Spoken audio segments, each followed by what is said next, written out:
everybody. Hello. How is everybody doing? Oh, I was slightly wrongly positioned. But how is everybody doing? Are you ready to go back to Hanamiza? I know I am. So we're gonna be looking through the tips for the first one, and then we can bully Satoko. So let me go ahead and get that open, so that way we get that done sooner. Okay. Well, weird things are happening on my game screen. Okay, we should be fine. Hello, Kermie. How you doing? Let me see. It's good to have you back. Now our clips will be plentiful. Oh yeah, I imported the emotes into the throwing system, so now anytime an emote is sent, I get bonked with one. I am doing great too. I am ready to bully a child. Let me see. Okay. We have the scene ready. We can go over here. And so now we can go into, I believe it's in the extra, right? Yeah. So let's look at all of these tips. There's like 3 pages, so this might take a bit, but it should be fun. Ah. If your name is Satoko, you better run, right? You have probably like at most an hour before we beat you up. Anyway, who is Mion's uncle?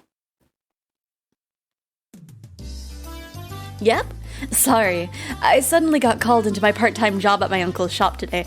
Also, I turned the volume up because I've noticed the game has been quiet the last few streams, so if it is too loud, please let me know. What's that? No club today then? Well, I'm sorry. Mion put her hands together in apology and grinned. If you really want to do club today, then you can always do it without this old man. The club locker is stuffed full of games. You can pick whatever. The club locker was the trans-dimensional space from which Mion pulled games whenever we met for club activities. I wondered how so many freaking games could be stored in the locker. It was even smaller than the one with the cleaning supplies in it. I would say volume is fine from my end. Okay.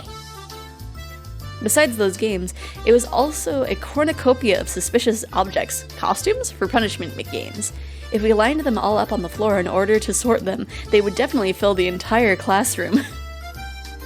Nah, we shouldn't. I get the feeling that if I mess around with that locker, everything inside will come tumbling down on me. Yeah, I guess you're right. Maybe amateurs shouldn't meddle with this. Mion gave a hearty laugh, implying that the only one who could do so was the club president. The teacher is looking for the key to this gym storehouse. Do you have any idea where it could be? Eh? Did I not return it to the teacher's lounge? Mion said, feeling about in her pocket. Judging by her expression, she must have planned on returning it, but it was still in her pocket. I knew you had it, Mion-san.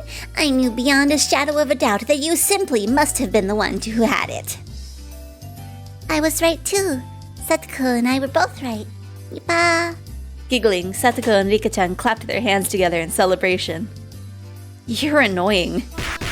Yeah, the start of the Satoko beat-ups. Slap, clap. Mion elbowed Satoko and Rika-chan in their heads, then headed for the teacher's lounge. Oh, right. Have you two heard? Mion has a part-time job, and that's why she's not coming to the club. Oh, is that so? That's so very droll of her. Me. 2 of them made disappointed faces. Whatever anyone said, Mion's club was always the #1 thing I looked forward to when going to school. It wasn't hard to argue with their melancholic expressions after hearing it wouldn't be happening today. The tips are good because it lets me warm up my talking muscles. Known as my mouth. So Mion's got a part-time job.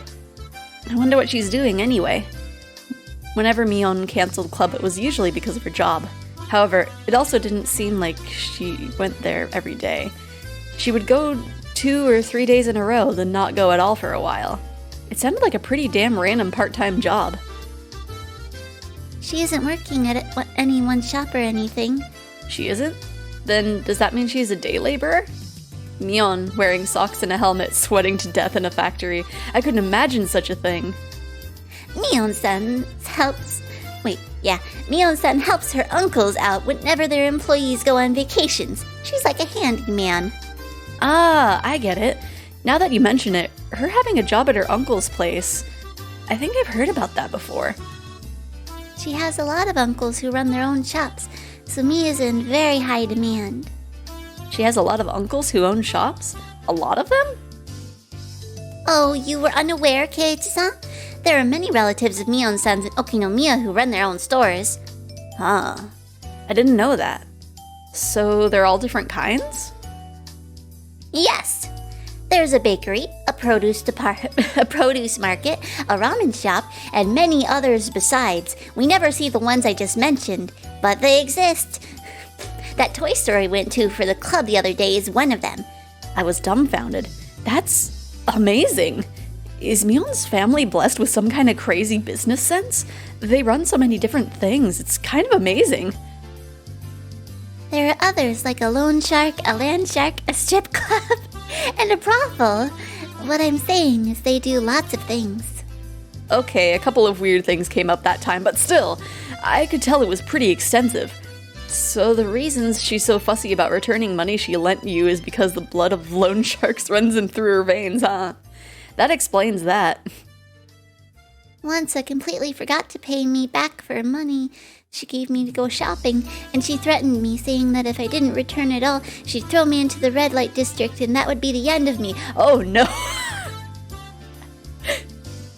I don't want to be kidnapped to go through that. Oh, now I'm worried. Do you think?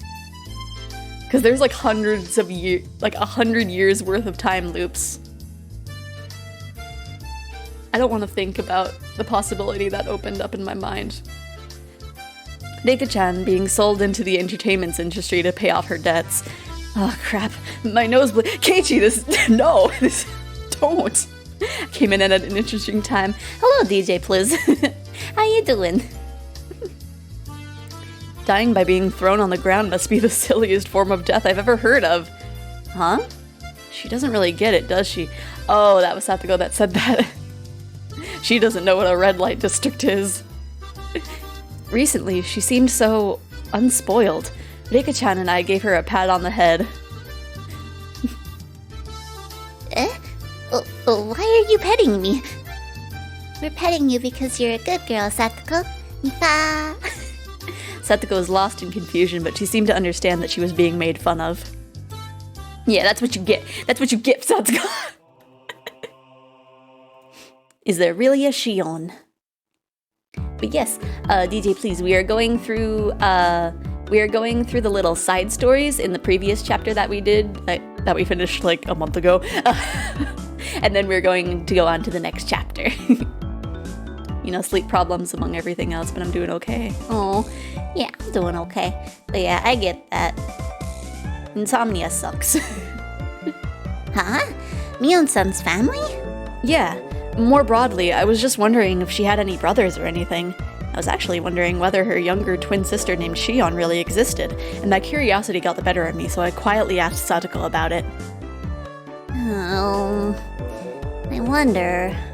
She might not. She wasn't being very clear about it. Had Satoko never gone over to Mion's house to play? From your reaction, I guess you've never met any? Yes! I've never seen any of her relatives except for her grandmother. As far as I could tell, there were already dark clouds over the Shion is real theory. Rika would know more than I. You would do well to ask her. Satoko waved to Rika-chan, who was basking in the sunlight. Rika, do you know anything about Mion-san's family? Rika-chan was surprised at the sudden question. Mi has a big family, so I don't really know everything about them. That many, huh? I mean, they did just tell you of her, like, at least 10 uncles. That many, huh? For example, is there someone named Shion Sonozaki? Well, I might have heard wrong, so she might not actually exist, but... You mean Shion exists? Huh?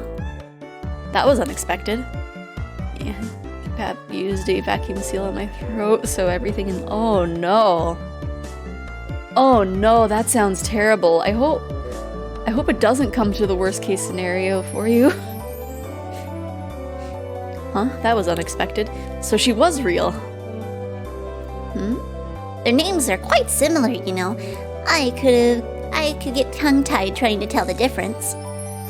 I've heard she's Mii's younger twin sister, but I haven't met her too many times. Rika-chan knew a bit about her as well, but hadn't seen her much. I think I met her once at a funeral a few years ago. She's not in this class, so maybe she goes to the school in Okunomiya. She may live there, too. Mion-san herself lives apart from her family with her grandmother, after all. She didn't live with her parents? That was a bit odd. Was there something between them? It's a very complicated family. She seems to have many relatives. There are doubtless many different circumstances. For now, I learned that she had a younger twin sister named Shion, but her family structure, including her own position, still seemed very mysterious. Oh, what are the three of you talking about? Let this old man in on it. Oh, Mion-san, you've come at a good time. Might it be true you have a younger twin sister? Neon. Crap. A younger sister? Well, yeah, I do. Mion grew uncharacteristically red in the face at a loss. I think she's looking at me. Oh my! I had no idea. What kind of person might she be? I would very much like to meet her sometime. You shouldn't bother. She's not cute at all. She's really conceited. Besides, other than talking to her on the phone once in a while, I haven't seen her in a long time either. Yeah, we hope some adjusting will help, but a lot is changing fast, so everyone is out of sync. Oh no. Why did it look like she was in such a panic? It's like she was declaring that Shion from yesterday was actually a fake. Anyway, this was pretty funny, so I let it go a little while longer. Another Mion under the name Shion. Will I be able to see her if I go to that restaurant again? I had a mysterious feeling, as if I made a new friend, despite knowing that she and Mion were the same person. Woo! And then an introduction to Angel Knot. Reprinted from the Victorious War Photographer's Guide, April issue, Complete Conquest Analysis, Family Restaurant Chapter. Now, at last, we come to the blazing hot third day, to Angel Mort, a super famous restaurant and the envy of all enthusiasts, despite being located in the Rope Shishibone City Prefecture. Why, exactly, do the most famous stores avoid the centers of human habitation? It can only be because it is a trial given to us by the god of war photography. It's famous locally for having the best desserts in town, but that matters not to us. If you want expensive desserts, then you can just go to a place or something. We aim not for sweet treats, but for sweet uniforms, the fragrant aroma of sweat wafts from those obligatory waitress uniforms, creating no less than a public torture device. How can a bashful flirtation be on par with all the other restaurants with cute uniforms all across the country? War photography hunter. Away! Oh my gosh, it keeps going. The smoking areas are the real superpositions. Aim for your chance at them with the tenacity of an octopus. View. Yesterday, I failed to get seating. Today, I will aim for the ultimate golden seat, the corner box in the smoking area. Otaku are overwhelmingly non-smokers, so I'll procure a spot in the smoking area and set up camp there. As expected of Ryu, the hunter. He says his victory was decided the moment he chose his seat. In actuality, Ryu used the same tactic during the grand opening of Akihabara and succeeded in getting the best seats in the house. Back then, he also went early in the afternoon, just as the lunch rush. Not only did he find his target seat empty, he also obtained it with ease. By utilizing tricks such as ordering a little at a time, he effectively increased the number of opportunities for engagement, carefully scoping out his chance for a picture. But, as if cursed by that from the day before, the god of photography did not smile upon him. After suffering successive firm defeats until 3 p.m., he finds no chances coming his way. After 4 p.m., a man began to take his orders. It looks as though he has been seen through. It is the rule of the hunter to withdraw with grace once marked. Ryu, my aim was perfect, but the fork technique I used at 2:30 seemed to have backfired. Maybe they were wary since I sat in the booth and left my bag on the floor. My camera was already hidden in my travel bag and began to fossilize there. If there were a 2-digit EGs involved for sticking here half the day, I'd have a high encounter score or rate. I am mortified. Oh, this is like a magazine trying to get girls' panty shots or something. I'm assuming anyway. Even so, he still got a few pieces of gold, as to be expected from the hunter. He obtained his nice angle despite lamenting his failure. He is an artisan. More surprising, though, is this uniform conquest across Japan has yielded not a single arrested person. Not yet, anyway. What an amazing start for the hunter who brags about having been to approximately half of the total prefectural police stations in the country. That thing the day before, our hunter took on the Shrine Maiden cuisine in Nagoya. Yeah. His hunter spirit showed through too zealously, and as soon as he entered the store he was seen through, placed in a booth and waited on by the head priest. Despite waiting half the day, the much-anticipated Shrine Maidens appeared only at the time of his first order. A seriously huge blunder for the hunter. Now that... Here we have the giveaway of the hunter's original photographs that always receive high praise. We'll present one passionate reader with 3 all-you-can-eat low-angle pictures of the Angel Mort uniforms, chosen by the hunter himself. With such blazing hot pictures, you too can... It auto-advanced, and so we'll never know. We'll never know what you can do with the lewd photos. But apparently it was delicious. Hey, Mion, here. What is that, Kei-chan?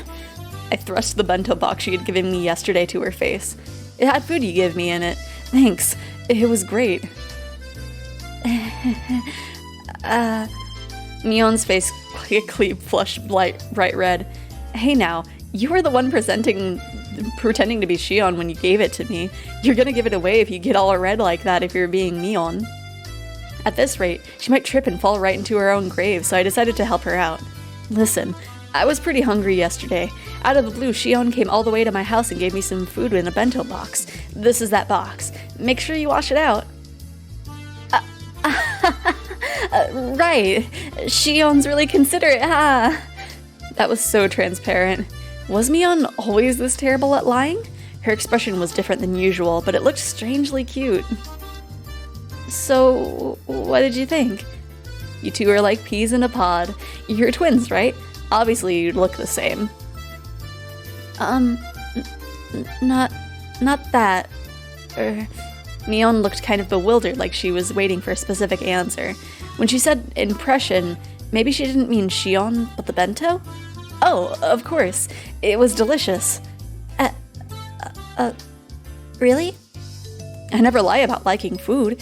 If I say something's good, then it's objectively good. You can feel free to give my recommendations to every single person you meet. Tell Shion it was seriously great, alright? Okay. Tell Shion, right? I will. I think she'll be happy. We're going along with Shion having given it to me, not Mion, aren't we? Yet her laugh, it came from deep down and it sounded really happy. I guess she really can laugh nicely enough that just looking at her makes me feel better too. Oh no, you're late. Well, it's okay. We're just going through the tips. The thing is, we were asking Rika and Satoko about Shion's uncles, if Shion was real. There was like a magazine thing about somebody taking lewd pictures of the Angel Mort employees. And so now we're giving Mion back the bento that Shion totally gave us. As Shion went to the bento box in her bag, she noticed a cluttering noise. Yeah, we just started like half an hour ago, so you're good. Kei-chan, there's something inside. Huh? Wow. She opened it? The thing inside was a little embarrassing, so I wish she hadn't opened it here. Panicking, I hid it with my hands. Well, my mother told me to put them in as thanks. I didn't come up with it or anything. Don't get the wrong idea. It's so pretty. Candy. There was a handful of candies neatly wrapped in paper inside the sparkly clean bento box. When I was cleaning the box out yesterday in the sink, Mom came over and interrogated me, and I fessed up to who had given me the food. Then she told me that something like this was called for a display of gratitude. I didn't want to because it was embarrassing, so I argued that it wouldn't be like me to do that. Well, that's what happened. I mean, I was so embarrassed it felt like fire might shoot out from my face. Mion's laughing the whole thing off like she usually did would be fine, but for some reason, she was staring at the candy in the box with fascination. Thank you. Don't thank me. Thank my mom. She put them in there. Besides, you're not the one I need to be thanking, right, Mion? Those are for Shion, okay? Right. You're right. Okay. I'll be sure to tell Shion. Howdy, I'm like 8 episodes in Satoru. I'm not entirely sure what it's called since Hulu doesn't list it right. Oh, yeah. I think it's, Sotsu. Yeah. But yeah, there's a lot of repeats, but just like different perspectives and animated slightly differently in some scenes. But yeah. Right. You're right. Okay, I'll be sure to tell Shion. I just know that she'll be happy. I don't remember if I read that or not. Mion, looking a little downtrodden, put the lid back on the box. Seemed like I ended up saying something a little mean at the end. Yeah, Sotsu. Mia-chan, you look sort of cozy today. Did something happen? Did it? Perhaps she's caught a fever. The red in her face is probably due to the increased body temperature. Hey, Rika, are you petting my head? Satoko, I'm sure you'll be able to catch fever soon enough. Just straight up calling Satoko an idiot. Pet.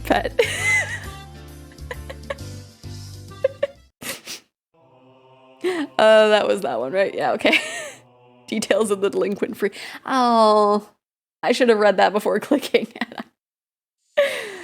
Oh, okay. They're being arrested. Good. I was just like, I don't want to know about Mr. Wipey. I'm done with him. Just why you're arresting us? Oh wait, no, these are the delinquents that came up to Keiichi, I think? Bullshit. Let go of me. Kuma-chan, you can let go of their arms now. Here, please, sit down. The 3 people rubbed their arms painfully. Kumatani-kun and the others must have been squeezing them pretty tightly. Don't get me wrong, I haven't arrested you or anything. Kuma-chan, go get me something cold from the fridge, please. Would you like your barley with foam or without? They plucked down on the reception sofa, and despite not yelling anymore, they still had dangerous expressions. What I'd give to be young again. Oh, this is from his perspective. That makes sense. Okay. I'll drink even if you don't, you know. Excuse me for helping myself. Beer is best when you drink it on the job. As he downed the beer with glee, the 3 people exchanged glances, then finally reached out for their cans.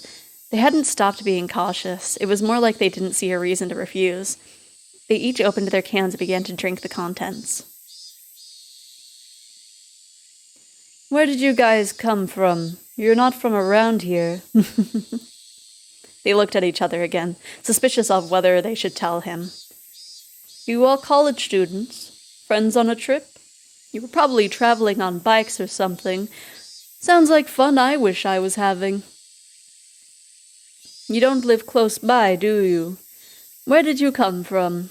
Osaka, perhaps? What's the matter with you? Now, there's no use trying to intimidate me. You would have all been in a lot of trouble if I'd left you there, right? They seemed to recall the thrilling event from earlier. While they could understand getting surrounded by students or a gang or something along those lines, they would never have been surrounded by locals, both young and old, both men and women before. It was easy to imagine how scared they must have been. If you were from here, the people of Hanamiza wouldn't have done anything to you, no matter what you had done wrong. They're all special. Not in the sense of parents not wanting to get involved in their children's fights. If one person gets bullied, the village will come out in full force. That's not just an idle threat, you know. They couldn't argue against that. They themselves had been surrounded. They'd seen it with their own eyes. There was no doubt about it. Around these parts, if the people of Hanamiza gave you glare like that, you'll surely get demoned away and no one will hear from you again. You'll suddenly disappear without a trace. Do you all have families that would get the police to search for you if you went missing? If not, then that's bad. You'll vanish and that'll be the end of it. Even then, we got there soon enough that nothing had happened. If we'd been late, things could have taken a turn for the worse. If they'd been forced into an alleyway, these young men wouldn't be sitting in a couch right now. They might be lying in an autopsy table. Well, probably not. Anyway, perhaps they'd be a little more cooperative if we found them as corpses. How did you all get to Okinomiya? By train? By bike? Bike. That's not good. They're still parked there, aren't they? If you go waltzing in to get them back, they really might gang up on you. Hell's that? We'll take 'em all. Calm down, calm down. Why are young people these days so quick with the shouting? You don't want any more trouble, right? Tell me the bike license plate numbers. I'll bring them here for you. Kuma-chan, please borrow the loading truck for use for traffic disasters. Got it. Is fine. We'll get them ourselves. Do you really want to get surrounded again? The police may not be fast enough to save you this time. It's fine. It's fine, isn't it? If we're surrounded, they're gonna get knocked down. Hey, you three. You're drinking the barley with foam, right? Try turning your engines on. I'll arrest you on the spot for drunk driving. That's fucking dirty. Your tax dollars will be put to good use in bringing all your bikes back here. Quit complaining and tell me the goddamn license plate numbers, you pieces of shit. He escalated so quickly. The three were hesitant to tell him the numbers. They were mumbling something along the lines of not remembering them since they'd just bought the bikes. Well, that's what I thought. Kuma-chan, go with the truck and bring the bikes back. Get the tough-looking red Yamaha and the one with the broken right taillight, and the white one that had the packing tape stuck to the seat. It's those ones. They belong to you, right? They didn't answer. Those must be the right ones. Oishi-san, the truck is here. I'll get going. Yes, please do. Wait, Kuma-chan, hold on. One more thing. What's up? Look up the numbers. You don't want to bring the wrong ones back. The three people's face changed color. They made themselves very easy to understand. Let's take it easy here until your bikes get back. There's more beer, you know. We have some snacks, too. Want to watch TV? There's probably nothing on, though. Nah, thanks. We's leaving. Don't want to hang here forever. Suddenly, there were 5 or 6 huge officers surrounding them. Their clearly overpowering stares nailed them to the sofa. What did we do? Going on a trip by stealing motorcycles, huh? Students these days have too much time on their hands. What a bunch of noids. And it hasn't been a while. Technically it has. It's been a month, if not longer. Stop saying it's been a while. We've seen each other every day until yesterday, haven't we? Whatever. If you say so, we'll go with that. Someone from Shion's house came to get me in a station wagon. I had initially refused, but Shion insisted, and so both my bicycle and I ended up stuffed in the car. Said car was currently driving across the single bumpy road leading to Hanamiza. For goodness sake, Shion was at Mion's level at least, or maybe even a better actor. Either way, no matter what questions I pressed her with, she'd slip out of them like an eel. Still, you two look so alike. If you tied your hair back like Mion does, would you look exactly like her? Who knows? That's probably what would happen. We're identical twins through and through. In the past, we could just change our clothes and no one would be the wiser. I remember we'd swap places at every opportunity and fooled a whole lot of people. The middle-aged driver wearing a black suit heaved a heavy sigh like you were a butler. What's wrong, Kasai? That was a pretty deep sigh. Excuse me, I was just thinking that you hadn't changed. You could see so many years of hardship on the man's face through the rearview mirror. Anyway, Kei-chan, your house was around here, right? Kasai doesn't know much about Hanamiza aside from the road that goes to the Sonozaki main house. If you leave it to him, he'll take you all the way to Yagouchi. I don't want that. Excuse me, could you stop at the narrow road at the next right? I'll walk from there. He stopped the car at the desired place. The driver, Kasai-san, got my bike out of the trunk for me. Sorry about that. Thank you so very much for showing me home today. Was it Kei-san? Your name, that is. Yes. You must be having various difficulties, but I believe she will grow tired soon, so please endure things until then. He gave me a deep, deep look of sympathy. This guy has definitely been dealing with the Sonozaki sisters ever since they were little kids. However, like Mion-san, she's a kind person at heart. So that means she'll be as much of a bother as Mion, right? The man's face froze in a smile, his reply lost. Hey, back me up here. Bye, Kei-chan. We'll see each other again soon. Say hi to my sister for me, too. Maybe I'll start going to Hanamiza tomorrow? Don't you dare.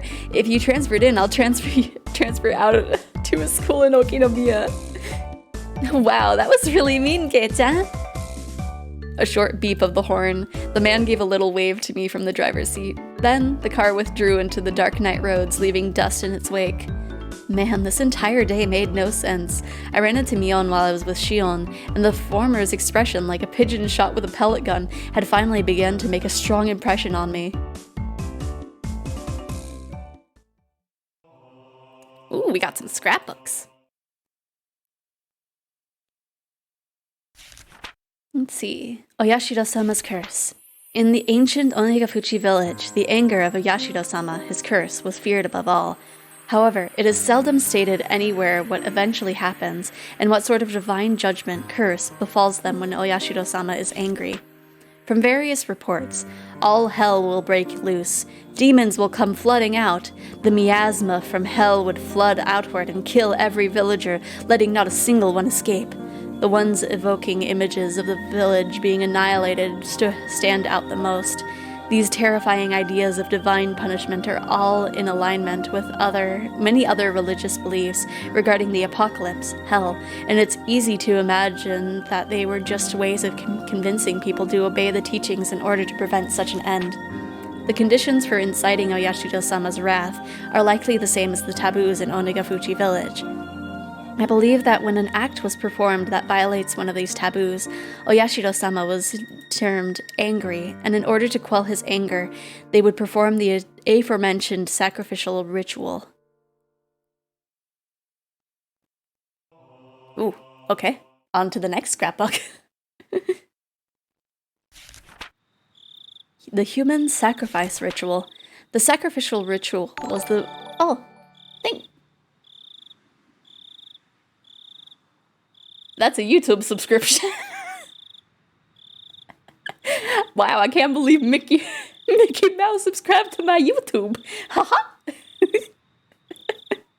I really need to figure out a way to, have that stop. Anyway. The sacrificial ritual was a simple drowning involving plunging sacrifices into the Onigafuchi swamp, which was considered hallowed. Of the rituals of Onigafuchi village, this one was unique in that the sacrifice would sink slower over the long course of 3 days and 3 nights. I believe it wasn't so much of killing of the sacrifice that was important, but rather the symbolism of them sinking as the submerging of Oyashiro-sama's anger. For that purpose, they must have had a passion for learning various methods for keeping the sacrifice from sinking too quickly to force them to sink more slowly. Unfortunately, as far as I can tell from the records, those methods were not recorded. My thoughts are that they have been used logs or some similar material to create a raft, then set up a scaffold on there, hung the sacrifice up with ropes, and let them sink little by little over time into the swamp. However, if that were the case, it would not be strange if the ritual implements used for such ceremony were honored by holy and enshrined somewhere. I feel like I misread the end of that, but, that's okay. There's so many scrapbooks.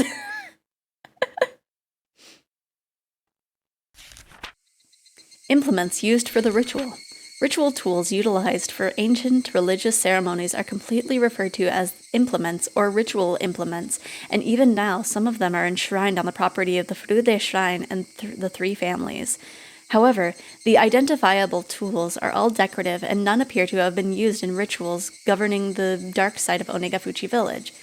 Why so many books? Books are boring. Oh no. As the Edo era came to close and many traditional rituals were lost, were they lost as well? Or perhaps buried in the darkness? I don't believe so. Both of the implements used on the night of the feast of Onigafuchi and those used during the sacrificial ceremony must still exist, enshrined away from the eyes of the masses. Without a doubt, they exist here, today, at this very moment, in Hanamiza.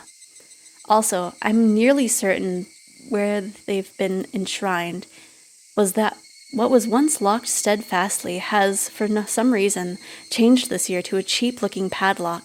He may be able to do something about such a look.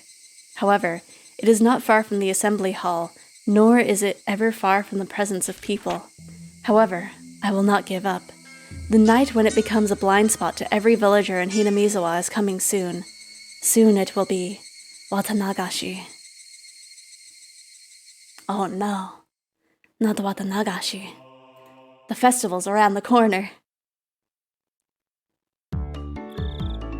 Rabble, rabble, rabble, rabble, rabble. Hey! Are you worn out already? Tomorrow's the real thing. We're gonna be partying until morning, until the very end of it all, got it? Got it! I'll give it everything I've got. Alright then, youth is the greatest. Good work, everyone. Tomorrow is Watanagashi at last. Let's get some shut-eye in and save our energy for tomorrow's night. Tomorrow was finally Watanagashi. Festivals are split into 2 groups, those who enjoy them and those who support them. The former only need prepare their minds, and the latter need not only that, but also painstakingly crafted plans and preliminary arrangements. While the general majority attending goes around enjoying the festival without a care in the world, will be strained the whole way through. Why? You sure as hell know why, because the beer after everything's over is the best damn beer you'll ever have. At times like these, it's best to have energetic, physically fit people. It wouldn't be worth it if you didn't do your best until the end, enjoying it the whole way. Oh, he's here. Oishi-san came in. Everyone hurried to stand up. Hello, everyone. Excellent work out there. You can be at ease. Thank you, sir. Not even my seniors, who usually talk big about themselves, can hold a candle to Oishi-san. We all bow as if we were in one of those cheering squads of old. Kurao Oishi. He's a delicious cloud. The detective just waiting to retire, one who doesn't pay much mind to rules and regulations, and doesn't do too much in the way of real work. He looks like a rotten old man with a penchant for dirty jokes. My seniors, though, tell me he was a real fighter in his younger days, and that he may or may not have quite a heroic legend trailing behind him. Anyway, he surely had too much more dignity and presence in the room than the sectitian chief who came with him. I also like apple juice, deity. Everyone, I really, really thank you for your hard work on the preparations for the festival tomorrow. Everyone present stands upright. Oh, whoops, I thought Oishi was still talking. Everyone present stands upright and lends their ear to the chief's directions. We're on heavy alert for any thrill-seeking criminals expecting another incident like last year. I need all of you to focus your energy as much as possible in your mission to prevent any crimes from happening. Yes, sir. Of course, it would be best if nothing happened. However, everyone, please assume that an incident will in fact occur. Prevention is number one, but it probably won't be enough.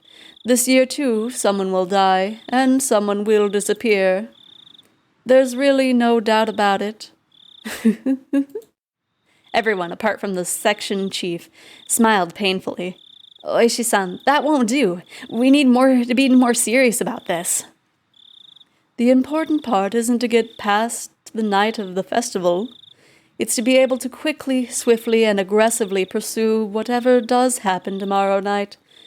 I won't tolerate anything less than your best. Clench those cheeks. We're gonna rip all the skin off the ghost of Oyashiro-sama's curse. Yeah! Why are we clenching our cheeks, bro?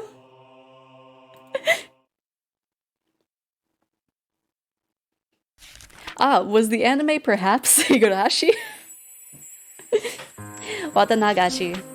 The rite of Watanagashi is performed during a village festival every June, even now, but reading back to its origins turns up a seriously sanguine ceremony. Eventually, Watanagashi would happen at fixed intervals, and after receiving Oyashiro-sama's trust, they chose a sacrifice. Yes, this is the same. This is the visual novel that came out before the anime. Then the entire village would kidnap, demon away, the person and ceremonially dissect and devour them in a feast. The rules that determined the intervals are shrouded in mystery. This is because the ceremonies occurred extremely irregularly. There's a theory that it was determined based on the astrological fortune-telling, but it isn't too convincing. The residents of ancient Onigafuchi village firmly believed that there were half-man, half-demon transcendents, and that they were more valuable than humans were. And they forced people within and without to accept that. Perhaps the act of kidnapping and eating people was done to prove that they were higher up on the food chain. This was just a hypothesis, but maybe the rite of Watanagashi was a political event for the purpose either being an outlet for or outright diverting the attention of the villagers of the isolated Onigafuchi village, in case any of their complaints or dissatisfactions grew serious. If that was the main reason those ceremonies were held, then it's easy to explain how erratic they were. Oh no, I've been surprised.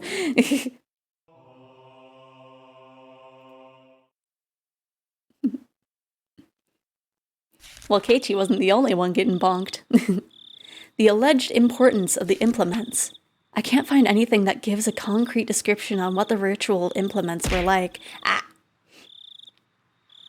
They were, however, real and there definitely existed a multitude of different kinds.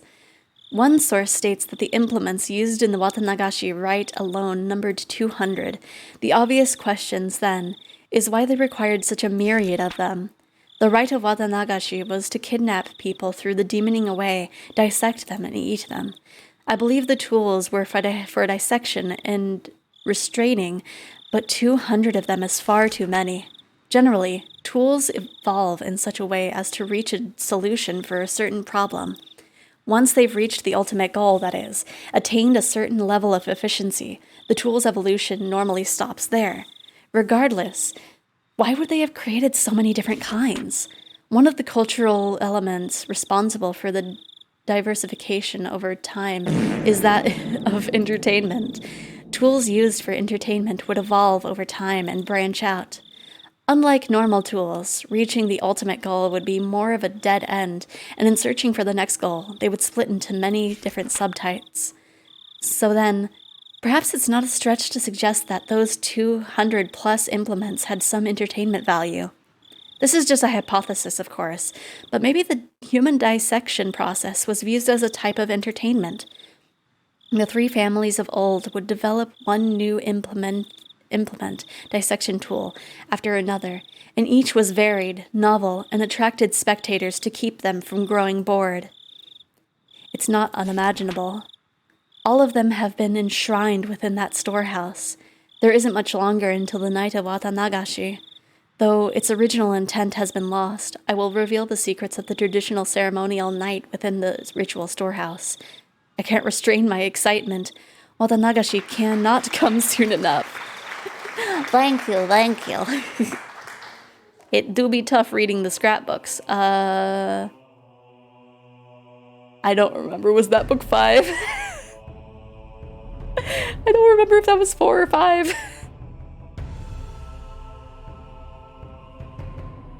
I'll open up 5, and if it's the same, I'll just skip it. Alleged importance of implements. Can't find anything that gives a concrete description on what the ritual implements were. They were, however, real and definitely existed, a multitude of different kinds. Yeah, okay.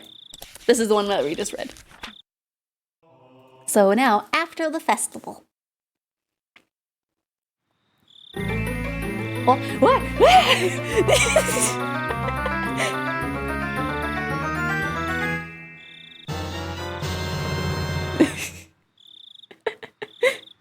my mouse left the button, so I forgot to have it fade.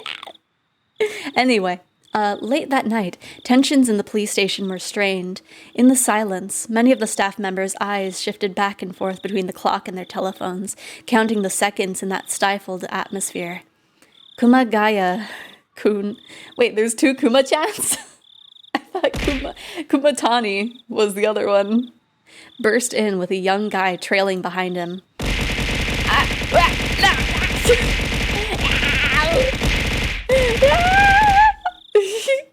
Who keeps getting here with us? I don't know who keeps scanning me. I think it's Crimson. Also, scrolling apparently goes into the log. But hello, Crave, how you doing? Oishi-san, who got the autopsy results. The court physician just got here. I'm ready to go, sir. I'll head straight to Gifu. It was me. Yes, it was you, Crimson. Guma-chan, things have gotten a bit complicated. They appear to be having a very difficult time determining who the victim is. Could they have been dismembered? Nope. Cooked to a nice light brown. He spoke in sportive tones, but the meaning behind his words was heavy. The staff gave a collective sigh. Just, someone was cooked? Man, I don't want to deal with this. All the way, head to toe, completely blackened it seems. Probably smells terrible too. What a shame it is to be Gifu-san. Cooked with no possessions. Then discarded outside the prefecture? At worst,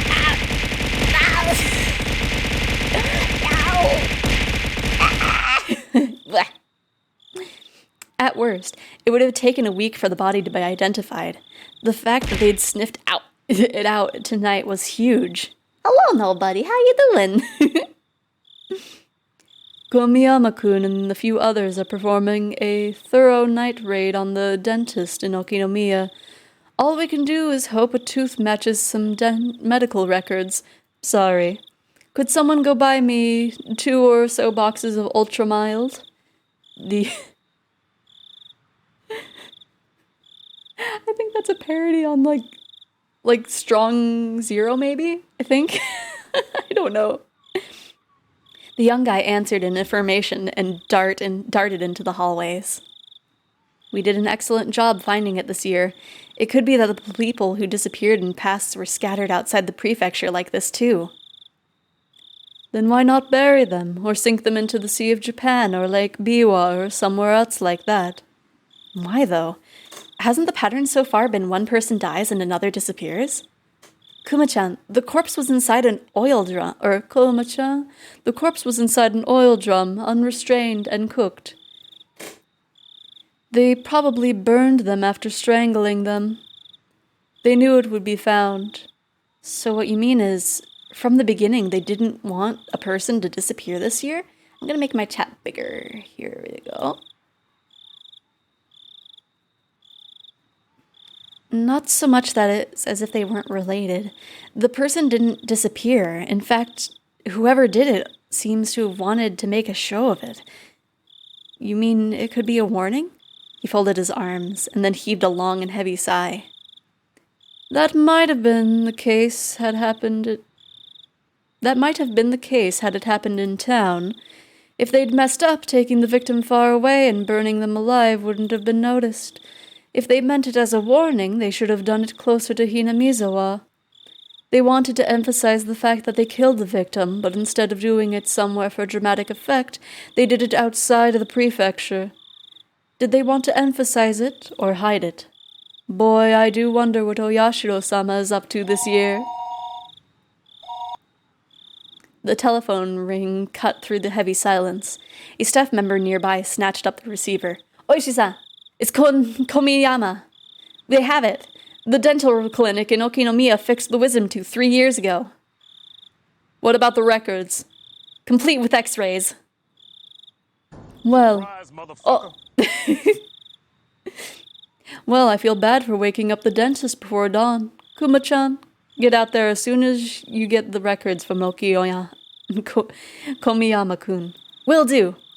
Oh, it's the chief. Thank you for coming out at this hour. Oishi-san, my apologies for my lateness. What's the situation? Well, it's just getting good, you see. We're getting all fired up. Wow. Don't go wow, Oishi. Oh, thank you for the hydrate.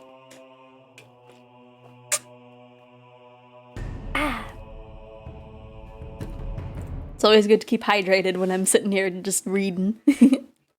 The chief. Oh. The significance of Watanagashi. Watanagashi, a festival of hunting for sacrifices and feasting on them. While the festival itself is remarkable, it has come to be considered a form of entertainment as well. Perhaps it was because of the disparity between being both an egregious? I don't know this word, act, and a form of entertainment that the perpetrators began to believe themselves transcendent. However, I found some very interesting literature that appears to raise questions about that explanation. As with most oral traditions, it's not easily swallowed, but it does mention a few things that spark my interest. According to this literature, even the residents of Onigafuchi village felt fear towards this ritual. Women and children would grow pale and tremble, and those weak constitution would vomit. But it said that the feast, the dissection, was an obligatory viewing. This was an extremely curious tale. Until now, I'd thought that the residents of Onigafuchi village were fascinated by the Watanagashi ritual. They looked down on those vulgar, barbaric humans.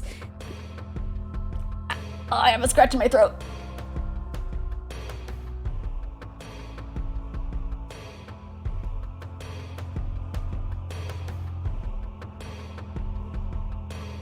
Sorry about that. I just had an intense itch in my throat and I needed to cough.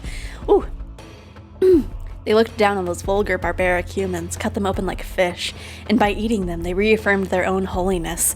At least, that's what I thought. However, if what the villagers gained from this ritual was not fascination but fear, then that would suggest the ritual meant something entirely different. There's the possibility that the executions were meant as warnings, encouraging the villagers to strictly follow religious precepts created by those with power for their own convenience. Onigafuchi village has been effectively ruled over by 3 old families, called the Three Families. Without investigation, the 3 families, I probably won't get any closer to the truth of Onigafuchi village. It's too cold, winter can go away now. Right, if it's gonna be cold, there better be snow. And there's no snow out here. It's rude. Based on the look of it. Yeah. Well, it was a scratch in my throat, so I had to like cough and drink some water. That was this one, right? That I just read. I'm so thrown off by my cough. The three families. Oh, what?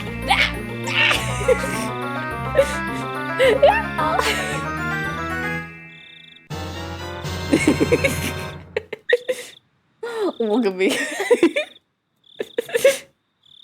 Okay. The three families refers to the three old families who effectively came to rule Onigafuchi village. To break it down, there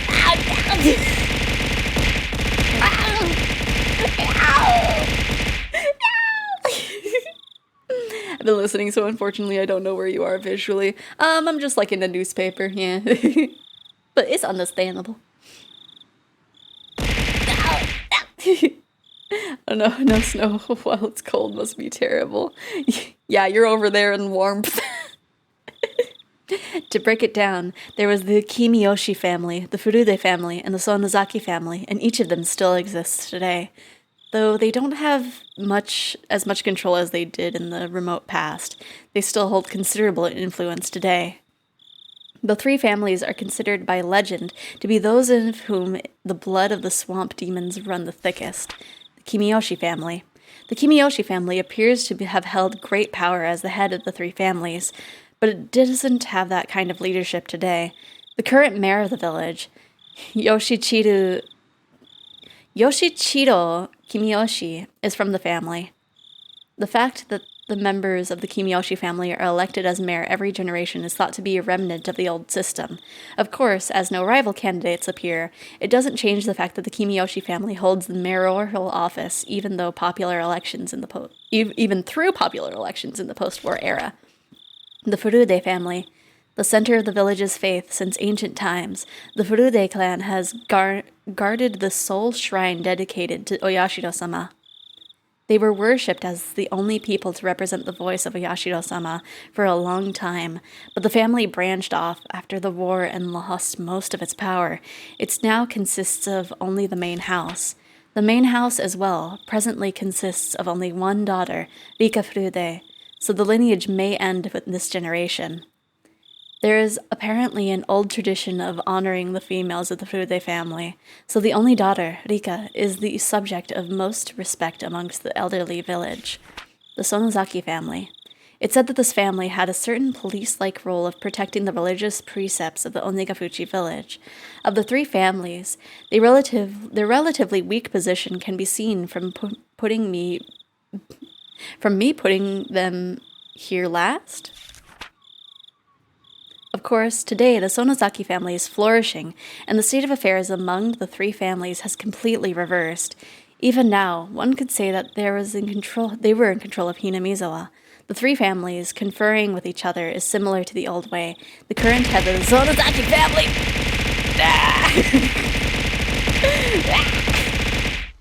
Oryu essentially decides all of the going-ons in the village by herself.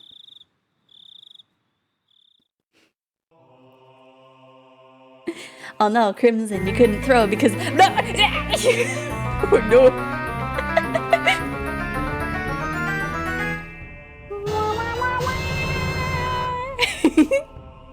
But yes, you couldn't throw because I have huge heck and throw as a cooldown.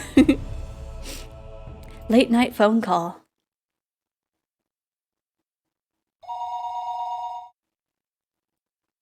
Excuse me for the late call. I'm Kimiyoshi. Is this the head of the household? Yes.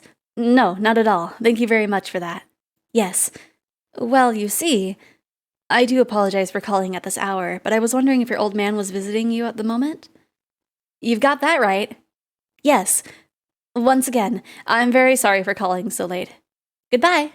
Click. So, no good? No.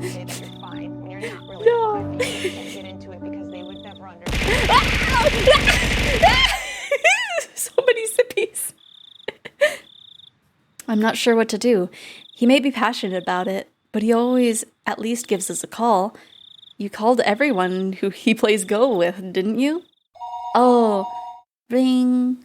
Hello. This is Kimiyoshi.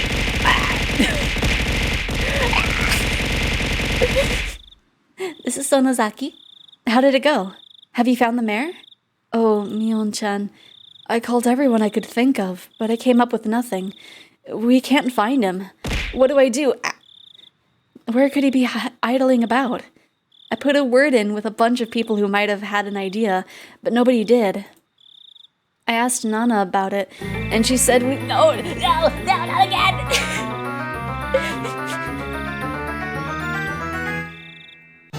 I look like I belong in the Hella Jeff comics from I'm Stuck. Oh no.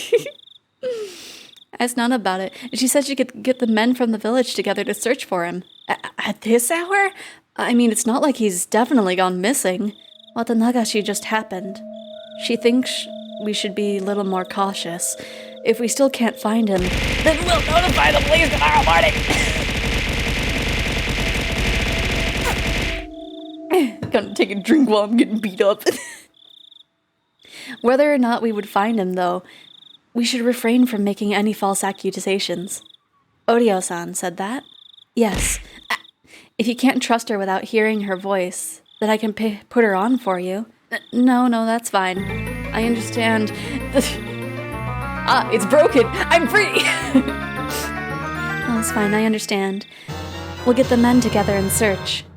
If we still can't find him, then we will notify the police in the morning. We'll leave it to you to organize the men. I'll be there as well, as Nana's representative. Thank you. We'll get everyone together immediately. Thanks. I'll talk to you later. Nothing suspicious going on Shion's end. Okay. Now we're on the last page. Man, I didn't realize there were so many scrapbooks. The Three Families in Modern Times. As previously described, the Three Families Council today is a mere shell of the democracy. In reality, it is a dictatorship run by the Sonozaki family. No!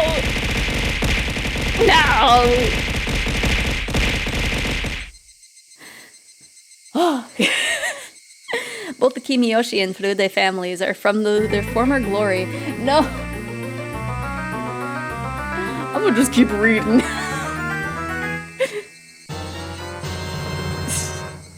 Both the Kimiyoshi and Furude families are far from their former glory, and it doesn't seem at all like they've maintained the ancient traditions. Only the Sonozaki family has retained their glory from their past and has inherited many colorful traditions from their age known as Onegafuchi village. Even the most recent, verifiable example of Watanagashi that occurred at the end of the Meiji era seems to have been done under the orders of the Sonozaki family, refer to the Three Families genealogical tree from the last Meiji. After the start of the Meiji era, the Sonozaki family wanted to push the development of the Hanamiza village, so they took a strong role in leadership. Oh my gosh. I'm this close to closing the throwing system. During the Dam Wars a few years ago, the Kimiyoshi family served as the chair of the opposition alliance. But this was the only in name only. In actuality, the Sonozaki family reigned as leader behind those scenes. People whisper that perhaps the Kimiyoshi family dictated acts of the opposition that could be publicized. The Sonozaki family enacted those which could not. Even in Hanamiza, they whisper at the multitude of unsettling incidents reported during the dam protests, such as kidnapping of the famous head of ministry construction's son had been carried out by the Sonozakis. Need long cooldowns, yeah. Yeah. Additionally, they say that perhaps the Sonozaki family's secret maneuvering was responsible for the serial freak death incidents that have been continuously occurred in recent years as well. The serial freak deaths incidents were without a doubt the second coming of the traditional Watanagashi. Kind of breaking the flow of reading a lot, yeah. They must be enacting the Watanagashi on the day of the original Watanagashi, which has fallen in the level of the ordinary village festival, in order to remind the villagers of the holy laws of Onegafuchi village. It's safe to assert that exploring the Sonozaki family is the fastest route for researching it today. If I can expose the contents of the Furude Shrine's storehouse, I'd like to narrow my research target to the Sonozaki family. Yep, this is closing. If I can expose the contents of the Furude Shrine's storehouse, I'd like to narrow my research target to the Sonozaki family next. The Sonozaki house is strictly guarded by security cameras on the premises, but thankfully, I've become acquainted with the sisters Mion and the next heir, Shion.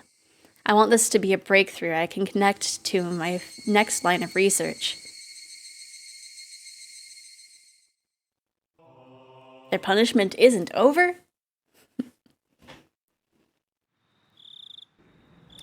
No, don't worry about it. You see, when you order the udon here, for some reason it ends up in the annual invoice of our gas contracts. What? So don't be shy and have another drink. The man, red-faced, waved his hand to say that he'd had enough and disappeared into the brilliant neon lights in front of the station. Kuma-chan, you should be taking notes. The most modest people are the ones who live the longest. Was all that true? Well, I don't know about that. Whether or not it's true, I think there's meaning in hearing something that sounds so plausible. Would something like that be a motive to go for the mayor? Kuma-chan, here's what I always say. The motive only has to be enough for the person in question. You need to think about how different people value different things. Hey bartender, give me another mug. Though we have been suppressing the information, Tometake and Takano's death were already known throughout Hanamiza. All of the rumors pointed to them having incurred the wrath of Oyashiro-sama for setting foot in the Forbidden Temple, the storehouse for ritual implements. According to the rumors, there were 2 other people who went in there with them, Shion Sonozaki and Keiichi Maibara. People were whispering in the shadows that those 2 would be cursed by Oyashiro-sama as well. Apparently, however, the responsibility didn't fall solely on the 4 trespassers' shoulders. I need to cough again. Give me a second. Thank you. Until last year, it was locked up tight, but this year had been changed to a simpler lock. Hadn't that been what allowed thieves to enter so easily? Those were the rumors going around. Have you ever seen it, Kuma-chan? I remember it well. I had to go there for something quite a while back. Sorry, I don't really remember. It was locked up so tight it was scary. There were these really heavy bars holding it shut. It was sealed up as good as a bank vault. This year was very simple and cheap padlock. The lone girl protecting the shrine, Rika Frude, disliked the heavy locks and consulted with the mayor, who had replaced it with a simpler padlock. So then the mayor and Rika Frude share the crime? So then after the mayor, wouldn't Rika Frude be in danger next? There's a decent possibility, Kuma-chan. I want you to contact all the cars we have in Hanamiza. Tell them to stick near the Furude shrine. Got it.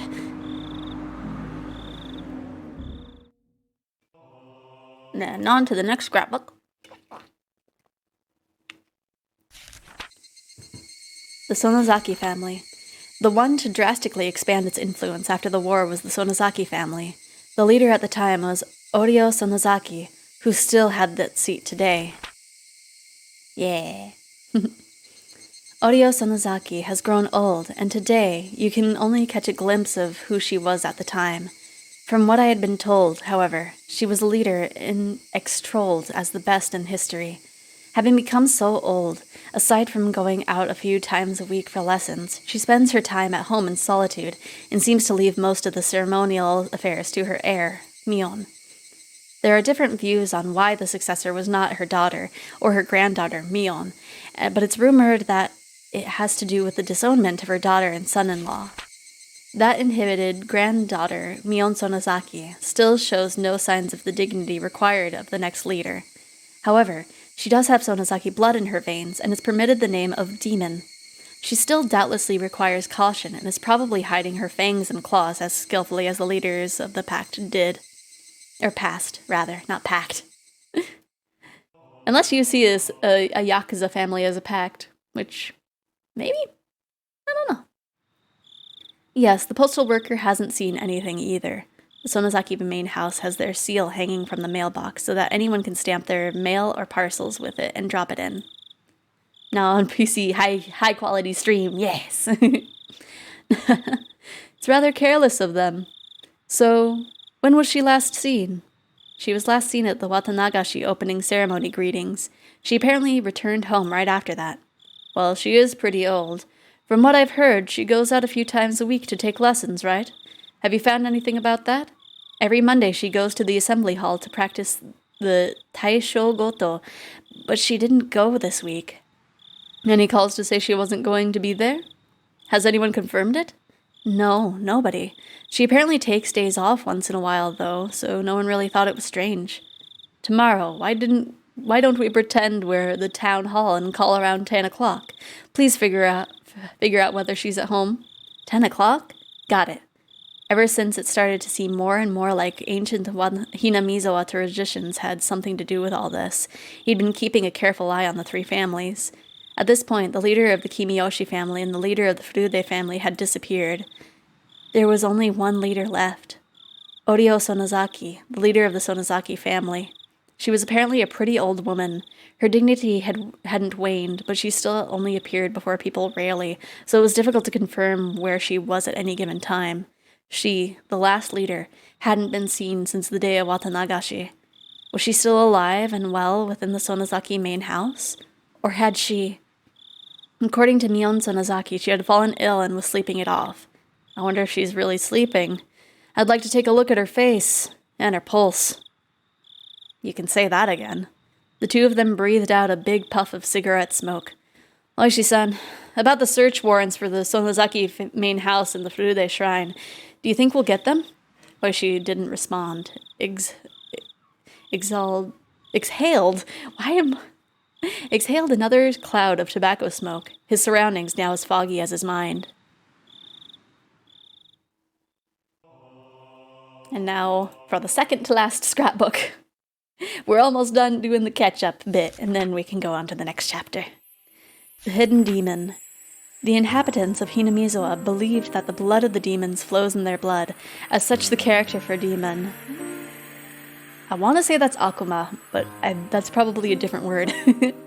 Is treated as very sacred. For example, usage of the character in names is apparently a right reserved for only the leaders of the Kimiyoshi and Sonozaki families. Case in point, we can see it in the current Sonozaki family's leaders' names. Orio is written with the character this. This, and only this, is proof that she is a legitimate leader of the Sonozaki family. In the same way, Mion Sonozaki, its successor, contains that character in her name, with Mi being written as this. It also goes for Orio's daughter and Mion's mother, Akane, who did not succeed her. It's known that before the disowning, Akane's name was actually written as this symbol, though it was changed afterwards to this symbol, but they both read as Akane. Incidentally, it's thought that the first character of the Mare Kichido's name, that looks like this, originally meant demon, which can also be read as Ki. It should be said that names use the character this aren't limited only to successors of the Sonozaki family.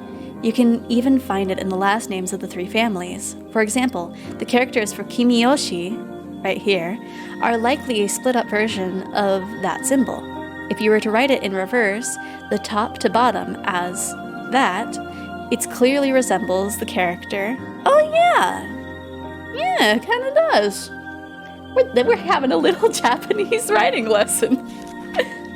As for the Furude family, written like this, who have been in the Shinto priesthood for generations, the word for fortune teller can be written, without interval characters, as that. I think that the addition of the demon's horn, the tick of the top of the character of that, the that symbol became the that symbol that is used as their name now. In the case of the Sonozaki family, where Sonozaki is written like this, I can't find any reference to the character that represents demon. Perhaps it's because it's already ingrained into their first names. They were the clan responsible for running the Watanagashi ceremony, so I think that instead, they included the contents of that ceremony into their last name. The Zaki in Sonozaki is a conjugation of the word for slice, and the Sono, written like this, probably contains the hidden meaning of human body. Ooh. As it is a complicated mess, organs enclosed by four sides. Man, we really do be learning Japanese here today. I think, in other words, that Sonozaki comes from those who slice open the gut. Delicious. I have only watched the older anime for this, so I may ask questions. Yes. The answers may or may not be spoilers, which I am doing my best to avoid, but if a lot of the ones related to Rika kind of slip out. The problem with twins.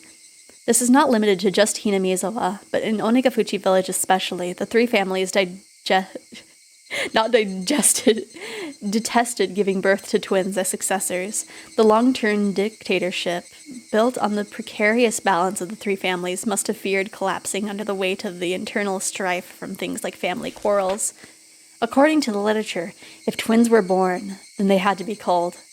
With that, the very fact that both the Sonozaki family successor, Shion Sonozaki, and her twin, Shion, are alive is in it itself deeply interesting. Perhaps the current leader, Oyo, is sympathetic? The games don't go into Go-Ensotsu territory. No. The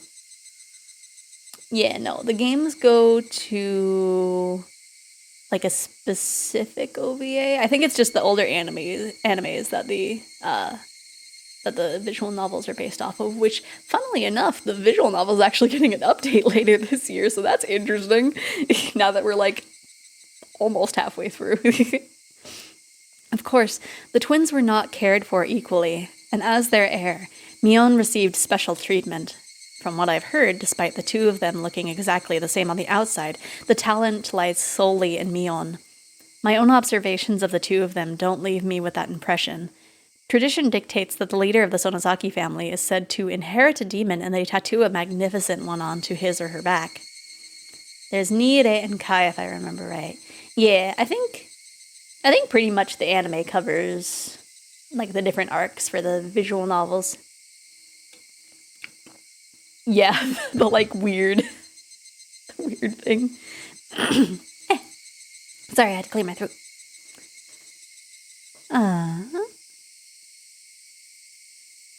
There it is. Okay, according to the tradition, there is an extremely high probability that Mion has such a tattoo on her back. From what I've heard, there is apparently a magnificent demon tattooed on Orio's back as well. Then, I wonder what sort of tattoo belongs to the heir, Mion. I really want to see her back.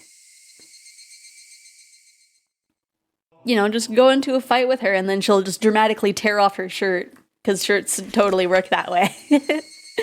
The problem with twins. It's not limited to Hanamizawa, but Onigafuchi village. Wait, is this one I read? Three families. Yeah, I did. So we did read the last scrapbook. Yay, this is the last one, and then we do a little after chapter thing, and then now we can finally beat up Satoko. Reserved for the day, Suzu Mahjong Parlor. Clatter clack. Hey, Akura-chan. You're the last one here. All the youngsters are here already. Excuse me, miss. Oishi-san handed over a convenience store bag with a carton of cigarettes in it to the old lady who owned the mahjong parlor, and she shrewdly made herself scarce. She was used to this by now. Oishi-san, good work today. What, were you all earnestly waiting for me? You could have just done the 3-player. Everyone sitting at the mahjong tables in the small parlor were Oishi's subordinates, but there were no tiles laid out anywhere. Everyone, I'd like to thank you for your days of investigation without sleep. Thank you! Energetic responses filled the parlor. Already it had lost the atmosphere of a place of entertainment. The situation is not looking good. The chief appears to have backed down due to the congressman Sonozaki's threats. Pardon me. In the coming days, we'll hand off Takano's murder to the Gifu police and give the missing persons case to the disappearance of the mayor and the others of the community division. That damn upstart chief. The veterans in the room cursed him. All of our requests for warrants were turned down as well. I've ever been told by our section chief to not go anywhere near the Sonozaki house. We're certainly in a bind, that we are. Incidentally, it looks like I'll be getting orders soon to go training to the Metropolitan Police Department starting next week. After that, I have even been told to take a paid vacation in Izu. Well, suppose that ain't bad. He heard a few dry laughs. It wasn't anything to laugh about, but that was all they could do. This always happens, but incidents are a lot like locking your keys in the car. The keys you need to unlock the door are always locked inside. For cars, you call Jaff and they'll pry open your door. For incidents? Kuma-chan, show the map. Kumatani flipped over the whiteboard. On the back was a map of the Sonozaki premises made with magnets. Now, I've been doing this job for a long time. I've got a lot of faith in my gut, but this could be the one time it was wrong, no? Anyone worried about their retirement money has until the count of 10 to get out of here. Oishi began to count to 10, and everyone counted along with him. It was their famous 10-count resolution. 9, 10. Ah, no one's leaving. None of you love your families too much, is that it? Everyone laughed uproariously, cheering things up. I want everyone to go over their materials, memorize the locations and blind spots of all the security cameras. Kuma-chan, you'll stand by in the command car. If something happens, you'll switch with me and take over. Komiyama-kun will head up Infiltration Team A. Atsushi-kun will lead Team B. Observation teams will set up at points 1 through 8. Bonchi-kun, you're responsible for keeping a strict timetable. Control your rotations so HQ doesn't get wise. Now, the team on standby has the most important job, all right? If the section chief asks where I am, play dumb. I'll handle escorting our guests. I'll probably take him to the venue, so wait patiently, everyone. Wonder if he'll cave. Keiichi Maibara, that is. From what I've seen, we're set for tomorrow and the day after that in regard. It'll be easy.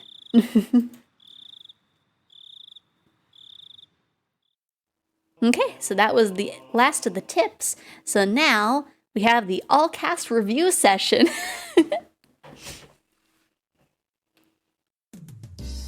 Thank you very much for enjoying Higurashi When They Cry Watanagashi.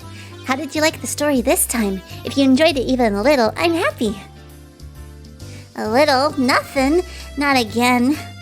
It was a huge bad ending again, was it not? It is enough to make me simply furious. I'm furious. Well, good work, everyone. Well, that's how it ended. But don't you think the story was kind of like a Mion chapter? I'm extremely satisfied with how big a role I played. You cannot call such a thing a success. Bika and I got killed too, didn't we? None of this concerns Satoko at all either. Wah! Oh, I was thinking, I don't know if you guys will like it, but I was thinking of having my automaton play the role of Satoko crying, just... I don't know if I'll do it or not, though. I didn't want to die like that. No, don't cry. There was a story centering around Mita, so there will probably be one that centers around Satoko-chan too. Just probably not in the way you want it to. Look forward to it. Satoko would definitely get attacked by a crowd of weirdo bullies and abused to death.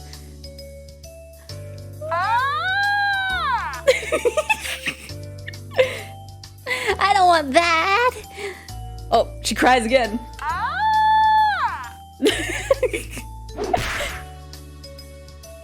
Mi-chan, if you joke around too much, you'll make me angry too. Mi has a flat chest. Your mind wouldn't understand it, even if it wanted to be petted. What? Oh, they expanded. Your body is so unchaste.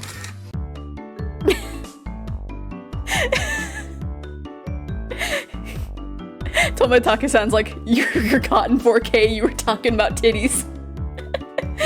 Hey everyone, great work. Sorry we're late again. Tomoetake-san, Oishi-san, yes, you did a great job as well. Where are Takano-san, Shion-san? They're coming, of course. I mean, I'm right here. Thank you for inviting us today. May I sit here? Yes, go right ahead. With all of us here, this is sure to be the best part. Please go easy on me. Then should we get started? Is this everyone? Was scanned in 4K. Oh no. Everyone but Kitsu. Which means Maibara-kun still doesn't have a portrait. So are we going to read the scripts for the next story immediately? How unfortunate. It doesn't feel right to leave him out. Mio-san, you don't have to worry about that. At times like these, going all out is actually the way of showing consideration. Caught in 4K Ultra HD. That's true, isn't it? We're all here for once. Holding awake would be boring. Then, sorry Keiichi-kun, but we'll take things from here. It's decided. Okay, everyone, get the cups. Does anyone not like carbonated drinks? There's alcohol for the adults too. Rika-chan, what will you have? Cola? Juice? Me, I want what Tomataka is having. Hey, Rika-chan, you're not allowed to drink. Has everyone got their cups? If we don't make a toast soon, my juice will get warm. Nobody cares about your juice. Who will lead, Mion? Rena should do it. Okay, Rena, go ahead. Then, everyone, excellent work. The Watanagashi chapter is now over. Thank you. Bachi bachi bachi bachi bachi. Okay, everybody's here. Shall we debate the story again? I think so. Then, let's get some honest opinions. Does anyone here have something to say? An honest opinion. Was the story this time not an answer chapter? The criminal was Mion-san. The root of all the evil was the Sonozaki family. Was that not the conclusion? I see. I was so sure that Mi-chan wasn't the criminal. Too naive. This was entirely predictable from the previous Onikakushi chapter, was it not? In fact, it's almost shocking how predictable it was. You're right. It probably did align with most of the predictions made by players of the previous scenario. It's like the story went exactly as everyone expected. Then, does that mean the main Higurashi when they cry scenario is pretty much over? So it's a sure thing that the root of everything was Mi-chan's family? I wonder.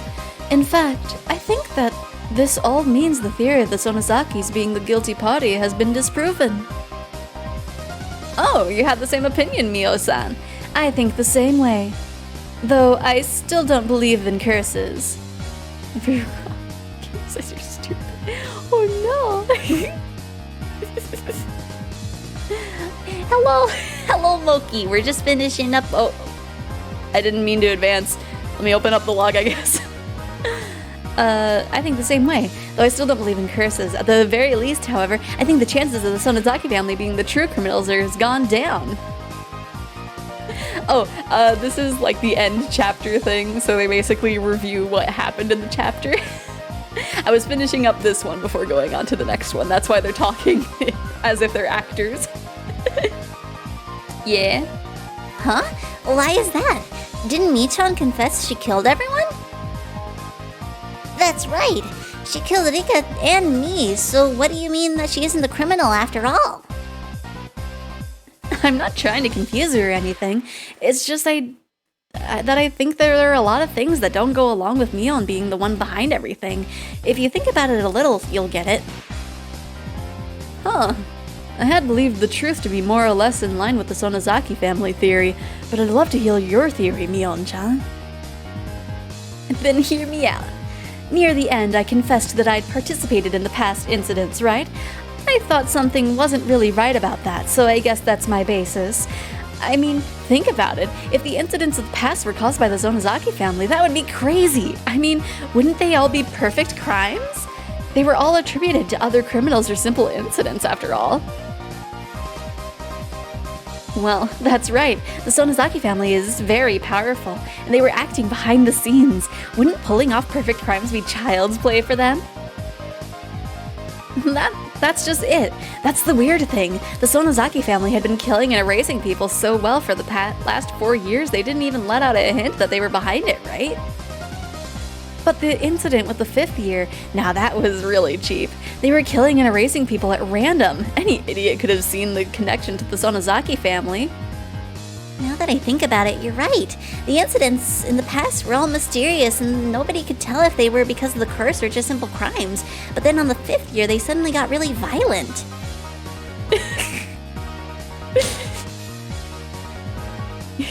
Shion's a great character, she did nothing wrong.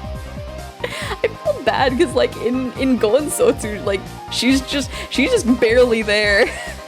She's just like, hello, I'm here because they wanted to bring the voice actor back. I do nothing. Hello, bye.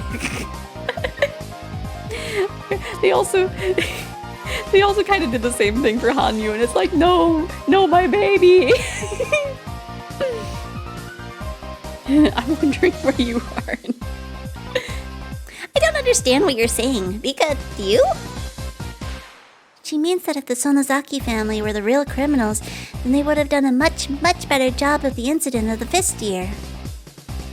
So, what does that mean? Mion-san wasn't the one who killed Rika and me, but it was the work of the demon who possessed Mion-san? Come now. Just like I thought last time, Mion was the bad person after all, was she?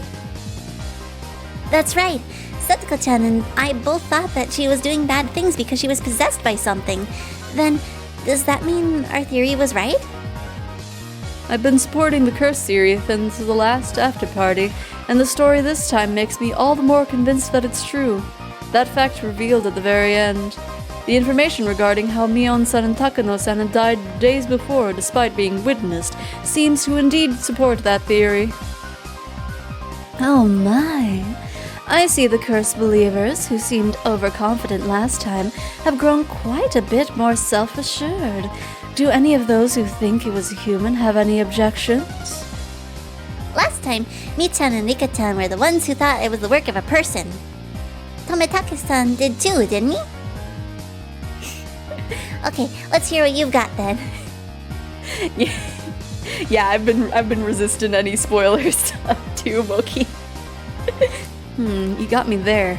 I can't quite find the right words. One of the pieces of evidence for the curse theory is the mismatching times of death, right? So if I could disprove that theory, it would prove that the human did it, wouldn't it? Oh, Shion, do you have a good objection? Well, I suppose. I have the same opinion as you, Mion, that it was a human, but I didn't think that the Sonozaki family were the main culprits either. If it's okay with you, I'll offer my objections.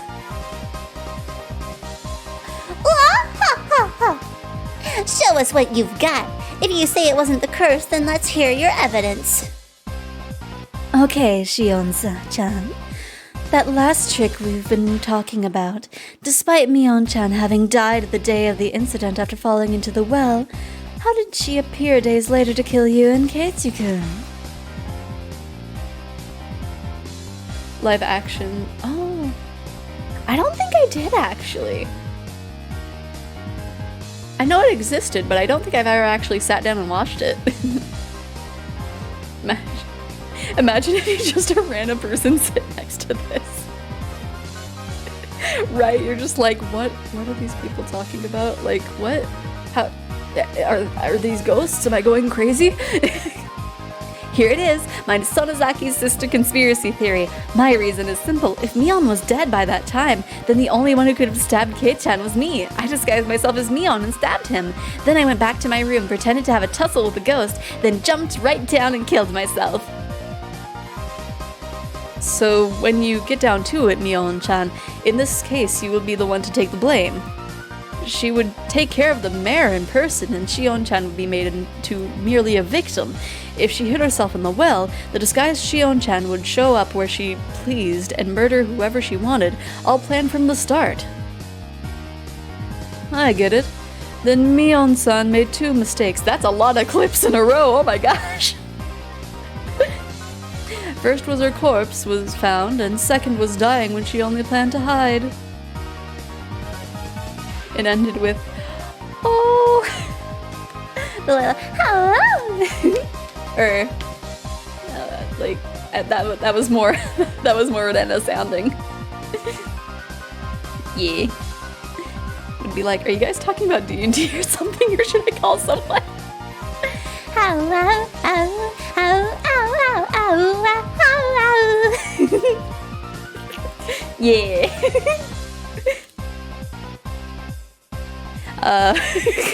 Sorry, okay, I think I read that all. Oh, Lovin, you're right. There's something logical about that. Better be careful, gonna get TMCA for that one, right? Hopefully not. However, I'm still not convinced. It was too different from the magnificent perfect crimes in the past. Even if their plan went well, Mion would end up the bad guy, wouldn't she?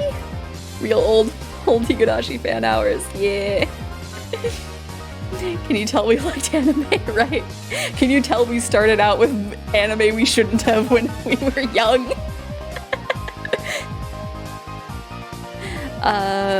What did I read already? I don't know, I'll start. Oh, thank you. Thank you for the sub, for Kazi. Wow, words. How you doing, Kazi? Right. I was the one that was just like the Nanodesu song just on repeat. Also the Red Alice remix. Where's the hype emote? I'm still working on my emotes. I might make one with like little light sticks. Nanodesu was so good, yes. Red Alice was awesome. Anyway, let me start over this sentence. However, I'm still not convinced. It was too different from the magnificent perfect crimes of the past. Even if their plan went well, Mion would end up the bad guy, wouldn't she? She would either have to hide for the rest of her life or live pretending to be Shion, wouldn't she? That would be too constrained. You can't call that a perfect crime. Welcome to the sub club. Yes, I will make sub badges soon, but yes, look at all you founder subs. In other words, whether by dying or disappearing, Mi would have to go away. Rika-chan, that's a good thought. That means we should consider that Mion Sonozaki leaving the stage was part of their plan. That's why at the end, Mion took the blame for all the incidents in the past. She took responsibility for all of them herself, then left. Oh no, you clipped it. Well, I guess this is a good way of seeing if TMCA will get me in trouble. By doing that, we should cover up the true culprit behind the past incidents, which means that this incident wasn't too shabby, but its purpose was to cement the past incidents as perfect crimes. Watch this in Berserk a bit. Right, I watched this in like Elfen Lied. The dog scene though, like being so young and then watching the nail scene and the dog scene probably shouldn't have. Which means that this incident wasn't too shabby. Its purpose was to cement all the past crimes as perfect past incident as perfect crimes. I suppose that's what it comes down to. I remember that scene, it was terrible, right? The young leader of the Sonozaki family, who had the biggest suspect, confessed to everything and disappeared. For her, or perhaps the non-Sonozaki true culprit, there likely was no more favorable outcome. I don't understand even an inch of your conversation. What do you mean by Mion-san taking the blame? Is she not the culprit? Let me put it this way. The true culprit behind the serial freak death incidents was somebody else. Mi-chan gave a false confession that she caused all the previous incidents to protect that person. Or so everyone's saying. My. I said this during the story, but it seems we have an incredible detective on our hands. Yes, it does seem a bit persuasive. An incident started to throw the scent off the true criminal. That's my reasoning. Though, if I go further, I think the true culprit isn't part of the Sonozaki family. So it was by Mion-chan disrupting the incidents of the further protect the mystery person pulled off the perfect crimes 4 years running then. That's right. The site foreman only appeared in name in the last story. Pretty suspicious if you ask me. Amazing. It really does all add up. Pachi pachi pachi. I still think the Sonozaki family and the sisters are the culprits, though. An incident caused by the sisters to sever their old fetters to the three families to clear away the past? That's my theory. Clearing away the past? You mean that they placed the blame for the three families' crimes on the final leader, Mion, to put an end to a dark history and then the two of them left? That's right. It would make it for a sad story, where we sisters finally choose to end it after a lot of worry. We went a little too far. Amazing. It really does all add up. Pachi, pachi, pachi. Wait, what? It looks like Rika-chan has an opinion too. Go ahead, Rika-chan. I have a question for you all. Why did Keiichi need to get stabbed? You already know why that is, Rika. It's obviously because he went into a forbidden storehouse without asking. Thinking back on it now, Tomitaka-kun and Takano-kun probably died in the previous story because they snuck into that storehouse, eh?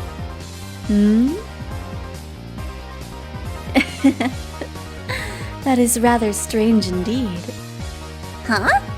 What is it that's strange? Ah! Rena-chan, that's right. Won't you think back, please? That's right. In the previous scenario, they were after Keiichi's life even though he didn't sneak into the ritual storehouse. Well, that's because... yeah, Hanamiza hates outsiders, right? That's why they tried to kill Keiichi-kun. That would be strange, though. They should have attacked Kei-chan's parents, too, in that case. No matter how you look at it, though, his parents never seem to be in much danger, either this time or the last. Hear that, everyone thinks... or hear that? Everyone who thinks it was a human's doing? Unless you can properly explain the reason Keiichi-san's life was threatened, you can't definitely prove the criminal was human, can you? Going somewhere you're not supposed to automatically equals stabbed. Even with the curse theory, however, we don't know why Mahabara-san was attacked this time or last time. With a little more, we would have had it. There are still a lot of mysteries remaining. We can find some kind of reason for everyone but Keiichi-kun to die. But for some reason, Keiichi-kun's death is always vague, both this time and last time. He was being targeted regardless of whether he went into the ritual storehouse. Then, does that not mean he was doing something that got him killed both last time and this time? I see. If we can find something in common about Mahabara-kun's actions between last time and this time, it seems like it would be the key to unraveling all the incidents. I skimmed through the stories again, but I think he's going about his life in his own way. Though aside from the part about the storehouse, I didn't spot anything suspicious about his daily lifestyle. Keiichi-kun, what did you do both last time and this time?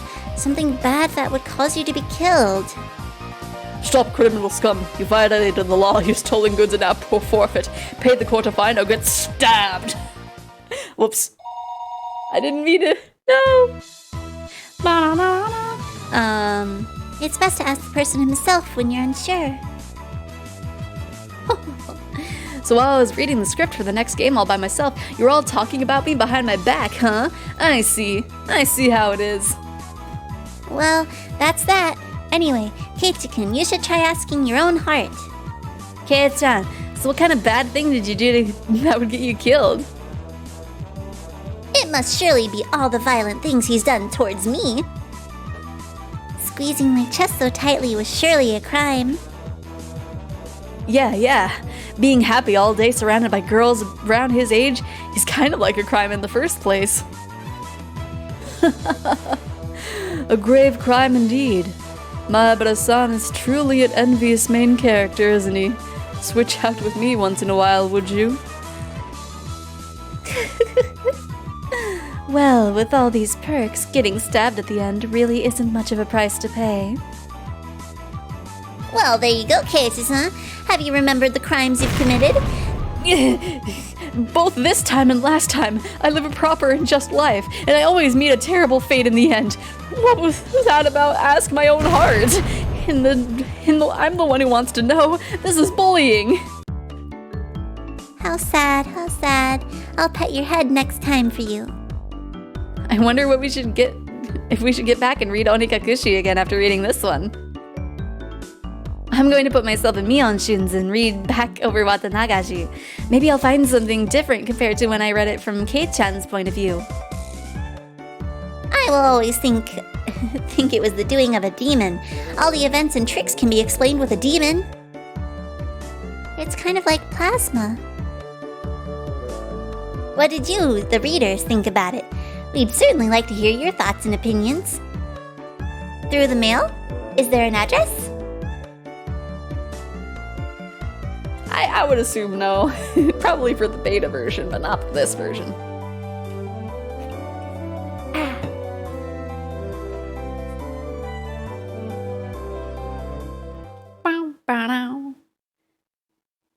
Okay, and so now we are done with that chapter. So I will go ahead over to my chatting screen as I switch over to the next chapter. But yes, are you ready? Are you guys ready to bully Satoko? Just bully her into the ground? I know I am. Okay, let me make sure everything is centered correctly. Oh no, the scanning, it's back. No. Oh no, my wings. My poor wings. What have you done? Okay, and so now, easy as that, we go back on over here, and then let me change the game over to be the right chapter. Where are my windows? There it is. And it is... Which one is this one? This is... Tatari Goroshi. There it is. Okay, the chapter has successfully been changed.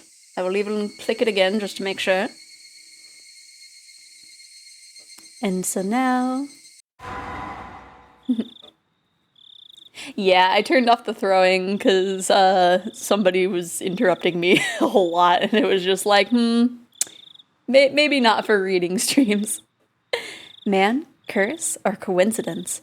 How are the conjectures inside you solidifying? I look forward to whether these conjectures would waver or become a cornerstone in this scenario. The difficulty is the worst. You will probably not even be able to make conjectures. Yeah, there's no splitting of any scenes, so... The snake in the well was happy, for it did not care what was outside of the well. The snake in the well was happy, for it was not to do with what happened outside of the well. And you were happy too, for you did not know what happened outside of the well. Very interesting. We're going to bully a kid, yeah! This is a work of fiction, obviously.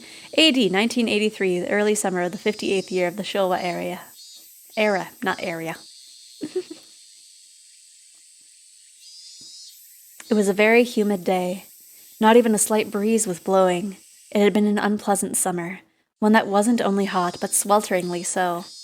There were various articles of clothing hung out to dry in the messy apartment windows, but the lack of wind evoked an impression far removed from coolness. In fact, it only felt more oppressive. I am now realizing that this chapter is going to hurt my throat. I'm going to take a sip, just in preparation. For a very specific man's. There were crooked houses and apartments lining the narrow, twisting road. In addition, there were planters and flower pots whose contents were beginning to rot, as well as bicycles and cars on the sides of the road, making it even more cramped, more oppressive, and all the more sweltering. Nobody was in this place at this time, was visiting it voluntarily, but in spite of what everyone might expect, a single motorcycle came rolling in. The lone motorcycle, which couldn't be called neat even as flattery, pulled up to a 2-story apartment complex and stopped there. A man, fairly old and wrinkled, stepped off. When the housewife hanging out the laundry noticed him, she called out, "Well, hello there! It's quite hot today again, isn't it?" "Oh, you got that right. I feel like I'm gonna boil out here. Oh, right, landlord. I didn't think that there would be the first thing you said. Ah, sorry. The fluorescent lights, right? I completely forgot. No, not that. Don't you smell it? There's a terrible smell about. I've been smelling it since this morning. Wait, what's this? It reeks.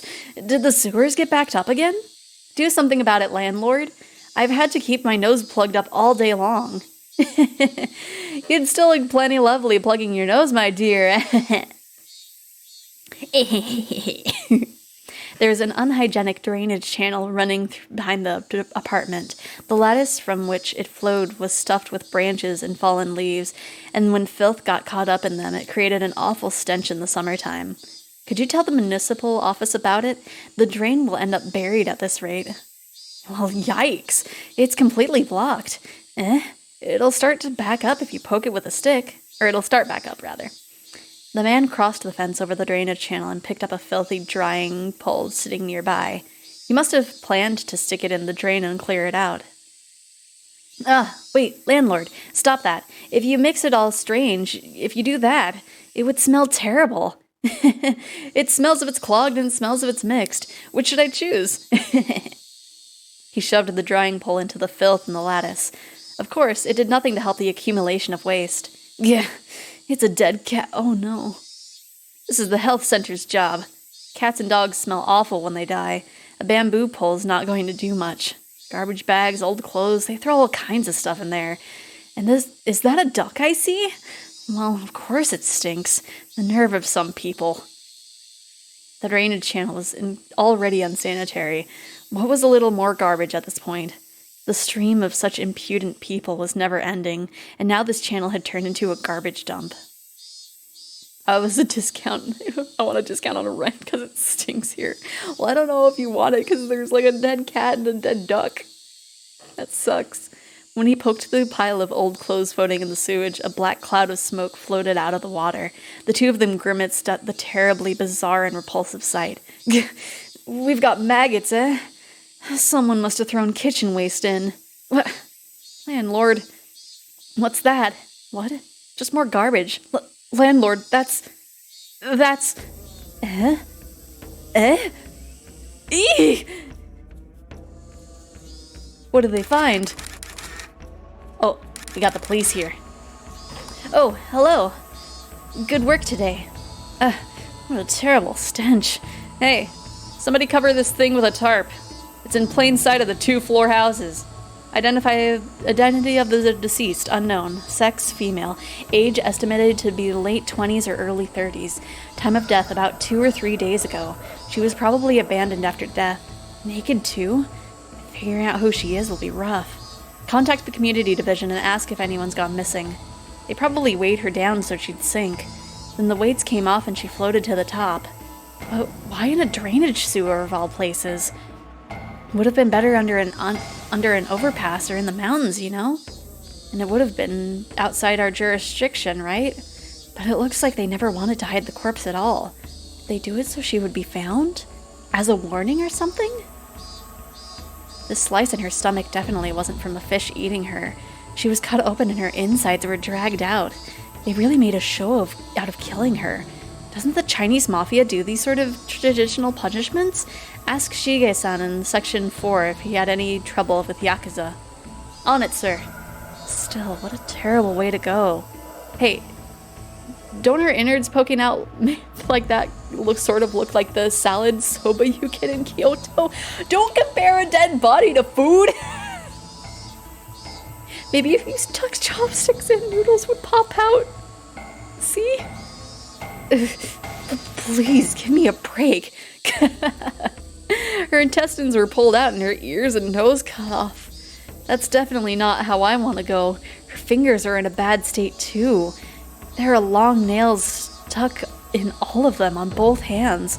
What kind of torture was this anyway? I don't remember that happening in the anime. It has been a while since I watched the old one, but I don't remember that.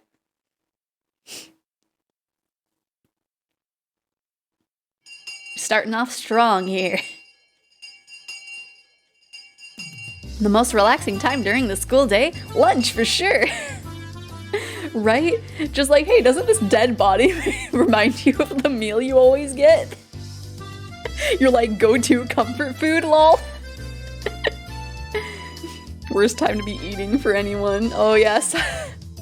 Sorry if anybody's having lunch. Everyone brought their desks side by side like always, and we all ate together. Oh my! Mion-san, if I may say, your lunch looks quite appetizing today. There are so many different things, it's wonderful. Setsuko and Nika-chan looked at Mion's lunch, shouting gladly. Let's have a look. Whoa! I just packed in some leftovers from last night. All the elders were having a drinking party at my house yesterday. I managed to nab some of what they didn't eat. So that's why they all look like snacks you could have with sake. They're but leftovers, mere scraps of food, but when arranged in a bento box so cleanly, they look impressive. Fists are huge, yeah, we're back to the old art style. It looks like part of a full-course meal at a high-class restaurant. People seem to decide if they like things mainly based on their first impression, so I thought maybe the taste of a bento would be proportional to how pretty it was when you opened it. You may seem unrefined, Mion-san, but you are positively splendid at arranging food like this. Our room is so nice and tidy too. Mi-chan is a lot more organized and polite than everyone thinks. It's all the same once it's in your stomach. I'd have thought Mion would say something like that, but to think she had this kind of taste. You can't judge a book by its cover. Mion was careful in everything she did. She never misstepped, faltered, or messed up. I see. She is our club president, after all. Yours is nothing to scoff at either, Rena. Your crab kamaboko flower is really pretty. You know, Rena, your lunch always has, like, an art to it. It has rabbit-shaped apple slices and carrot flowers and stuff. Rena's bento wasn't all about taste. It was like she always puts her heart into it or something. It wasn't just good, it made your insides all nice and warm. Thanks. It's not quite as good as Mi-chan's, but I wanted to make it really cute. Cooking isn't all about skill, it's about love.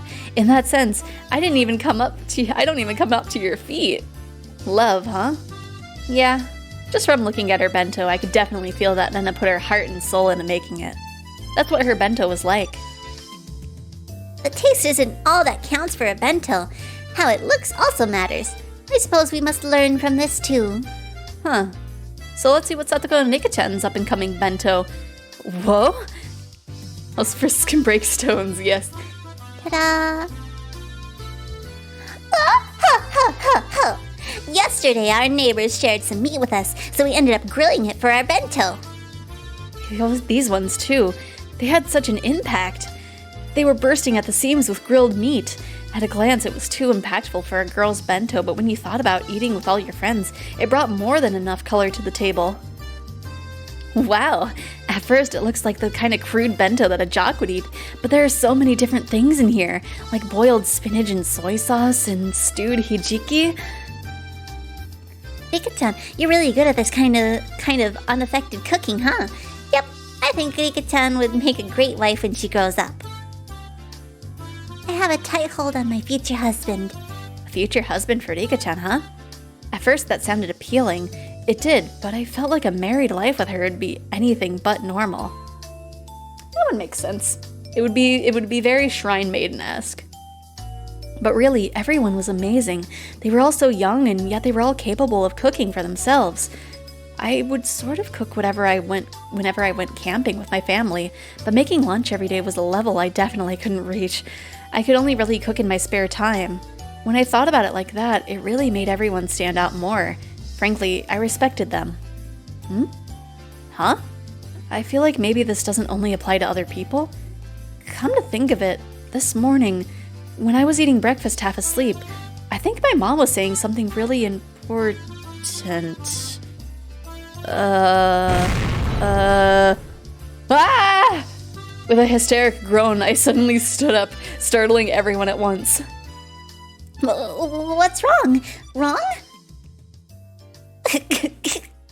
You'll make us choke if you shout like that so suddenly, you know. There's rice coming out of your nose, Satoko. I'd forgotten. All this stuff about cooking for yourself. It applied to me too. Oh no! Keitsu, your mom and dad need to go to Tokyo again for business. Yeah? Ooh. Sleepy. Your dad's mentor fell ill right before an event he was taking part in. It's a very important event and they need someone to fill in. Well, Dad does what he has to do for his job. So your dad and I, you see, we need to go to Tokyo as fast as we can to help with the event. We might have to stay there for a few days depending on what happens. That sounds annoying. Oh. While we're gone, we won't be here, so you'll need to make your own meals yourself. Are you okay with that, Keitsu? I'll be fine. Humans can do anything when they're desperate. Is that so? That's a relief. You can at least cook rice, right? And you can make miso soup as well. Then you just need to buy some side dishes and you'll have a meal. Meal? Yeah, I can cook rice with my camping kit. Never used a rice cooker before. I've only ever made instant miso soup that you make it in a pot of boiling water too. Well, I'll think of something. If you can cook for yourself, then you don't need much money, do you? No eating out. It's too expensive. You're at the age where you should learn about cooking and personal finances now, after all. Yep. I'll get by. No, I won't! What was I thinking? I was half asleep and I made such crazy empty promises? Just like manga characters always do at times like this, I bent over backwards and scratched furiously at my head. Scratch. Huh? Keitsu-kun, your parents sure have it rough. Anyway, you need to keep things in order while you're gone. Anyway, food. My parents aren't here. I have to make it all by myself, you know? This is a huge emergency! Should you not simply give up and cook for yourself? Keitsu-san, did you not make a fabulous curry dish for the curry party previously? Listen here, my mom taught me how to cook that curry when we camped, and that's the best I can do. I can't eat curry 3 meals a day. I mean, it's just junk food in the first place. There's no nutritional balance whatsoever. It's just completely... stupid! Shh! Shion and Satoko put their hands over my mouth. Just dissing curry right in class. A moment later, the door rattled open, and Chie-sensei, a known curry maniac, suddenly poked her head in. Did I just hear somebody bad-mouthing curry? No, we didn't say anything. Everyone's faces went totally white and they all shook their heads in denial. Her eyes rolled over the classroom. Her glare wasn't just a teacher's ordinary stare. Is that so? Must have been the wind. Chie-sensei gave one more look around the classroom, then closed the door and went back to the teacher's lounge. I may have been shouting, but for her to hear it from all the way across the hall in the teacher's lounge... That teacher is terrifying. Kei-chan, you can disparage other foods all you want, but you might want to stay away from curry. At least as long as you live in Hanamiza. Okay, I'm sorry. That's what I said, but still, I can't have curry for every meal. And cup ramen is good because you only eat it once in a while. If you eat it for every meal, you'd get bored of it pretty quickly. Yeah. Rice and miso soup and a good side dish. Yeah, that's what a Japanese table should look like. Why can't you just try to cook for yourself? Rice you make yourself is really good. This old man thinks it's more of a pain than good. But experiencing every once in a while might be nice. That's right. Life is all about experiences, right? But when you cut your fingers or burn yourself, it's so sad. So very sad. Haha. With everyone encouraging me like this, I started to feel like maybe I could do it if I tried too, though approximately one person didn't sound like she was encouraging me. Cooking is a skill I'll have to learn at some point since I want to live on my own someday. Maybe learning now wouldn't be so bad. I'm pretty uneasy about it, but you're right. If I don't understand how to cook a few things around here, then I won't be in a good shape the next time our club does a cooking showdown. You are correct. That clever trick of yours in the last curry contest won't work every time after all. As if scorning me, Setsuko ridicules my comeback from a hopeless situation in a certain do-or-die curry showdown. And what are you so relaxed for? You relied entirely on Rika-chan back then, didn't you? What did you cook at the time exactly? You put a bag of salt in Rena's curry, a bag of salt in Mion's rice, and you flipped over my pan! I relapsed into my grudge after the last curry showdown. For now, I calmed my unquellable anger by pinching Setsuko's ears.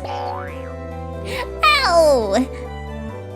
My attack was because that's what they were doing for the club. I may not look like it, but I can do a little bit of cooking. Can you now?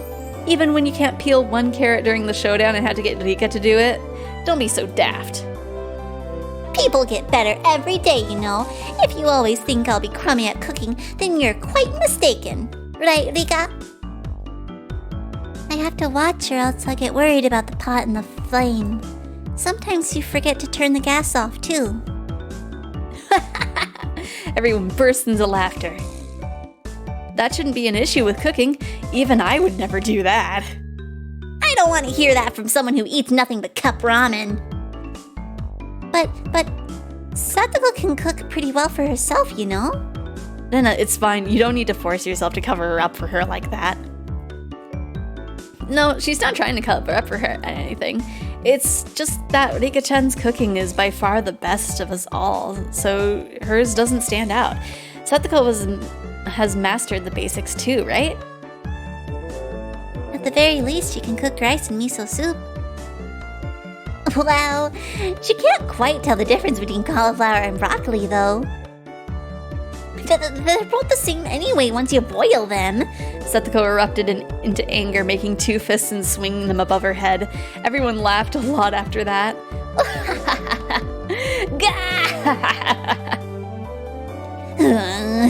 The others don't matter. I cannot stand being laughed at by you, Keiichi-san. Yes, perhaps I do lag behind everyone else in terms of cooking skill, but at least I'm confident I'd never lose to you, Setsuko. Not to you, at least. What was that? You have the gall to say you're confident. That's what's daft here. I may not seem like a good cook, but I take turns with Rika, you know. I can cook just fine by myself, thank you. I see. Good for you for being able to cook. I'll buy some candy for you as a present later. I patted Setsuko on the head while I made fun of her. Setsuko seemed to know I was making fun of her too, since her face went bright red very quickly, and steam started to pour out like she was a kettle. You don't believe me, do you? Anyway, I can cook far better than you can, Keiichi-san. I see. Then, if you can tell me the difference between cauliflower and broccoli, I'll believe you. Come on, let's hear it. The green one is broccoli, or no, the yellow one. Cauliflower is red, blue, green. Come on now. What color is broccoli? It's not red, blue, green like a television. Come on, say it. Say it. Setsuko can cook just fine without knowing what... Oh, wait, no. Setsuko can cook just fine without knowing what color broccoli is, white. Good for you, good for you. Oh, here comes the automaton to cover the crying.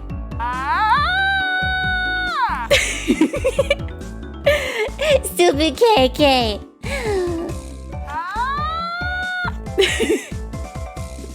Oh, it was nothing to cry hysterically about. She's so goddamn cute. I stroked her head as hard as I could. Ruffle, ruffle, ruffle. If you're going to act so smug, then you can surely show us something better than Setsuko, remarked Mion, giving me a slightly mean smile. Actually, well, I had no confidence at all in my cooking, but the situation carried me along and I decided to deliver an impressive declaration. Just you wait. Tonight I will make the best darn meal you've ever seen. I'll even make a little too much and pack it for lunch tomorrow. You'll be so surprised you'll fall over. Hog curry, right? Man, I want some curry. that would be delicious. I have some like golden curry, like the little squares. I would just need to get everything else Other than the rice. I have the rice at least. That sounds like fun. I can't wait for lunchtime tomorrow. Rika-chan petted me on the head. Her words of can't wait sounded so transparent. Rena is excited too. I promise I won't laugh no matter what you make. Alright, so maybe I'll go all out on my bento tomorrow too. Then let's do this. Let's have a bento showdown tomorrow. As a club activity, of course. And we'll throw in a punishment game too. My, what an ingenious idea that is. How is that, Keiichi-san? I'll give you one chance to back down. Sayoko? Satoko wiped her tears and snarled at me as if this was her chance to turn things around. Maybe this is bad? I feel like maybe the conversation is getting pretty out of hand. Oh, if I apologize, now's my chance? But what came out of my Keiichi Maibara's mouth was a statement so reckless it even frightened me. Yeah, you're on! My bento tomorrow will knock you right off of your shoes. Whoa! Everyone raised their voices in surprise at my bold, confident reply. Now I've done it. What have I done? I'm so irresponsible. So, Mion-san, what sort of fantastic punishment game will we have to play if we lose? Setsuko grinned fearlessly, as if to say it was already decided I'd be playing such fantastic punishment game. Let's see. Okay, how about this? Whoever loses tomorrow's bento showdown during lunch break tomorrow has to go up to Chie-sensei as she's eating in the teacher's lounge and say bad things about curry. That's a death wish. But Mi-chan, that's... How terrifying. Everyone went pale and gasped at how truly terrifying the punishment game was. Chie-sensei is such a maniac about curry that she'd risk her life for it, and to go up to her and start saying bad things about curry? What kind of fate would await us? Just trying to imagine it was scary. And as everyone looked blankly amazed at the terrifying punishment game, Rika-chan spoke. Tomorrow's contest will be decided by skill. Rena and Mion and Setsuko, everyone... Rena, Mion, and Setsuko. Everyone nodded deeply in agreement. Let me some curry. Yeah! Although, Keiichi-san's problem might be his own dinner tonight rather than tomorrow's bento. How disappointing that you can't witness what an amazing dinner I'm going to make tonight. I'll let you have a glimpse of it in my bento tomorrow, so look forward to it. That is quite a lot of grandstanding. You do know what will happen if you come to us with something terrible, right? I just can't wait. How much trouble you'll be in with Chie-sensei tomorrow, Satsuko. Oh. Yes, I can't wait either to see you, Keiichi-san, groveling before her and begging for forgiveness. Saying it with all with tears streaming down your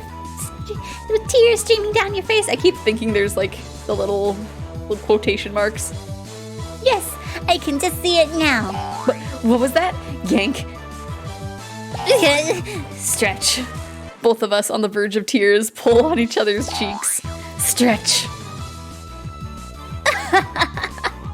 Trying to muster all your desperation by placing yourself in a predicament. Kei-chan, that's so manly. That isn't manly or anything of the sort. It is called being reckless. You can't even cook well.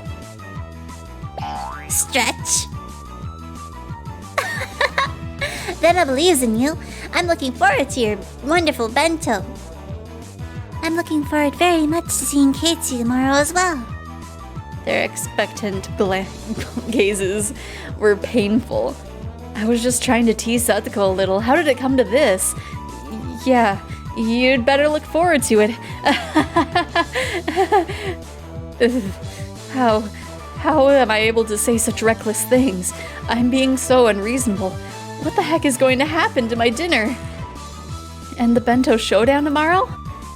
No, more importantly, if they make me say bad things about curry to Chie-sensei's face, what'll happen to me? Currently watching this storyline in the anime. Ooh! The extreme contrast between my outward bravado and my internal screaming continued as the hot and humid June afternoon dragged on.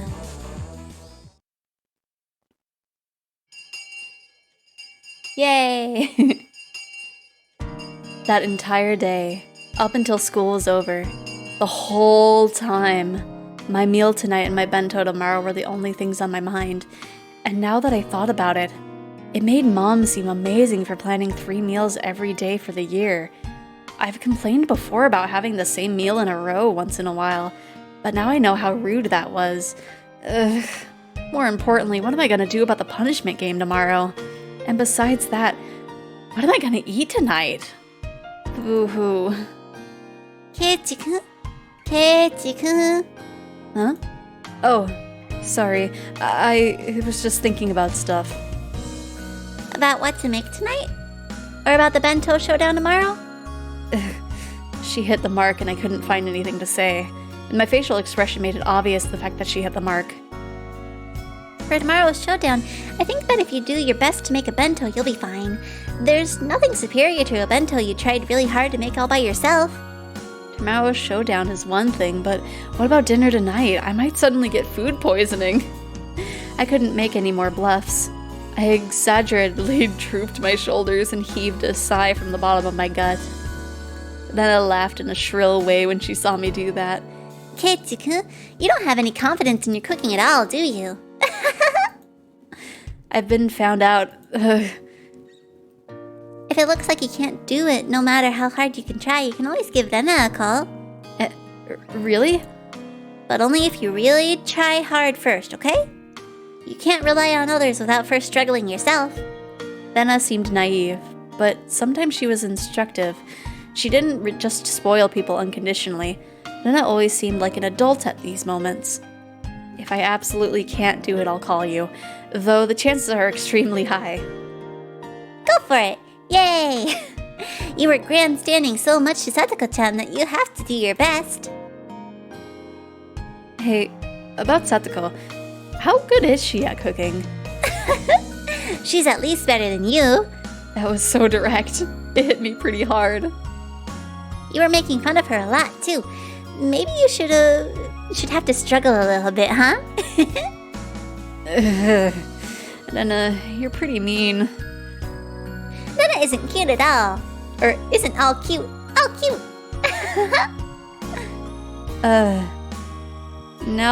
Now that I've provoked Satoko that much, I couldn't just make some crummy bento. I can't believe how loose-lipped I am. Okay, bye! Good luck. On the cooking, show everyone that you can do it if you really try. Yeah. I waved my hand absently in response. Leaving me with words of encouragement and few pieces of super beginner advice, Rena disappeared past the trees. It's in between a chapter, so I get to sip. Some free hydrations.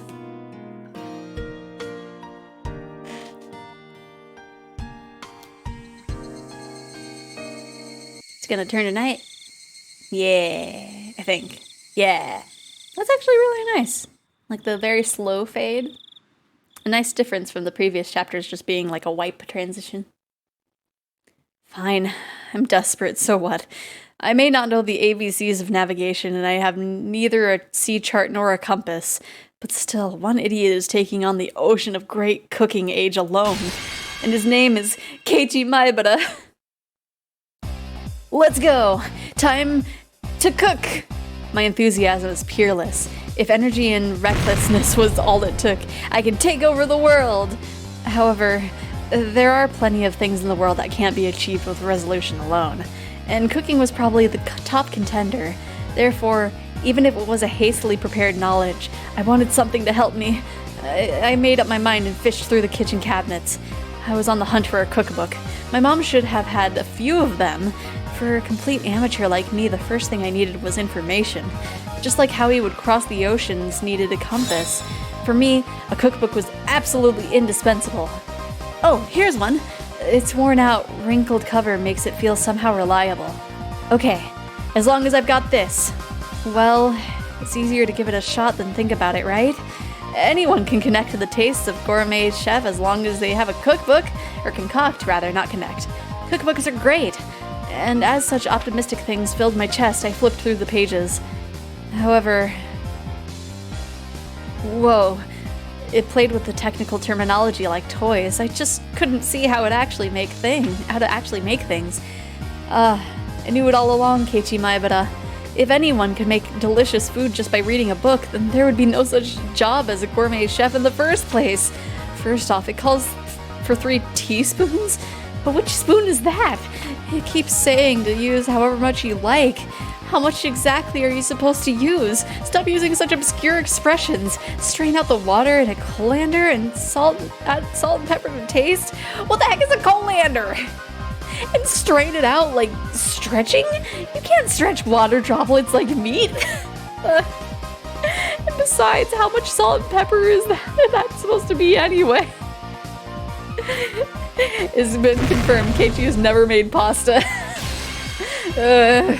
Are there any beginner-friendly guides in here? It won't do you any good to yell, cool off, my Keiichi Maebara. Think calmly. For now, I'll leave the side dish until later. The rice is more important. Have to cook the rice or I can't start. I know a little bit how to cook rice. I didn't cook it with my camping kit while camping all the time for nothing. I'll wash the rice. That should be enough water. And which switch is it? Is it this button? Oh, the lamp turned on. Yeah, fully automatic rice cookers are one of the 3 sacred treasures after all. Now pleased by the rice cooker set, I pulled myself together and decided to take on the miso soup next. The miso soup I made at day camp was all the instant kind after all. Well, it would be fine if I just melted the miso into hot water, no doubt. I'll boil the water and put in the miso. Huh? How much should I put in? Well, let's see here. Use the proper amount according to the number of people in your tastes. Enough with the vague expressions. Fine. Then I'll put in the proper amount. I crushed the bag of miso in my fist and put half of its contents in the pot. Was this really okay? Probably not.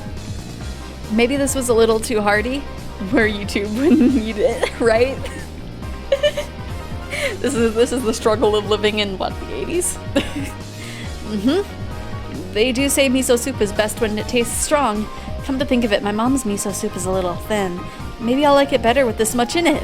I said it aloud as if trying to convince myself, then convinced by my own words, I nodded to myself. Alright, the rice and miso soup were probably fine. Next, the side dish. But what should I make? Something I could make that would add color to the meal. That's it! Why don't I stir-fry some vegetables? You can eat vegetables raw too, and they won't die from just a little bit of fire. I was so cute then, not realizing that the level of my thoughts had fallen from what would look great in the meal and what would be easy to make. There were quite a few vegetables in the refrigerator. What kind of vegetables go in stir-fry? Bean sprouts? Cabbage? Chives? Onions? Can you put cucumbers and lettuce in? For now, I grabbed a nearby cutting board and cut them into chunks and tossed them into a wok. This has gotten pretty exciting. Is the true worth of men's cooking? Hey, this is actually getting kind of fun. All of a sudden, there was a pile of vegetables in the wok. Alright, next was the salad oil. Glug, glug, glug, when the salad oil. It'll be more exciting if I filled it to the brim. No! Oops, a bit licked out. Well, no point in worrying about something so minor. The great Keiichi Maebara's cooking is exciting. Okay, let's turn on the heat. Bwop! Whoosh! The salad oil filling the wok to the brim caught fire and flames reached up to the sky. Amazing! Maybe I can be an iron chef too. What if I'm really good at cooking with fire? Those words were spoken by delusion. I was saying something outrageously careless, but when the words came out, they sort of convinced me. Yes, I am an iron chef. Ow! Hot, hot, hot, hot. Right as the crazy pillar of flame started to burn the ceiling, I finally realized that the fabulous cooking before my eyes had cultivated into an actually life-threatening disaster. Wait, what? Could I Could I have been doing something insane? The force of the flame grew stronger and stronger. Wait, what? What? Right, sorry guys, this is a really short chapter. KT set himself on fire. Yeah! What in the world are you doing? You must stop the flames this instant. Kathwack! Oh. Somebody forcefully struck me in the back of the head. When I turned around to see what was going on, to my surprise, I saw Satoko and Rika-chan there. Satoko? Rika-chan? As I stood in wonder at their unexpected entrance, Satoko shoved me out of the way to turn off the gas. I doubt many people in Hanamiza even had computers. Right? I think this would still be a time where, like, at best, libraries would be really only the source of, like, maybe 1 or 2 computers. And that's at best. Then Rika-chan got a towel, soaked it in water and spread it out, placed it over the pot. She continued to soak more towels and put on a second, and then a third. Once a whole bunch were piled on, the fire finally stopped. All of it had happened in a few moments. Having avoided a huge fire by a hair's breadth, the 3 of us gasped for air. Wait, what are you doing in my house? You're trespassing on private property. Yes, well, Katie-san, you've been caught red-handed in the act of arson. It was just about to turn into a huge building fire, wasn't it? It would be very, very sad if Katie was homeless after this. And after pretending to be an Iron Chef, I finally began to take in the situation. So, that was really about to set the house on fire? Is that not obvious? Just look at it. The ceiling is all sooty, is it not? Chimneys are the only things that should be sooty. Satoko was seriously mad at me. Maybe they saved my life. According to what they said, I was so absorbed in my fiery cooking that I hadn't noticed when Satoko and Rika-chan rang the doorbell, but they could tell someone was home, so they came in to check. Thank goodness they did. If Satoko and I hadn't come, the fire engines would have been going wee-oo right now. Katie-san, do you understand now how serious this is? At some point, I had sat down on my knees as I was listening obediently. I'm sorry. You two saved my life. We thought we could come and see what a fabulous dinner you made, but as we thought, it's a mess. At this rate, we won't even need to look at your bento. Mean. So you and Rika-chan came all this way just to see what I'd make for dinner? Us being mean saved your house and your life. Is it not something to take to heart? Yes. I'm sorry, Satoko-san. At this point, having shown them such a disaster, I couldn't exactly make any more bluffs. I'd completely surrendered. And yet you really tried hard on the curry. Where did this Katie-san from back then go? Jeez. I had all our underclassmen help me then, and I just borrowed entire pots from the other teams. I didn't really cook anything. Katie-san, you cheated? Jeez. You might have been doing what our club usually does, but that was terrible. Pouring salt into the other team's pot seemed far more terrible to me. But Satoko was in control right now, so I couldn't respond. I obediently hung my head to her. By the way, Katie-san, this terrible pot, this wasn't supposed to be miso soup, was it? Satoko stared at the pot, totally full of miso, with an awful expression. So I really did get the amount wrong. Judging by the look on Satoko's face, whatever was put in the pot couldn't be called miso anymore. Forget the miso soup. The rice should be cooked just fine. Rice cookers these days are pretty convenient. It should be just about done. Meep. It's not cooked. See? The inside is still all watery. What? But I switched it on and the little light came on. Katie-san, the buttons you pushed was the timer button, okay? It's set for breakfast, so it won't turn on until tomorrow morning. Yeah. So then, what? In the end, I didn't have a side dish or a miso soup or even rice. I couldn't make anything myself? It serves you right. So, have you finally realized your place? Come, admit it. Say it. I, Keiichi Maebara, am all bark and but a much crummier cook than Satoko Hojo-san. I'm a terrible person and a crummier cook than Satoko. I beg your forgiveness. Ah! I fainted in agony. Rika-chan pat my head, satisfied at the sight, and Satoko laughed loudly in triumph. I've completely lost. In the end, I talked big, but couldn't make a single dish adequately. At this rate, I'll go without dinner. And tomorrow morning, no breakfast, and no bento for lunch either.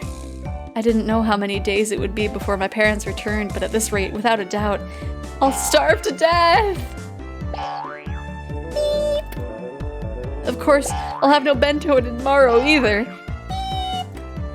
And I'm sure to get the punishment game tomorrow. Rika-chan kept on patting my head with a smile on her face that couldn't possibly get any bigger. Keiichi's hubris is too big for his own good. Yeah. He's all talk. Satoko, completely appalled by how unsightly I looked, heaved a heavy sigh. Adult men are just so pathetic, aren't they? Come on. Please, move yourself out of the way. As I sobbed like a girl, Satoko, displeased, brushed me aside, dumped the remains of the miso soup into the sink tidy, and then began to rinse out the pot. Don't worry about it, Satoko. I can at least clean up after I have my own mess. I couldn't have Satoko clean up the cooking utensils I'd made a mess of, but when I tried to stop her, Rika-chan pulled on my clothes. Keiichi, you can't just be silent. You can just be silent and watch. She grinned as she said it. Be quiet and watch. What are you saying, Rika-chan? She meant what she just said. Keiichi-san, just be quiet and leave this to me. Satoko turned around and declared, seeming bothered. As if to say that amateurs should keep their hands off. Her annoyed expression was a little scary. Leave what to you? Satoko didn't answer. Instead, she spun around and began to rifle through the pots in the refrigerator. Hey, wait. Don't mess with them too much. If you turn the place inside out, my mom might get mad at me later. Would you just be quiet already? Men aren't supposed to enter the kitchen. Rika. Aye, aye, sir. Satoko snapped her fingers, and Rika-chan got on her tiptoes, grabbed me by the back of the neck, and started dragging me away. Leaving Satoko alone in the kitchen, Rika-chan dragged me into the living room. Hey, stop! Rika-chan, let me go already! If we leave it to Satoko, the kitchen will be a disaster! Satoko came to see how she beat you today. It's her revenge. Revenge? Come to think of it, her face kinda looked grim. Eventually, from the kitchen, there was a sound of a faucet being twisted and the stove dial being turned. I began to hear the nostalgic sounds that made me immersion dinner time. The refrigerator opening and closing, ingredients being cut on the chopping board. What did that mean? Was she cooking? I mean, what else is she gonna be doing? Keiichi made fun of her quite a lot. Satoko wanted to show you that she can cook proper meals too. Just listening to it like this, there haven't been any sounds of blood spilling or bursting or explosions. At this point, at least, she had proven she was a more skillful cook than me. In the cooking showdown with Satoko Hojo versus Keiichi Maebara, it looked like victory had already been decided. I recalled Satoko's slightly annoyed expression from before. I was making fun of Satoko too much today, wasn't I? Is she holding a grudge? We were just provoking each other with our usual back and forth, but I also think I maybe overdid it. At the very least, I shouldn't have made fun of Satoko, who could cook for herself, when I'd never cooked other than for recreation before. Satoko isn't holding very much of a grudge. But she came all the way to my house and pushed her way in. She's gotta be mad. I quietly took a peek into the kitchen. She definitely looked different from her usual bird-brained Satoko. Her eyes were sharp and her movements were brisk, to the point where it was a little scary. Then she must have noticed me, because she turned around and shot me an annoyed glare. I cringed in fear and hastily pulled my head back out. She's mad. She's totally mad. How will she take revenge on me? The That's just Satoko being serious because she didn't want to fail. She isn't angry or anything. How could you say she isn't angry? I've never seen Satoko be this frightening. Keiichi-san, I can hear that, you know. Sorry. I jumped at Satoko's angry outburst and faced towards the kitchen. I felt exactly like a kid who had done something bad and gotten called to the teacher's lounge. Where do you keep the miso? The refrigerator is so big I don't see any of it anywhere. I'm sorry. The miso is on the middle shelf in the fridge, at the back left in the lower rack. What is this? You need to close the miso package after you finish with it. It's getting the inside of the refrigerator dirty, isn't it? Yeah, sorry. Before I can look for something to wipe it with, Satoko wiped it up with a wet dish towel. I swear, how are men so bad at cleaning up after themselves? I shudder to think that you'll become an adult like this. I couldn't talk back to Satoko today. The only thing I could do was obediently lower my head and apologize. As Satoko nitpicked and apologized, a good smell began to fill the kitchen. This is how you prepare miso for the soup. You scoop a little out with the ladle and break it up with the chopsticks. It's important to add a little at a time and keep tasting it. Dumping the entire thing into the pot is absolutely outrageous. Sorry. I never paid attention in home ec class. You're pathetic. I swear. Men. I cowered at her annoyed-sounding muttering, but looking at her like this, she seemed quite good at cooking. It had just been overshadowed by Urena and Rika-chan's artistic abilities. Satoko's skills were clearly enough to get passing marks. Hey, if you have time to zone out like that, then you can go set the table. Rika and I will be eating too, so please set 3. On it. I hastily took the 3 people's worth of dishes and such from the cabinets and headed to the dining room. When I returned there, I could hear laughter from a variety show on the television. Rika-chan was sprawled out on the couch, watching television and relaxing. When she noticed me putting the dishes out on the table, she came scampering up. Dinner time is soon. Dinner at Keiichi's house. Nipa! The first official Nipa! Woo! Nipa! Rika-chan, you're in a good mood. That's a pretty big difference from Satoko. Satoko isn't in a bad mood at all. She's enjoying herself more than she has in a long time. Enjoying herself? Seriously? She's like how when she was with her Nini was... What? She's like how she was when her Nini was with her. It really has been a long time since I've seen Satoko look like she's having so much fun. Nini? What the heck is Nini? Is that a sound cats make? No, that's Nyanya. Nini means brother. Satoko's older brother. Satoko's older brother? He's named Satoshi. Haven't you heard his name before? Satoshi. Satoshi Hojo? Maybe I have, maybe I haven't. Nini means death by fire. She just pulls out a flamethrower. At least he didn't go to our school. Satoshi, huh? Satoko's older brother? That's the first time I've heard of him. She had a brother, huh? I didn't know that. She does have one. Saying that, Rika-chan grinned even more brightly and went Nipa again. Why wasn't it in quotations? When Satoko was with Satoshi, she always looked like she was having fun. Just like this. It really had been a long time since I'd seen Satoko enjoying herself this much. However I looked at it, she seemed to be in a bad mood. But her good friend Rika-chan was saying that it was actually the opposite. Is she really enjoying herself? She must be remembering the time she spent with her Nini. It's nostalgic. Nostalgic? Huh. Then does he live apart from Satoko? Maybe Satoko's older brother Satoshi is actually a lot older than her. He must have gone off on his own and was living by himself far away. Satoko seems like she got along well with this Satoshi person. She did. The two of them got along very well. She spread her arms wide to demonstrate the width of how well they got along. According to Rika-chan, Satoko supported her docile, slightly unreliable older brother through nagging. That was their relationship. I see. That certainly applied to the current situation. We had me, unreliable, unable to cook even a single dish properly, and Setsuko, who redid it while scolding me. Could Setsuko have been getting a glimpse of her brother, who now lived far away, through me? So she would always nitpick whatever Satoshi did, but she firmly supported him and they got along well. Today, she was the one. She suggested we go to Keiichi's house. She said there's no way the unreliable Keiichi-san could possibly make dinner. We need to go make it for him.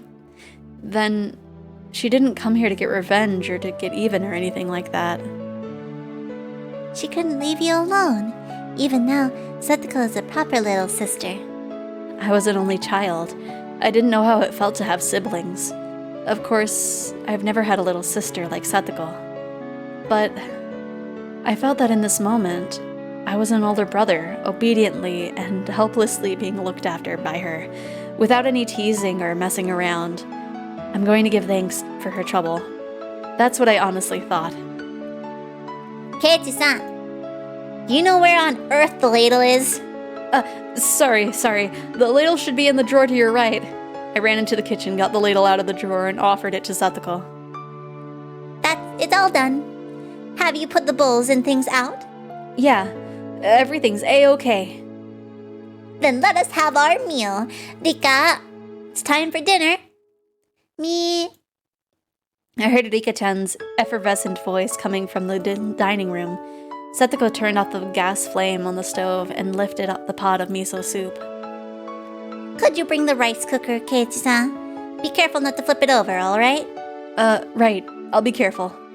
I can carry rice cookers just fine without being warned about it. I thought about replying like that, but I decided not to. No mean words or ready retorts today. Rice with steam billowing from it, and miso soup, as well as a handful of side dishes. On the table was a truly firm and family-oriented dinner. It wasn't weird at all or extravagant. It was a daily meal, the sort of housewife would make. It was very nonchalant and brimming with liveliness. Then let us eat. Thank you for the food. At Setsuko's command, Rika-chan and I both thanked her in a loud voice. I made light of you, Satsuko. You've beaten me soundly. Do you have a better opinion of me now? I may still not be as good as Rika or Rena-san, but I can cook far better than the helpless Keiichi-san. Yeah, I know better now. After I honestly admitted my defeat, Satsuko's expression finally softened and she laughed with her normally loud and cheerful voice. Oh, the rice is cooked really well. Though she used the rice cooker, it tasted a little different from the rice my mom made. Maybe she used a different amount of water for it. Even so, I could feel Satsuko's personality from the rice, which made it taste better than usual. The miso soup was a little on the thick side, but it was still delicious. The side dishes, while not exactly flashy, tasted great as well. It was also appetizing and I couldn't stop eating. The side dishes are well done too. Satsuko, you're not a bad cook at all. I gave my honest impression without a hint of sarcasm. Satsuko seemed to have been expecting some, because when I praised her so honestly, she got flustered instead. Your praise honors me, but it's nothing so grand. The side dishes are just things I bought at the store and heated up. This and this. All I did was open the can. I can only really make rice and miso soup myself. Satsuko said, embarrassed, her face a bit flushed. There was none of her normal verbal abuse or sarcasm in there either. I can't make anything except rice and miso soup, but when you get ready-made side dishes and put them on the table too, it turns into something fairly splendid. My mom uses ready-made side dishes and canned goods too. It's nothing to be embarrassed about. This is a fantastic dinner. I gave her honest praise. I've never met Satoko's brother, but Satoshi would probably praise her in the same way. Well, I suppose it's enough now that you've come to realize that I can hold my own in the kitchen. Would you like seconds? There's plenty of miso soup left. Huh? Did that brat just awkwardly change the subject? When I realized my response had been on the mark, it made me a little happy. When you eat rice like this, it's fun. Like we're eating with Satoshi. Rika-chan mentioned Satoko's older brother's name again. Satoko's chopsticks paused, and she looked up at the ceiling. How nostalgic. I wonder what he could be doing right now. She had a faraway smile as if yearning for a friend who had moved away. From how it looked, I got the impression she hadn't seen Satoshi in quite some time. Satoko realized I was giving her a blank stare. Ah, I do apologize. Satoshi is my Nini. No, my older brother. Ah, okay. I see. Nini must have been a nickname only Satoko used for him. It was funny to see her hastily deny it. I was rather surprised a person with such few living skills had the ability to run away. Well, I'm sure he'll pack up shop at some point and return out of the blue. So he ran away? There was another story to what Satoko had said so cheerfully. The reason for Satoshi not living with her was a little serious. Everyone had been talking about it in such an upbeat way, so I continued to talk about him. Should I not have broached the subject at all? I hastily took a look at Satoko's face after thinking that, but there was no trace of the gloomy expression I'd been worried about. Well, he's not old enough to be dreaming of living on his own. Nini wouldn't be able to do it for long anyway. He has no endurance. Satoshi may not look it, but he's a very persevering person. He's a lot more persevering than you think. Rika, you always take Nini's side right away. You're a little too nice to him. Satoko is just too harsh on Nini. You should treat him more kindly when he comes back. Satoko and Rika-chan's views regarding Nini, aka Satoshi, were parallel to each other, but I could easily tell that both of them really liked him. They were so optimistic too. Even though he had run away from them, it was like they were going to see him again next week. Satoko and Rika-chan both liked Satoshi even now and waited for him, believing he would surely return. I've never met him, but I know for sure that this Satoshi person was a really good guy.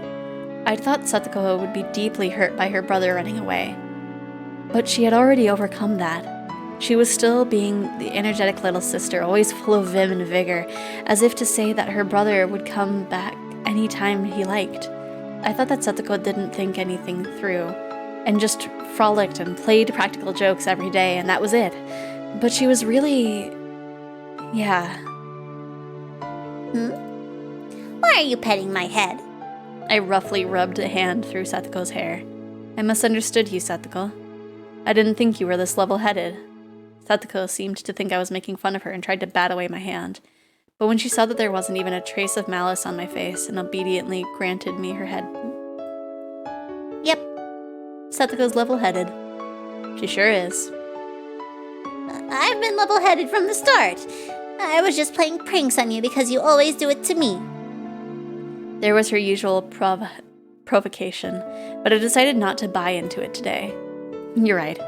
You were just doing it to go along with me. But you really were so level-headed. Good for you. Is that actually a compliment?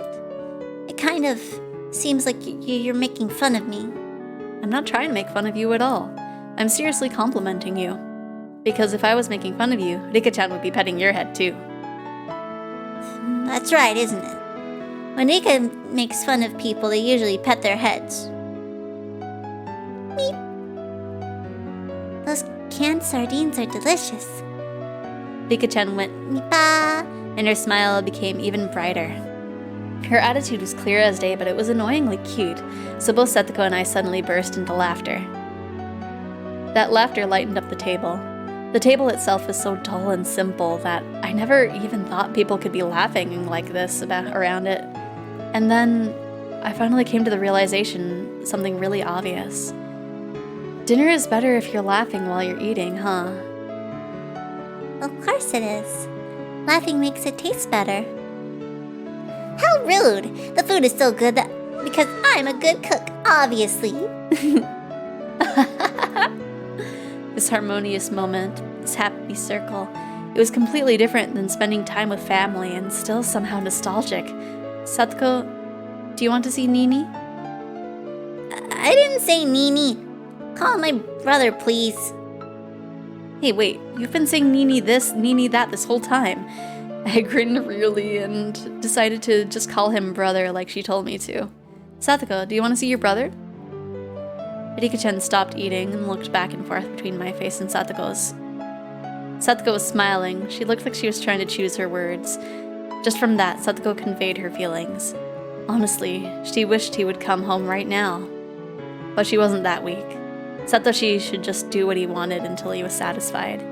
In return, she'd let him have the scolding of his lifetime, and then she'd have dinner with him and lay out his food on for him. Well, of course I want to see him again. It's been almost a year. It's been that long already. Rika-chan smiled thinly, her eyes appearing to look far away. Well, Nini can do what he wants. It would lighten my load if he came back with more muscles and knowing how to do housework, of course. See? You said Nini again.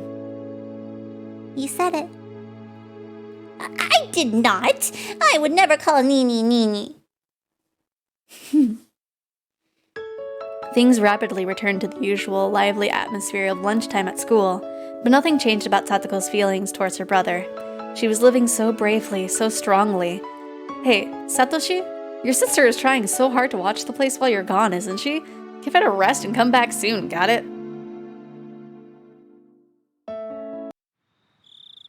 Satoko, it's time to clean up or else we will get sleepy. It was when we were all watching TV while enjoying some tea after dinner. Rika-chan let out a big yawn and then spoke. Satoko and I both looked at the clock and noticed how late it had gotten. No, perhaps we both realized it already. We just didn't want this warm moment to end. Maybe we didn't want to say anything. Oh, this will not do. I still haven't washed the dishes yet. Don't worry about it. You can do that much at least. Or I can do that much at least. You made a great dinner, so I can't let you do the dishes too. Are you sure you'll be alright? The people who are not used to it try and wash them. The soap will make the dishes slip out of their hands, you know. Jeez, she turned into a perfect nagging little sister. It was charming and awkward. Emotions like that were all mixed up inside me. I gave her a vague, dry smile. Keiichi can at least wash dishes. If you break one and hurt yourself, I'll give you pettings at school tomorrow. Wow. Ugh. Rika-chan yawned again, so wide you can see her molars. Is it really alright? Keiichi-san's pretty unreliable despite how he looks. Give me a break. Looks like Keiichi's approval rating have plummeted in Satoko's mind. Don't worry, I'll clean those dishes up, no problem. So don't worry about it and go home. Actually, at this hour I can't let you two go home by yourselves. I'll take you there. Let me find the key for my bike. Once you've taken us home, Keiichi-san will be the one going home by himself. You'll be in big trouble if you get lost on the roads at night and end up in Takatsudo. There's no houses or lights out there at all. I was trying to worry about them going home, but I didn't think they'd be worried about me getting lost. Am I really that unreliable? Is she really being critical? Or she really is being critical, but yeah, this feeling I have, it's not bad. Is it just gonna be sleepover? I ended up not needing to escort them. I saw Satoko and Rika-chan to the gate. Maybe that would have been the good idea for Keiichi to do. Thanks a lot for today. Thanks to you, I got a good cultural dinner. If Satoko hadn't come, Keiichi would be growling and yowling right now. Truly, it's really good that we came. They really saved me. I gave them another bow filled with gratitude. Oh yes, I put the rice and side dishes into the container, and you can use that for your bento tomorrow. And for breakfast, you can eat some bread and jam. Strawberry jam and peanut butter were in your refrigerator on the middle shelf to the right. Cocoa powder, too, was in the upper right door of the cupboard. Wait, why is the peanut butter in the fridge? Are you supposed to put peanut butter in there? I feel like you're not. I don't know. I know all that, so you don't have to go into detail. I was about to say that, but I decided to humbly listen to her. It was then that I finally realized that Satoko, who had appeared to be in a good mood, was in fact a great one, just like Rika-chan had said. And that though she nagged a lot, she was really kind. And good night. Make sure to brush your teeth before you go to bed. You have to do it for at least 5 minutes. I got it, Sadako. I'll brush my teeth and make breakfast for tomorrow. And I'll be sure not to forget the bento. You need to wake up earlier than usual or you won't be able to get your breakfast or bento ready, got it? If you like, I can give you a call a little earlier to wake you up instead of using your alarm clock. You don't have to go that far. I'll set my alarm clock to wake me up a little early. Thanks for being so concerned about me. Satoko looked at me like she had more fault-finding to do. But she stopped and leaving me with a good night and got on her bike and disappeared down the nighttime road. Nika-chan went to do the same, but then remembered something and came back. What's wrong, Nika-chan? Did you forget something? Keiichi, you get 100 points for today. Pachi, pachi, pachi. Rika-chan suddenly complimented me. She clapped her small hands. What was she on about? I didn't do anything worthy of praise, did I? I nearly burned down the house after all. Satoko probably felt like her Nini had come home. I think she was having a lot of fun. Once in a while, I want you to go along with Satoko's scolding in the future. Are you telling me to be like an older brother that she can scold instead of Satoko or Satoshi? Nika-chan didn't say anything. She just smiled and went, Nipa. The Satoshi person. He had such a great little sister. So what was he unhappy about? If I were Satoshi, I would never run away from home. Ha ha ha. Satoshi had his own circumstances, I'm sure. I didn't know what he was unhappy about, but whatever the reason, it was no excuse for abandoning Satoko. I hope he comes back soon. I probably can't play the role of her actual Nini forever, you know? It's okay. You were just like Satoshi today. Please do it again sometime. If that's what it would make Satoko happy, I'd take on this easy role whenever I needed to. Rika! Satoko stopped her bike after a distant exterior light, called out to her friend, who wasn't coming no matter how long she waited. Okay, I have to go. Good night. Yeah, night. I can't replace Satoshi, but Keiichi could do it. That's one less piece of baggage I need to solder. I have a lot of baggage. You don't even know. Leaving me with that, Rika-chan sped off on her bike. She rode up next to Satoko, and then the two of them disappeared in the blink of an eye. Satoshi. Seriously, come back soon, got it? If you come home really late, I'll punch you right in the nose. Let's try our best until that day comes, Satoko. Sometimes it's not easy being Satoshi. Yeah. Even if I could no longer hear the sounds of their bicycles, I stood there for a while, seeing them off. What a lovely day. Nothing terrible will happen after this night. No siree. Everything is fine and dandy.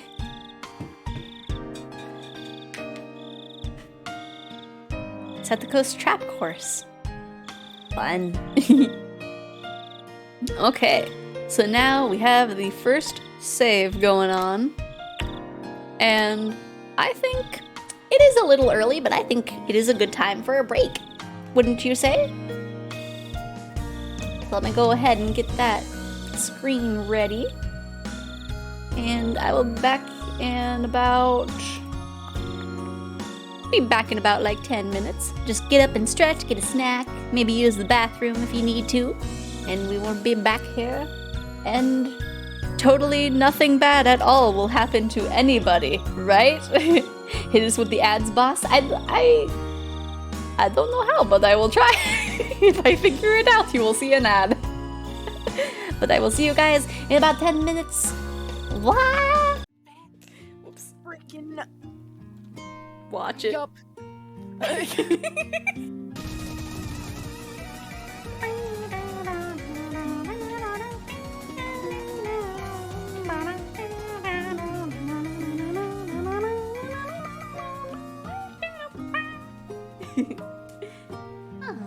hey, don't.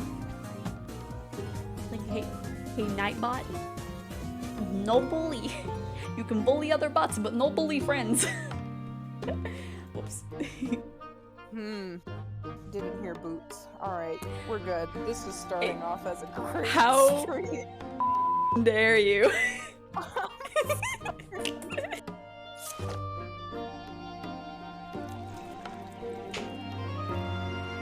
Did you just puke? No, I'm not doing it. It'll It's be tempting, but I shall fine. be a good girl. I'm not going to do it. Oh, I shouldn't have done that.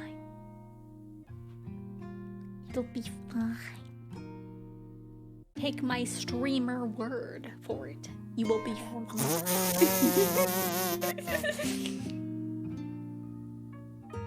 There they go. And twice in 3, they were like, yeah, we're gonna like go and do this thing. And then Goofy and Donald were like, you're dumb, Sora. And he's like, what? and like, I remember it showed up and I was like, wait, didn't we see this before? Like, I swear they like played a similar scene before that. They like played 2 similar scenes when they were like in Master Yen. That wasn't me that brought her to you guys. Following? Oh no. Ew. Oh, No, fantastic. no! You got me What stuck! is- You got me stuck! You got me stuck! You got me stuck! Running!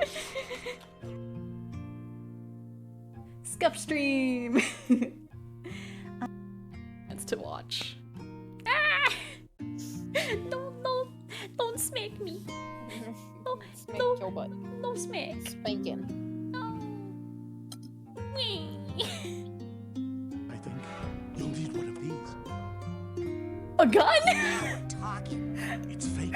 It will help you fit in around the other assassins. Assassins. Wait a second.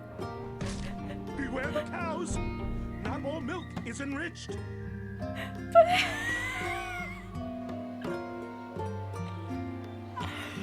I need a plunger. I need a plunger to get past the sewer men. Scene change. I get to sip my cold tea.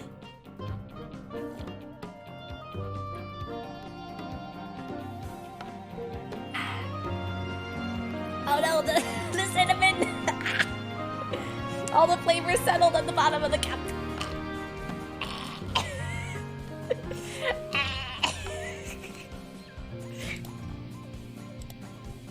Okay. Oh gosh, I need to wash that down. That's way too much cinnamon. How dare you, Kate? How dare you wait for my pain? God! You good? Don't die on me. You're supposed to drink the water, not inhale it.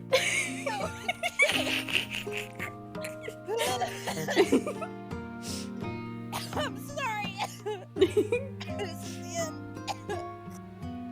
I'm sorry! I didn't mean...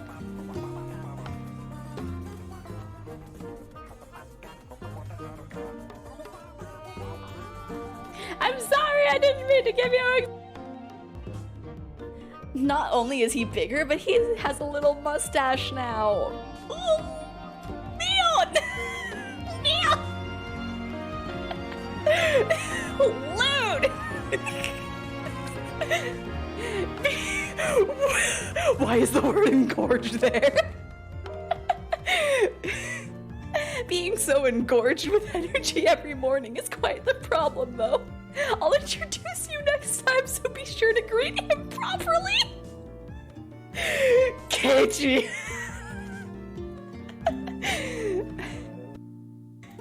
I am sick of seeing spoilers. I want to play.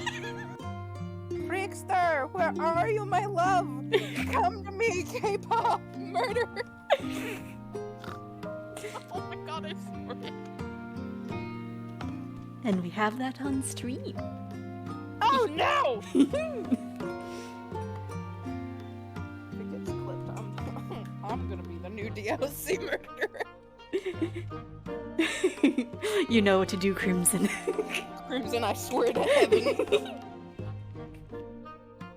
Talking about the vines or that beer? What's this? Helmet.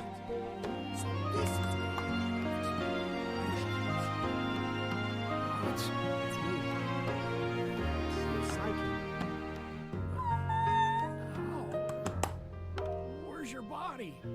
I was lost for a long time, until this one found me. Body's on loan from the mailroom. Hang on, borrowed lips. Wouldn't be right. Yeah. And he's not as cute as you either. Oh. Where are you right now? Come on, let's at least wash that meat. What's that smell? Mushrooms? You know I hate mushrooms. I know.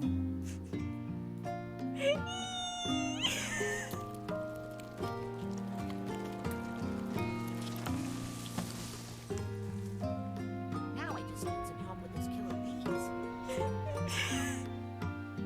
I'm sorry! I didn't mean.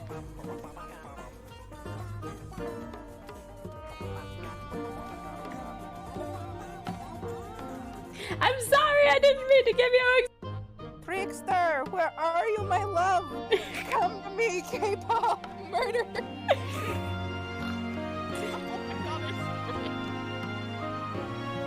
And we have that on stream.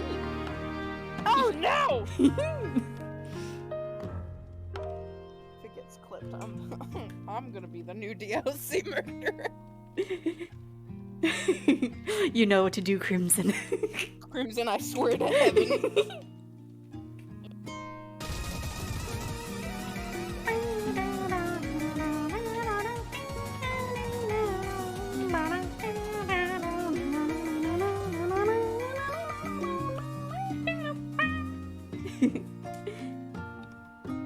God.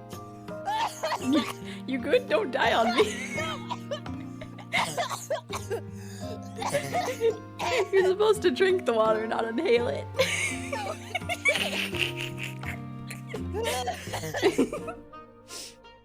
I'm sorry.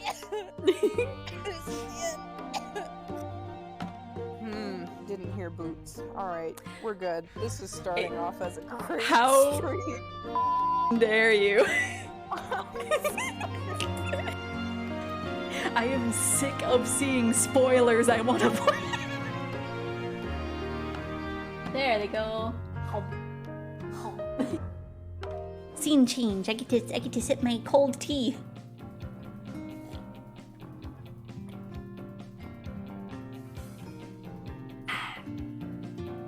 Oh no, the cinnamon! All the flavors settled at the bottom of the cup.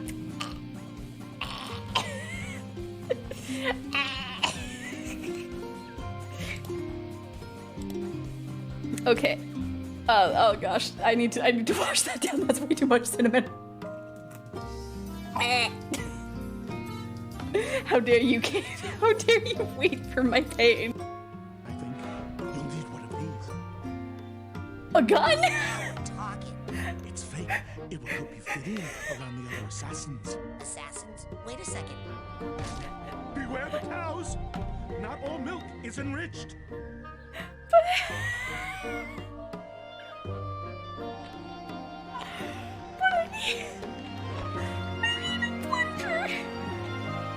I need a plunger to get past that sermon.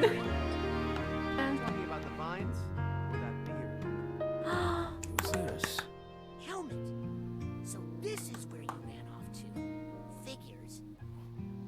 What? It's me, Bobby. It's your Psy King. But how?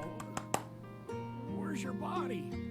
I was lost for a long time, until this one found me. Body's on loan from the mailroom. Hang on, borrowed lips. Wouldn't be right. Yeah. And he's not as cute as you either. Oh. Where are you right now? Come on, let's at least wash them. What's that smell? Mushrooms? You know I hate mushrooms. I know.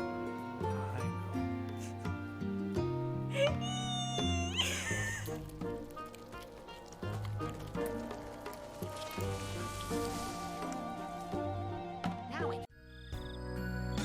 Hello! Did everybody have a nice little break? Let me go ahead and make sure everything is good. And now I have buttons for ad breaks. I ran to like a 30-second one because Yeah. Yeah. but now I have buttons. Okay. So now we shall continue.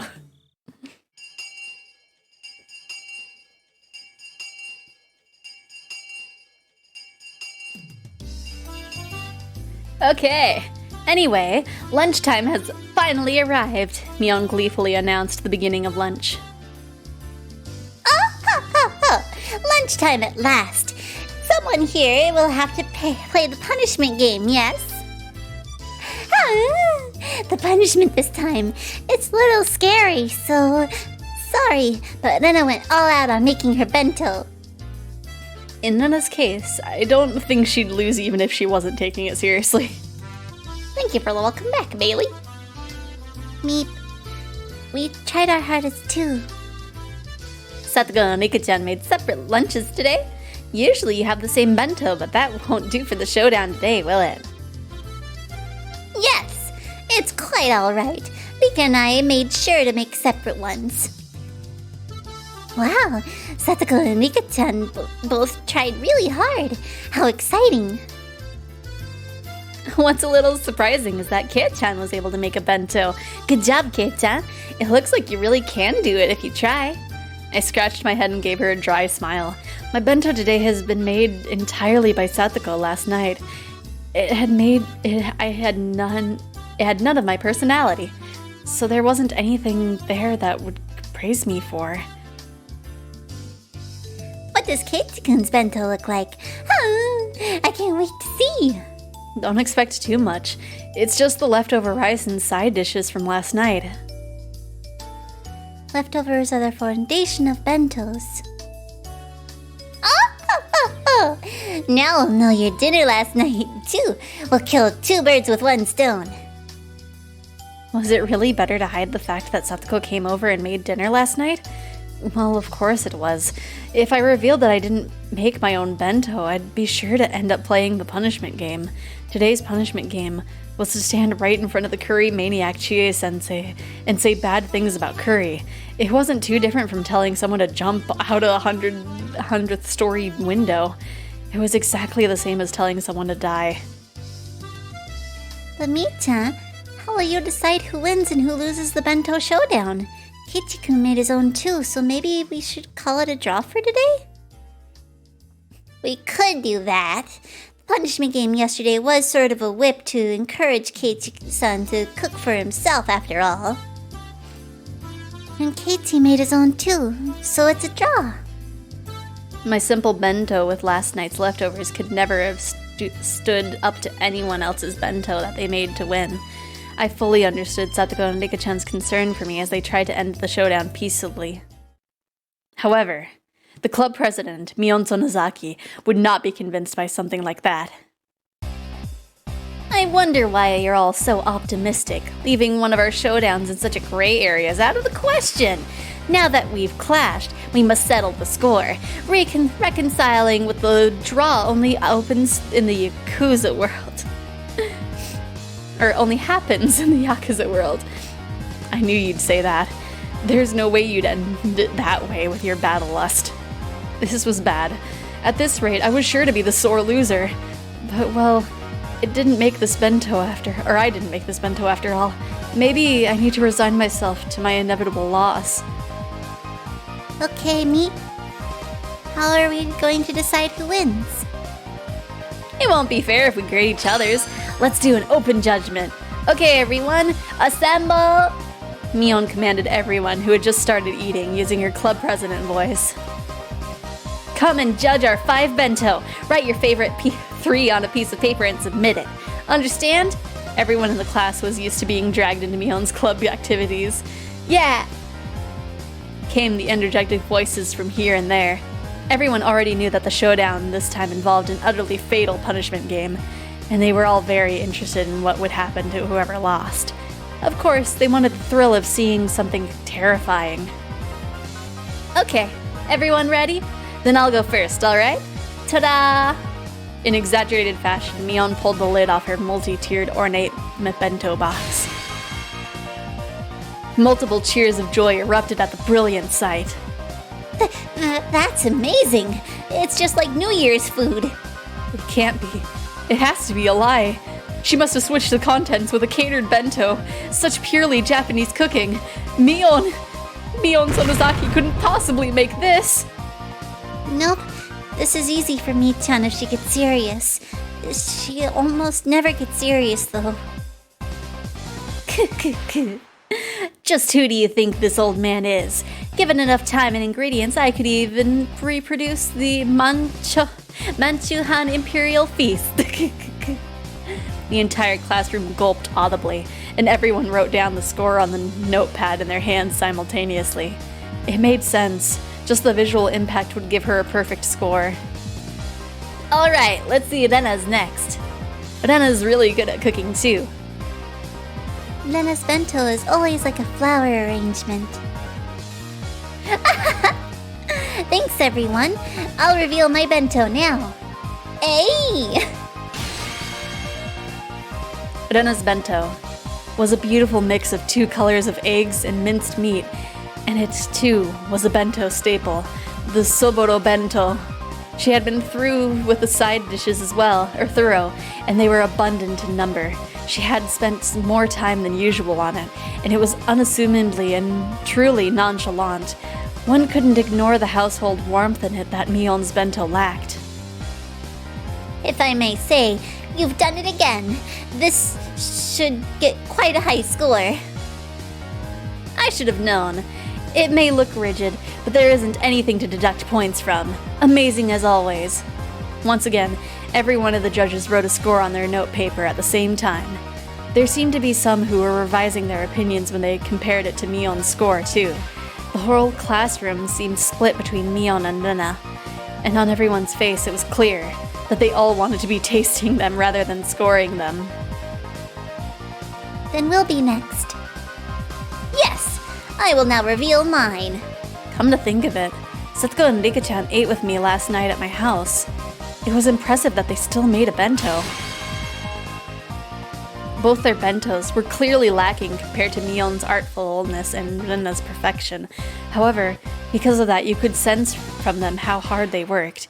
The toppings were a little on the rough side, but you could still feel that they tried their hardest. It made you feel a little biased that you'd give them more points. A few people struck by just that once again revised their opinions and wrote in scores on their notepaper. Setsuko and Rika-chan, you both made really good bentos today. They might not measure up to Rena or Mion's craftsmanship, but when you think about that, they're pretty amazing. Setsuko and Rika-chan glanced at each other and grinned happily. This is a secret, okay? Mutter, mutter, mutter. Eh? What? When Setsuko told me, I broke off from the others, secretly looked for my classmates' bento boxes. There, Tomita-kun and Okamura-kun's bento boxes. I took a quick peek inside, and... half of the contents were missing! Not bad. In the end, Setsuko and Rika-chan hadn't made bento today. A bold move. They got Tomita-kun and Okamura-kun to share their bentos with them. Hey, Tomita-kun, Okamura-kun. How did they buy you out? Hello, Morinda. How you doing? What are you saying, Maibara-san? When did we get bought out? For what? That's right. It's not like we traded them our duty watering the garden for half our bentos. Curse you, Setsuko. What an impudent trick. Setsuko grinned, showing her fang-like canines, and laughed in triumph. Oh, this is only something I learned from you, Keiichi-san. Oh, ha, ha, ha, ha. Yes. Oh, ha, ha, ha. How naive, buying them out with watering duty alone. They are men. If you're going to buy them out, you need to use something a lot spicier than that. Don't... Can't you just don't... For example, like giving them 3 tickets to walk Setsuko and Rika-chan around like dogs all day with them on all fours wearing tails and with leashes around their necks. Stop it! Rika ohos. She copied Setsuko right there, but that was really cute. Just being like, Oh, ha, ha, ha. whoa, that world, that might be enough to get me to do anything. Like die? No. As I was lost in my wild fantasies, Mion clapped me on the shoulder and called me back to reality. Right? It's like, Keiichi, why don't you take a seat? Keiichi, you need to take a seat. Damn, it was just getting good. Mion just grabs him by the shoulders like, hey, sit over here, Kei-chan. Why don't you take a seat? Alright, next up is Kei-chan's bento. We're all hoping for something pretty great because of your declaration yesterday, but how did it really turn out? Keiichi-kun can do it if he needs to. Nana was really excited for today. They're all looking forward to it, but it's really just leftovers from dinner last night. I didn't even make it either. How was that supposed to stand up to Mion and Rena and the others? That's it! Feast your eyes upon this! Ha! I tore the lid off my bento box. There wasn't very many cheers. Well, I guess there wouldn't be. Keiichi-kun, you tried your hardest too. Rena could tell how hard you worked. Rena, don't feel like you need to compliment me.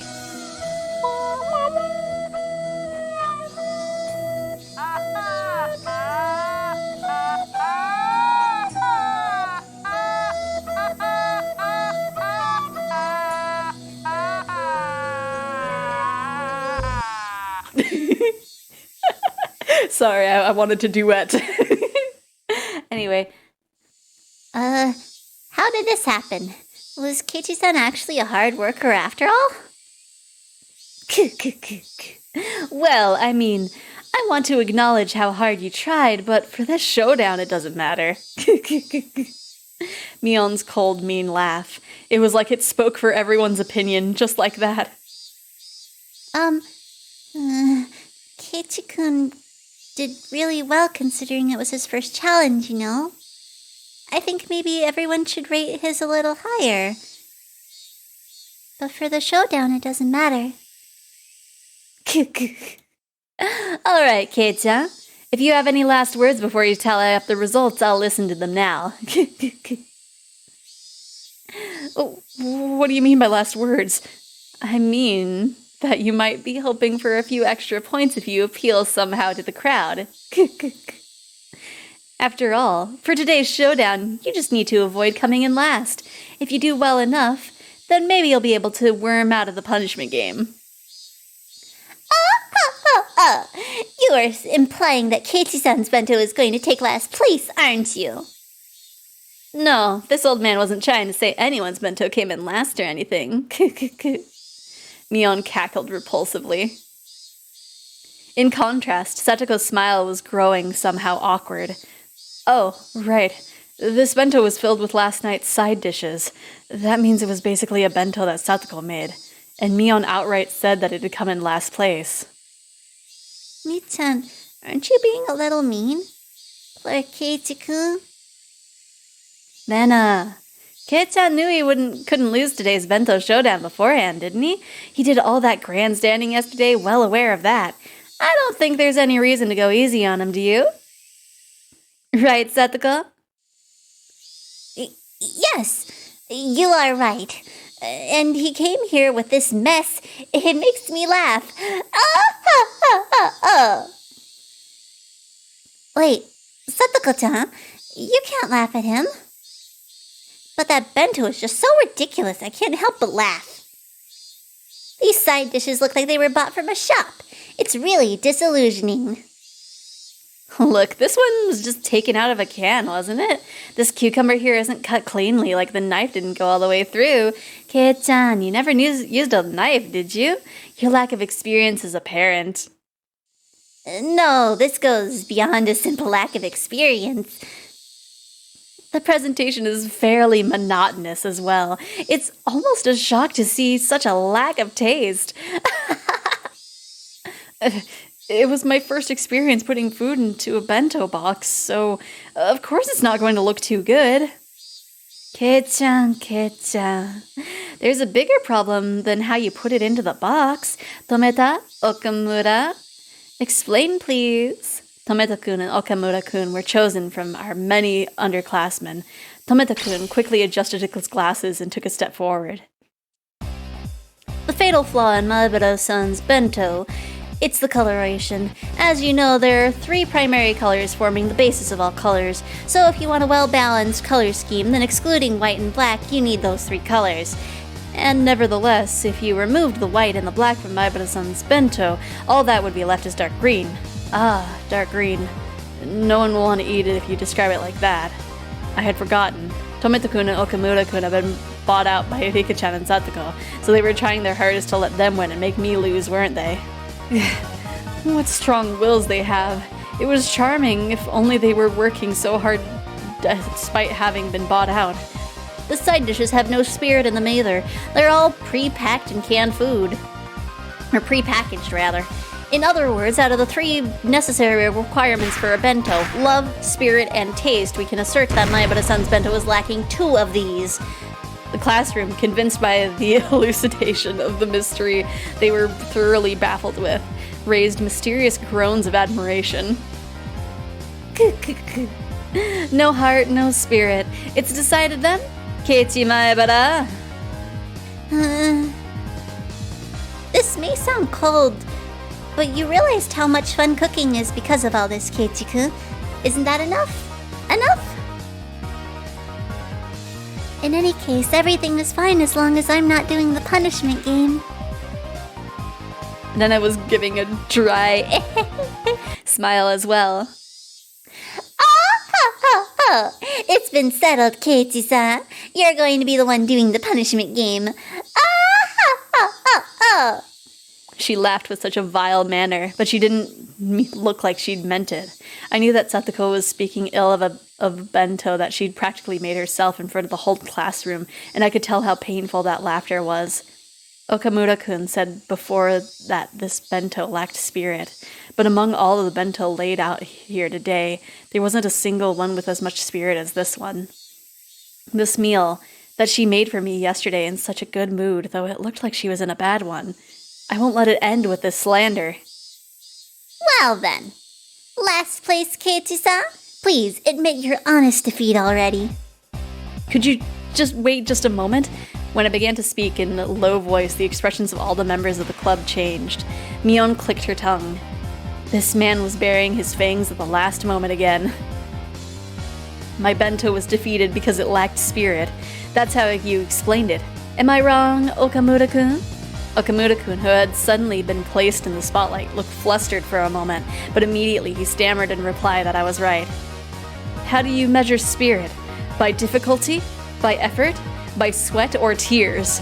By its manifestation? Then how would you rate these burns that were still on my hands? Wow, Keiichi-kun, those are oil burns? Great. The burn marks from when I almost caused a fire yesterday looked like I was having a ton of trouble cooking. I could clearly tell that the classroom was forced to acknowledge the effort I put into it. I see. To turn your failures at cooking due to lack of skill into scars of hard work instead. As I thought, I cannot falter around this man. That's right. I lack skill. I'm so bad at cooking that my grandstanding yesterday was pitiful. But I didn't run away. I fought! And I delivered these results. Is that not spirit? What do you think? Rena wants to acknowledge it. Nobody can keep on going if their defiant spirit doesn't get valued. The girls in the class started to nod in agreement.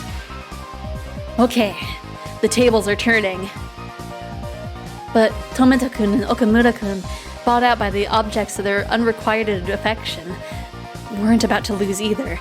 They shifted to their counterattack, clearly exceeding the price that they were paid. I see. I understand your feelings, Maibara-san. However, if spirit was all that mattered in cooking, the world wouldn't need chefs. That's right. If a chef brought you a burned steak and said that they put their spirit into it and tried hard, would you pay them? You wouldn't, would you? It's the same thing! That's right. That's how it goes. The male students took Tomitake and Okamura's side. They did have a point. What about consideration? Even if you did get a totally black steak, if I knew how much the mother who made it struggled, I would eat it. I would eat it all! Pachi, pachi, pachi, pachi, pachi. This time, the female students in the class took my side. Good. Now we're even. Besides, a bento and a refinement of one is a refinement of one's love-given form. It only means something when the other person feels that way. Does your bento make us feel that way, Maibara-san? No, it doesn't make me feel that at all.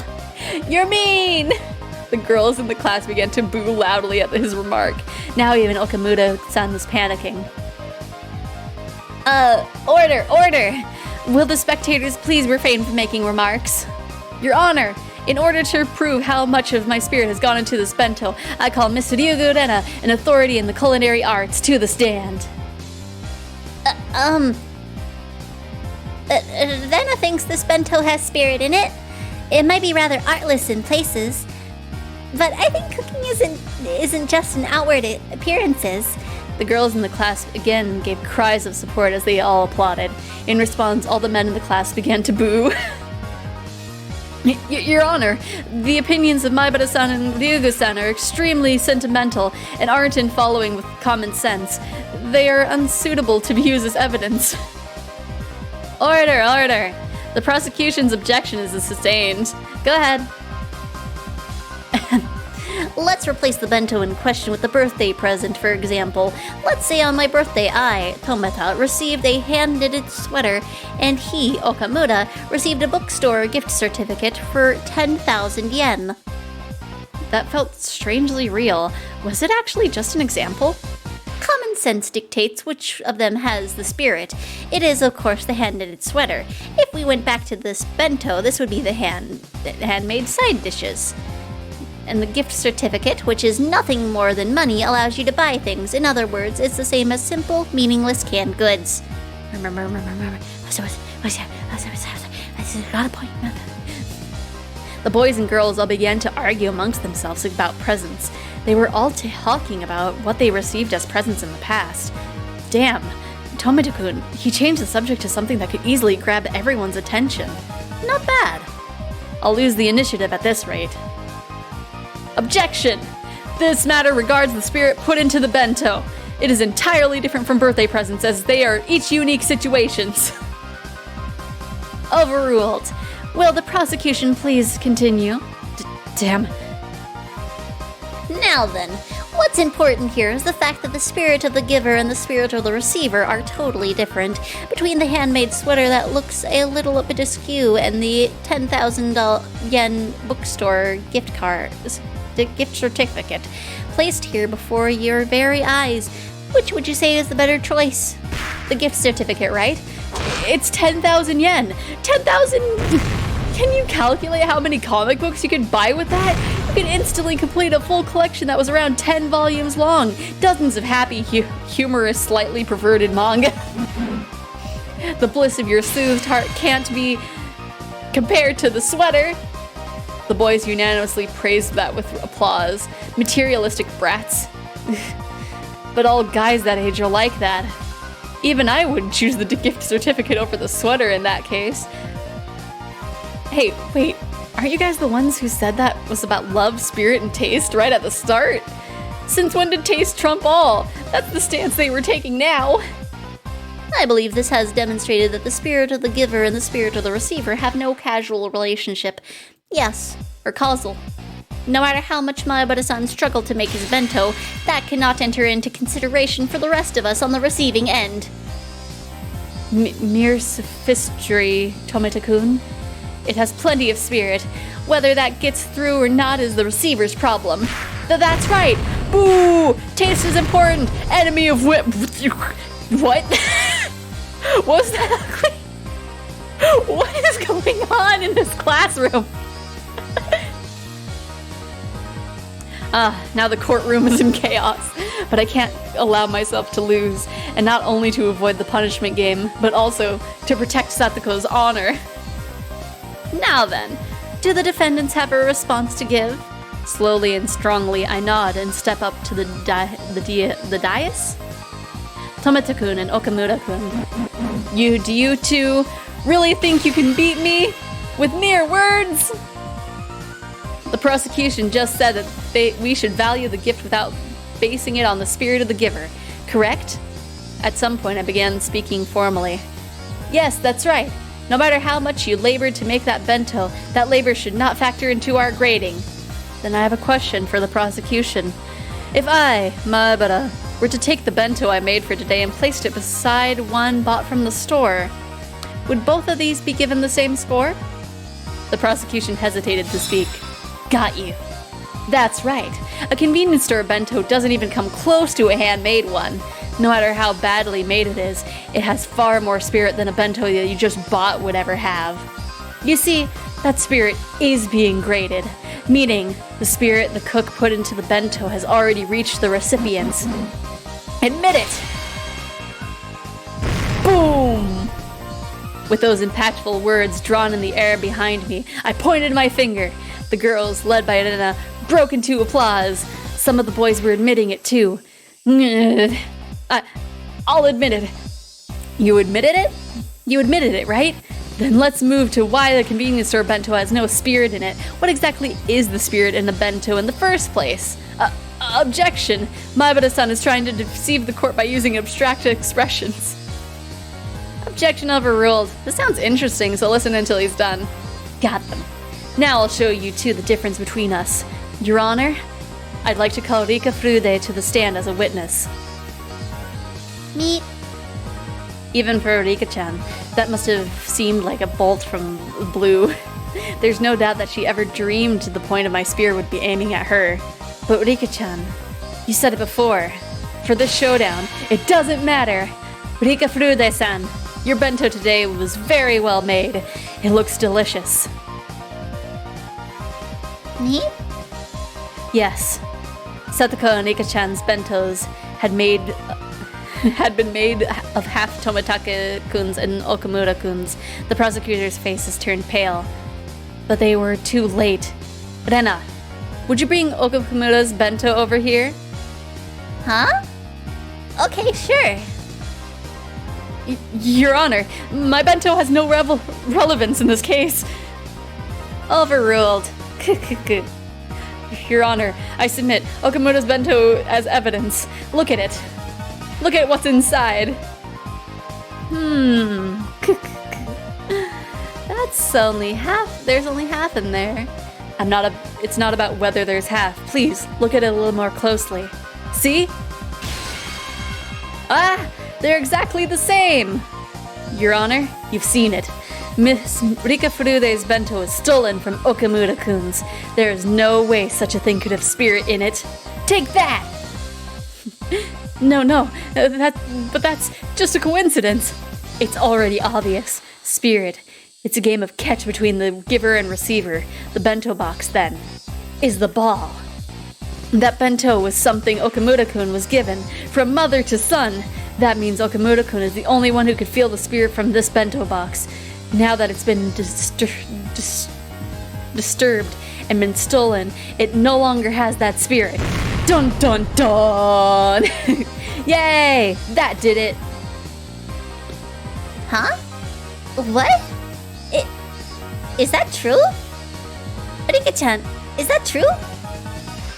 Objection! Clearly the spirit could be willingly transferred from Okamura to Rika. You got a point. Meep. Meepa. I see how it is. Mion, the judge, folded her arms and began to hum. I couldn't even take a guess as to what Mion was laughing about. Frankly, I didn't know whether I would win or lose. Okay. Before announcing my judgment, I'll start from the top. Shh. The entire class quieted. First, from an objective standpoint, there is no doubt that the bento from the accused, Keiichi Maebara, must be seen as poorly made. This is something that the grading results clearly display. But, as Kei-chan said, cooking is not all about taste. The spirit put into it can be considered subtle seasoning. For grading, though, that would only amount to a few points. It's so subtle that it's not enough to alter the results. If you consider the spirit of a mother to a son as 7, then the spirit of a mother to a son to the girl he gives it to must be no less than... Ooh. That is actually a really good point. So yeah. Now then, I'd like to mention the original reason for today's bento showdown. What was the reason for it? That's right. We started it to see whether the accused, Keiichi Maebara, could cook for himself and to measure the result. Yeah, that's right. Keiichi-kun did make his own bento. That stung my conscience a bit, but for the showdown it didn't matter. So, the whole basis behind the showdown was to cook a meal for yourself. In other words, whether or not the meal was homemade. Rika-chan neglecting to do that is a much bigger problem than how good her bento is. In other words, is she disqualified? Nippa. Rika-chan let out a nippa, looking as though she had prepared herself for this outcome. Just don't take it personally, Rika-chan. At our club, things like that don't matter. Keiichi did well, like I thought. You tried your hardest until the very end. Rika-chan demanded I lower my head and that she pet it. With that over with, this case is closed. Today, last place goes to Rika Frude. Whoa! That miraculous turnabout. And last place went to Rika-chan, the one everyone had least expected. The whole classroom went wild. I'm amazed you managed to avoid getting in last place with such a terrible bento. Satoko looked at me hatefully, but spoke in a vague kind of voice. There is no way I'd come in last. There's nothing in this bento that would deserve last place. But it's got ready-made side dishes and canned goods and has no style and... Grab. Satoko was speaking more and more poorly of herself as time went on, so I roughly grabbed her head and began to stroke it. I told you, spirit is important. This bento isn't all about appearance. It's got all kinds of flavors in it. But spirit isn't the only thing. It tastes totally weird and... What about it is weird? I thought it was great. It was absolutely great. That's why I packed it. If dinner last night had been bad, then I would have never brought it to school. I would have come here with some bread and a milk carton. But... Oh, just shut up already. I caressed her head, swinging it from side to side. At some point, Nana had come up behind us. She was giggling to herself. That was the face of someone who had known everything from the beginning. When did you realize I hadn't made it? When you showed us your burns, I guess. I mean, there's nothing in your bento that would have needed oil for.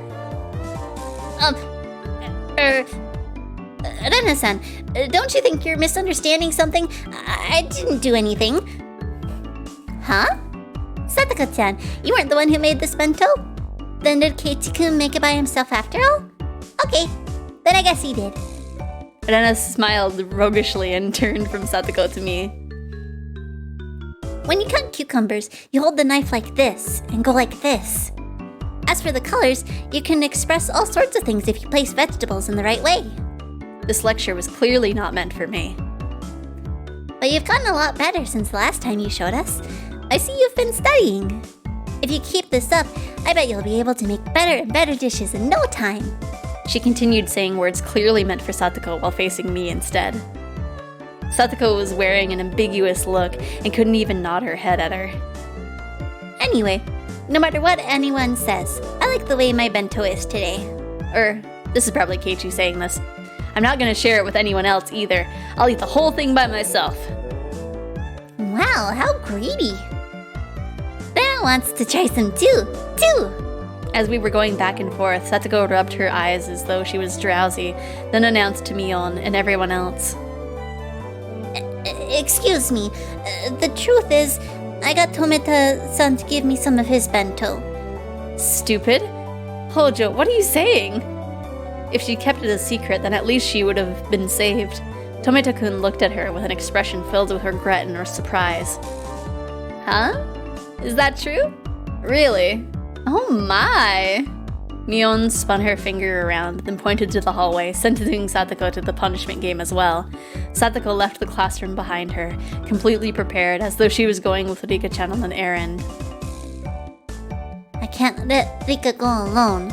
I will accompany her to the very depths of hell. You don't need to go that far. My word, Casey-san really is terrible too. Humiliating only Rika like that.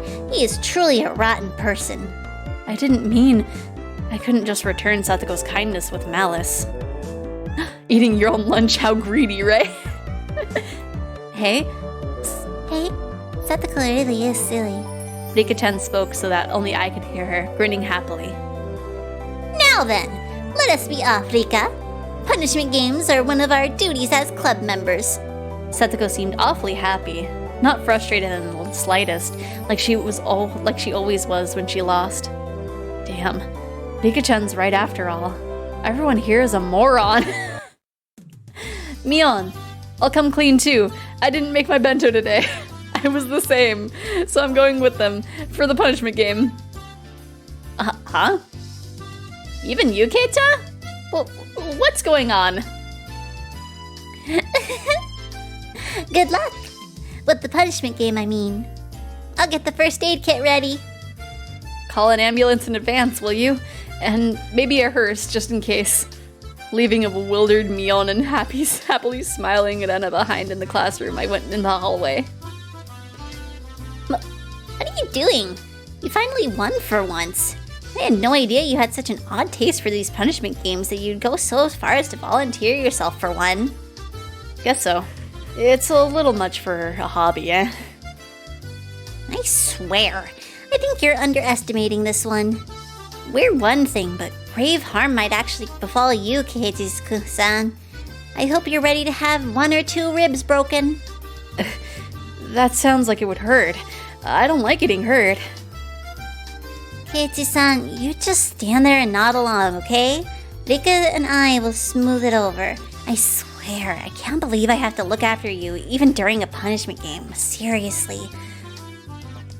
With 3 people bad-mouthing Curry in front of the teacher, she can't take them all out. Well, no, she'll start with Keiichi because it's Keiichi, and then she'll be like, she'll like point at Satoko and Rika-chan and be like, okay, did he put you up to this? Already knew that her pouty behavior was a sign that she was actually in a really good mood. Grave harm to Keiichi? Nah, that what would possibly happen. It's not like somebody would force feed a needle or inject him with mysterious drugs, right? Or just show up when he was in the hospital and stab a nail into his finger. So it made me smile. Hey, I do want to eat some vegetable stir-fry. Satoko, can you make that? What? Well, there's nothing I can't do if I put my mind to it. She can make it very well. I really like Satoko's stir-fry. She was uneasy at first, but when she got assurance from Rika-chan, she turned back and looked at me with once more confident eyes. It's settled then. Let's go shopping for stuff after school today. I don't really have any idea what to buy after all. That is true, isn't it? I think it's still too early for you to go shopping at a supermarket, Keiichi-san. It would make me anxious if I wasn't watching. And Satoko makes me anxious when she'll buy the wrong thing if I'm not watching. Rika! Beep! The conversation continued as we walked until we arrived before the door to the teacher's lounge. It's not like Keiichi is sustaining life-threatening injuries with a bunch of different time loops, right? Nothing ever bad happens to him. Okay, let's get this punishment game over with and discuss the menu for tonight. Meep. Rika-chan gleefully grabbed onto my arm. In return, I pulled Satoko to me, grabbing her shoulder with my other hand. We'll all be together in death. I won't let anyone die alone. Ha ha ha ha ha. We're all together. I won't let anyone die alone. What an indiscreet thing to say. I want no part of something so disturbing. She may have sounded annoyed, but she was so happy it was gonna make me blush. Alright, just beyond this door is the world after death. However, we shall return. All of us will. Yes! Everyone will. Then, let us sally forth. Slam! We opened the doorway to the world of death. And like she did every day just as the sun rose in the eastern sky, Chie-sensei was eating curry for lunch. It was store-bought, but she made a point of eating a different brand every day. This is like some death flags being thrown out with those words, right? Oh my. Maibara-kun, Furude-san, and Hojo-san. Is something the matter? She appeared to be in the middle of a moment of supreme bliss, her mouth full of her beloved curry. And we were to pick a fight with her. What a crime this punishment game would be. Right? I think this is the first time we actually see the teacher. However, it was what we had to do. For what? Or for that was the rule of our club. Death flags? I'm sure we'll be fine, right? Totally fine. The three of us held each other's shoulders tightly once more. All right, let's do this. Ready? Apparently Shiel is a reference to... Oh, really? I was not aware. Although I guess I don't really look into the Fate series too much other than like a little bit of the memes here and there. But that's actually interesting. I don't even remember the teacher as an actual character in the show. I remember her being there. Because she was like actually there for the curry competition. She wasn't there much, but she was there. Yeah. Yeah, she was very minor. What do you mean, ready? Keiichi-san, you're going to stay quiet. Rika and I will handle everything. And trust your life to me for now. Go for it. Yay. What are you all doing? Huh? We could see 2 or 3 question marks popping up above the teacher's head. All right, Satoko. This is the only time I'll trust you with my life. Because I'll be shutting my eyes tightly and only thinking about what we'll be having for dinner. Oh, okay, let me copy that text before you get deleted, bruh. Bop. Gotta put that in the flag thing. Let me just open up a notepad. So that way one of the bots can eat those bots. Okay, anyway. That makes sense. They went all out to give her model as she murders everyone in the moment of bad mouth and curry, right? Okay. Thinking about having dinner. I'm leaving it to you. Satoko inhaled deeply. And so... Hey, you over there. You... Hey, you over there, you curry...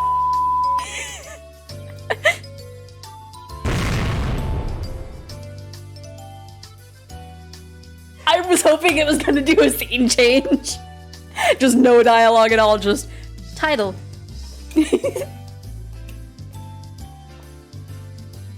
Think she's more interested in converting people to the Church of Curry than outright murdering them. Yeah, a soul converted to the way of curry is a soul saved after all. Yeah! Satoko died that day. In the end, my selfish request was readily granted. As Satoko muttered complaints under her breath, quite merrily, she came with me to the store. Rika-chan didn't come with us. It's just like, well, that happened anyway. She said she had a thing she wanted to do or something. I believed her when she told me, but when I really thought about it, I started to think maybe she was being considerate towards Satoko in her own way. Without Rika-chan here, Satoko was prouder and more loquacious. Loquacious? I don't think I've seen this word before. Than ever. Do you understand? Supermarkets will put things on sale when it gets near closing time. For example, you can't have a stir fry without some pork, and if we wait a little longer, it'll be marked half off. They can't sell meat or fish once it's not fresh anymore. So they make it all cheaper in a last-ditch effort not to have anything left over. Of course, every veteran housewife is familiar with this concept, and when we get close to happy hour like we are now... And I wasn't really listening to her, but she was telling me all this quite proudly. Talkative, pretty uncommon word, yeah. Oh. Is this what that scene references? I had no idea. Maybe. Every time I seemed surprised at something, or made an affirmative grunt in place of conversation, Satoko would say, "You don't know anything, do you, Keiichi-san?" and smile very happily in spite of her complaints. She led me by the hand to all sorts of stalls, one after the other. She was in such a supreme mood that just being with her cheered me up. Merely being pulled into Satoko's pace was a lot of fun. Hey, Hey, why don't we just go with this economy size pack? Whoa, there's a real good looking one with cheese in it over here. Katie-san, you have no financial sense. Look at this. It's over our budget. We don't have enough money. Setsuko pushed a handful of receipts in my face. Why can't Setsuko do these kinds of mental calculations when she's at school? Because she hates studying. Drat, should we buy a load of the normal ones or buy fewer of the better stuff with the cheese in it? This is quite troubling. Oh, that was Katie saying that. Oops. Gonna remember this moment for a while. Calm down. For boys your age, it's wiser to choose quantity over quality. Setsuko, you're being too strict. A man's heart desires both quality and quantity. Why can't you understand that? No matter the size of a man's heart, his wallet won't be any bigger. I swear. Hey, stop clinging to the glass so stubbornly. After enjoying ourselves in such an exchange, we started to hear energetic voices coming from over by the butcher we visited earlier. I could see a handful of housewives flooding the place. Oh no, if we don't hurry, all the half-off pork will be gone. Ow, ow! Don't pull me! Don't pull on my neck. What, dude? What is the size difference between these two? I guess she just kind of jumped up, grabbed like the neck of his collar, not his actual neck. Just grip like, get over here, Katie! Setsuko really seemed like she was having fun. She looked like a kid who had grabbed her family's hands while walking towards an amusement park attraction. In the end, the bag of pork we obtained was so normal that it almost hurt, but I knew it would taste absolutely delicious. The cicadas had come out at some point, and the higurashi were singing in chorus. The air was so clear and it felt so good. Our silhouettes stretched out on the ground made for a really wonderful picture. We had filled our bicycle baskets to the brim with our shopping bags. They only contained ingredients and various other foodstuffs. Even so, every last thing packed in them sort of looked really happy and made me feel really happy in turn. Going shopping for dinner seems really sensible too. It makes you really enjoy your meals. I can't wait to eat. That's a part of cooking for yourself as well. Dinner starts while you're shopping for it. I'm so excited for this. Vegetable stir-fry isn't even in my mom's cookbook. I never get to eat it unless we go to a Chinese place, so I'm really looking forward to it today. That is indeed a pity. Then today I will present it to you in an especially tasty dish. Normally, right about now, was the time I would start messing with her, but I didn't. Yeah, I bet you'll end up making something really great. I'm really looking forward to it. She stammered for a second. Setsuko had been prepared for me to start making fun of her right then, too. And when it didn't come, she was surprised. Or maybe she stammered for some other reason. I don't know. But I immediately knew she wasn't feeling anything bad. Yes, I'll deliver an extraordinarily delicate dish. You'd better look forward to it. As Setsuko and I rode back on our bikes, I had a thought. Was I this sort of person? Until now, I would have lashed back at Setsuko right away if she did something to me. Yeah, that was the kind of relationship we had. We would poke at each other a little and kick up a storm while nitpicking at one another. At some point, that had changed. We weren't playing our usual tit for tat. I didn't provoke her, and we didn't fight. That went for Setsuko, too. Setsuko, who I thought I knew, hadn't been like this until now. Our relationship was changing little by little. That's what it felt like. But it wasn't something I had to worry about. It was like our relationship had become a little bit happier, a little bit more charming. I wonder why we changed like this. Was she lonely and projecting her older brother Satoshi who hadn't returned home onto me? That's weird. Setsuko-chan told me about that yesterday. That was probably exactly it. So, as my actions drew closer to Satoshi's, Setsuko was returning to how she'd been when she was living happily with her brother. In other words, this Satoshi was the real Satoshi. Satsuko was Setsuko after all. Setsuko had been able to see her brother again, and finally gone back to normal. Now that I had been playing the role of her brother, I discovered that she really could smile so sweetly. But I wasn't Satoshi Hojo. I was Keiichi Maebara, a totally completely different person. I couldn't become her brother. I could come close, but I could never really get there. That was vaguely somehow a little sad. I was wearing Satoshi's mantle, and that would have to come off one day. And that would doubtlessly put an end to this meager, nostalgic, peaceful time of Satoko's. A limited tranquility. A tranquility that would end one day. Putting it in these terms, it was really sad. I shook my head firmly and drove off those pointless thoughts. Oh, what's the matter, Keiji-san? Sorry, it's nothing. If it's nothing, then please don't act all strange like that. It makes me worried that you might have eaten something rotten. Right. Sorry, Satoko. Nagging like always, but she still seemed really happy. That mood of hers drew me in, putting on a smile on my face. Hey, Keiichi Maebara, why don't we quit thinking about having to end this one day? If it will, then just think about it when that happens. There was one thing, however, that I could say for sure. As long as I smiled like this, Satoko's own smile would never wane. So as long as I stay this way, this tranquility would never end. Satoshi would come back one day too. That might happen a lot further away than I'd like, but until that day, what's wrong with me being a replacement for him? Saying that I am not her real brother, so I can't become Satoshi, that was just an excuse. If I just didn't run away, Satoko would stay happy and live a full, fun life of annoyed nitpicking. I don't know what happened to Satoshi, or what made him abandon Satoko and run away, but just seeing Satoko in such a great mood made me think I can persevere as long as I needed to. So this is what I thought. I wouldn't become Satoshi. I would become a replacement brother. Man, he do got a little sister complex. But that's none of my business.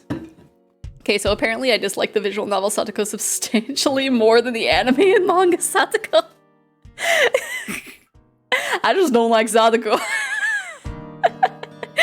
And like Goen Satsu solidified that fact. like I remember when I was watching Go, I was just like, man, like I remember not liking Satoko. And then, what am I willing to put up with today? Not this. Not Satoko. Have you seen the anime and Goen Satsu? Yeah. This is just my first time playing through the visual novels, so I'm just seeing if there are like any little differences or anything. But yeah, I'm having fun.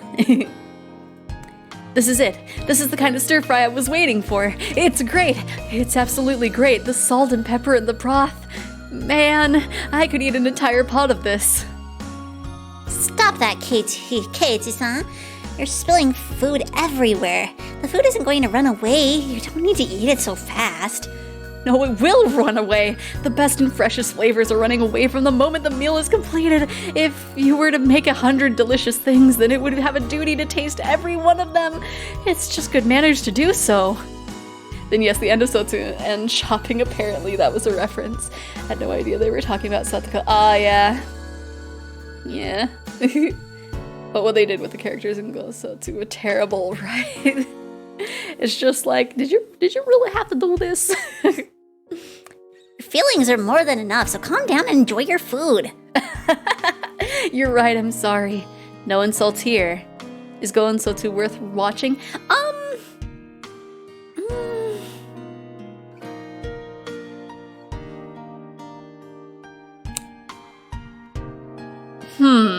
That is a good question, actually. Because I have conflicting feelings about it. They could have had it be like a movie, probably. Yeah. I mean, like, I don't know. Yeah, they duplicated a lot. Did they explain Go how come it didn't go crazy? I don't remember actually.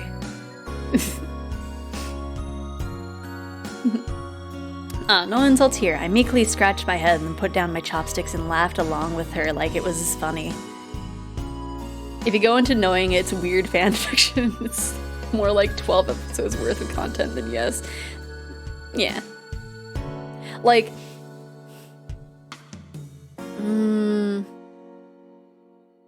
if you want there to be like more of a connection with Umineko and Higurashi, then sure, but like, It's definitely more simplistic storyline and premise. Yeah. Have to finish Cell 2 before I can have an opinion. Yeah. Like, in the last few episodes, for like the very end of that, I was just like, what is going on here? Like, I'm not gonna go into detail, but I was just like, what is happening? Am I still watching the same series? I ended up doing most of the eating. Satoko was barely taking a bite. She seemed satisfied just watching me enjoying my food so much. Whenever I filled my mouth with more of her delicious meal, Satoko looked glad. That let me enjoy the food even more. In this way, she kept smiling happily the whole time. Looking at her made me really happy as well. Personally think it's a travesty and terrible and should be avoided, but there is reasons to like it, yeah. Oh no! The time passed, and softly and gently, before I could have gone back and forth hurling insults at Satoko. In other words, we would have gotten into a fight right away. I'd never known I could feel such peace in mind by talking to her honestly like this. Is Star Trek Discovery the new one? I only osmosis Star Trek information. But is that the one with like the weird like spin camera angles? Oh, I bonked the mic stand. Sorry. I was a little bit happy on having discovered this new side of Satoko. Yes, it is. Oh, I've been hearing opinions for that, but yeah. Just, like, I peek at it over, because, like, my elf watches it sometimes, and it's just like, what is going on? I don't know anything about Star Trek, but why is the camera like this? For example, I was eating food that Satoko had made. There wasn't an inch of me that thought it was suspicious. Before, however, Satoko would have definitely put some sort of trap into it. Okay, because I was debating watch the old one then go, but maybe I just watch the old one and stop. Yeah. I think I ate too much. I'm gonna take a dump. Keiichi! Hey, Keiichi-san, it's bad manners to say such words during a meal. Then what should I say? I'm going to the bathroom, the toilet, the lavatory? Satoko looked down, her face bright red, and pointed down the hallway as if to say, just go already. Oops, my old habits seem to have come back. But, yeah, this wasn't all that bad either. No weird schemes, everything is just natural. And while having such utterly unguarded thoughts, I went into the bathroom. Tug. My foot caught on something string-like. Huh? Whoa! Bang! Slam! Growl! Rattle, rattle. A kettle? Wash tubs? Satoko! She got me. I can't believe her. She always does this when I let my guard down. I can't relax for a minute around her. Still, it was kind of funny, and I didn't really feel like getting angry. Satoko, laughing uproariously, came over. See? I knew you would fall for it sooner or later. Why, you little? I let my guard down for 1 second, and this is what I get! I picked up all the wash tubs that hit me in the head and went to go hit Satoko with them. But then I doubled over with the laughter that had been welling up within me, so I couldn't manage it. I wished things could go on forever like this. Haha. It's not like I was having the most fun since coming to Hanamiza or anything, but it was probably the first time that I'd spent my day so simply and comfortably. It really wasn't worth much. It was only a few hours after all. As an only child, it was my first taste of having a sibling. Just washing dishes with her felt really nice. Side by side, we washed, with the experienced Satoko doing most of the work as I threw in inappropriate words to add in the conversation. The scene was so commonplace and yet so mild and warm. Maybe I had felt this kind of warmth before too, in the past.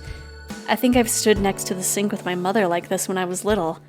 It made me feel nostalgic when I remembered it. It was the same sort of slow, easy time. It was tranquil, Such a quiet tranquility that the fact I wasn't uneasy about anything itself almost made me uneasy. Hey, wait, Keiichi Maibara, you feel uneasy about something just from spending time so leisurely?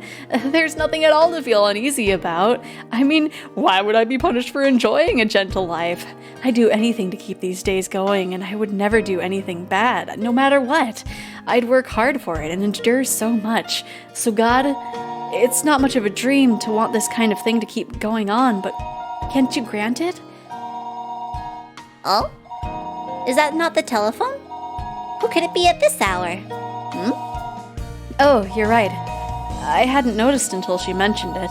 I hurried to stand up and then ran to the phone. I think I've seen it, but it was a long time ago. Yeah. But you don't know. I mean, my comparison wouldn't help you, Addie. Meh. Who could it be at a time like this? I did feel a little like the phone had interrupted my happy moment, but I still wanted to brag about how happy the time I was spending made me, no matter who it was on the other side. Hello? This is Maibara speaking. Hello? Keiichi? It's your mother. Oh, hello, Mom. What is it? It's pretty late. It was a little cold for me when she was only calling because she was worried about her son. I couldn't help but give myself a dry smile. It sounds like you're doing just fine by yourself. I was worried that you couldn't make dinner and went to bed hungry. Nah, it worked out. Did you make dinner properly? What did you have tonight? It was vegetable stir-fry, rice and miso soup. I bought stuff for it at the supermarket, plus a whole bunch of side dishes just for fun. Oh yeah, listen to this. I got the pork during the sale and got it half off. The things the housewife knows, right? And also, all of this was thanks to Satoko and not something I should be proud about. But still, I couldn't help but want to boast about the dinner tonight. It seemed like Mom got the hint that I was in a really good mood. I see. I'm so relieved that you're doing just fine. Oh, yes, another thing. Your dad and I finished up with our job. We think we'll be back tomorrow afternoon or evening. Oh, I see. You did well for 2 nights. We've been pulling all-nighters, too. It was a lot of work, but we managed to fill the gap in your dad's mentor's event. Cool. That's good. Well done. Why did my parents coming home seem so disappointing? I knew a little bit of the reason, of course. This tranquility I never wanted to end was about to end so readily. It was a little painful. After being asked what kind of souvenir I wanted from Tokyo and replying that anything edible would be great, I put down the receiver and Satoko appeared. Oh no! Having finished cleaning up her trap. Let's see. What have I missed? Only seen the anime, but have played the originals. For what it's worth, really objected to Freddy. That annoyance seems to be... Oh no! At first, Satoko was in a very good mood, but when she saw me put down the receiver with an uncertain expression, her own clouded over a bit. It seems like she had gotten the gist of what my phone conversation had been about. Was that your parents, Keiichi-san? Yeah. Mom says they'll be back tomorrow. Oh, that's good then. I won't have to go to the trouble of making you dinner tomorrow. Now you can enjoy your meals with just your family. No, that's not it. When I think about the dull, plain dinner table coming back tomorrow, it's a little lonely. You sure do live in luxury. A family sitting around the dinner table is the most fun way to enjoy a meal after all. Her brother, Satoshi, running away from home came to mind immediately, but there was no gloom in the way she said it. It was only for 2 days, but they were very enjoyable dinners. Well then, next time I'll go to your house and visit, or other way around. Huh? Satoko momentarily made a happy smile, and then a second later it changed to an expression of surprise. My house is small and it's dirty, and the kitchen isn't as good as this one. Well, I don't mind. But, well, if you don't want to, then I won't. Satoko shook her head firmly, her whole body expressing denial. I gotta get you to teach me a whole bunch more stuff, too. I finally managed to figure out how to use the rice cooker and how to cook miso soup after all. That's right, isn't it? Perhaps we should use this opportunity to have you learn more about cooking. It was so like Satoko to take this chance to proclaim that it was all for my sake. But there was no way to conceal her own enthusiasm. It was true that this gentle time would come to an end when my parents got back. There is no need to lament that, though. I can easily put in the effort to continue our mild moments like this. Like yesterday, Setsuko told me she didn't need to be escorted home, but Rika-chan wasn't with her tonight. She would be going home by herself. Everyone knew everyone else's face here in Hanamiza, so it wasn't like it was dangerous to go out at night, but it still wasn't good to send a girl on her way home all alone. At the very least, that's what I thought as Setsuko's older brother. I'll take you as far as the school, at least. There's more lights over in that direction anyway. It's really fine, all right? If someone bad shows up, I'll take them down with one finger. There was no point in pressing her any more on the subject, so I took a handful of Satsuko's hair and rubbed her head vigorously. Come on, Satsuko, don't complain so much. Your Nini will bring you part of the way there. That's what I was about to say when I suddenly got embarrassed and my voice trailed off. Nini could only be the nickname Satsuko gave to her older brother, and nothing else. I was about to use it pretty lightly, so I started to feel apologetic and a little ashamed. Nini? Eh? What did Satsuko just say? Well, Keiichi-san seems like an older brother. That is what you said. It's not quite right, but you seem kind of alike, so I just... Satsuko laughed awkwardly and turned red in the face. Of course, I was embarrassed when I saw her too, because the fact that I was trying to act like her brother had gotten across. A warm feeling spread out from my chest. It was completely different from my romantic feelings, or any of those more impatient emotions. It was much more graceful, quiet, and warm. And I forgot I had that on my thing! I forgot I had that sound!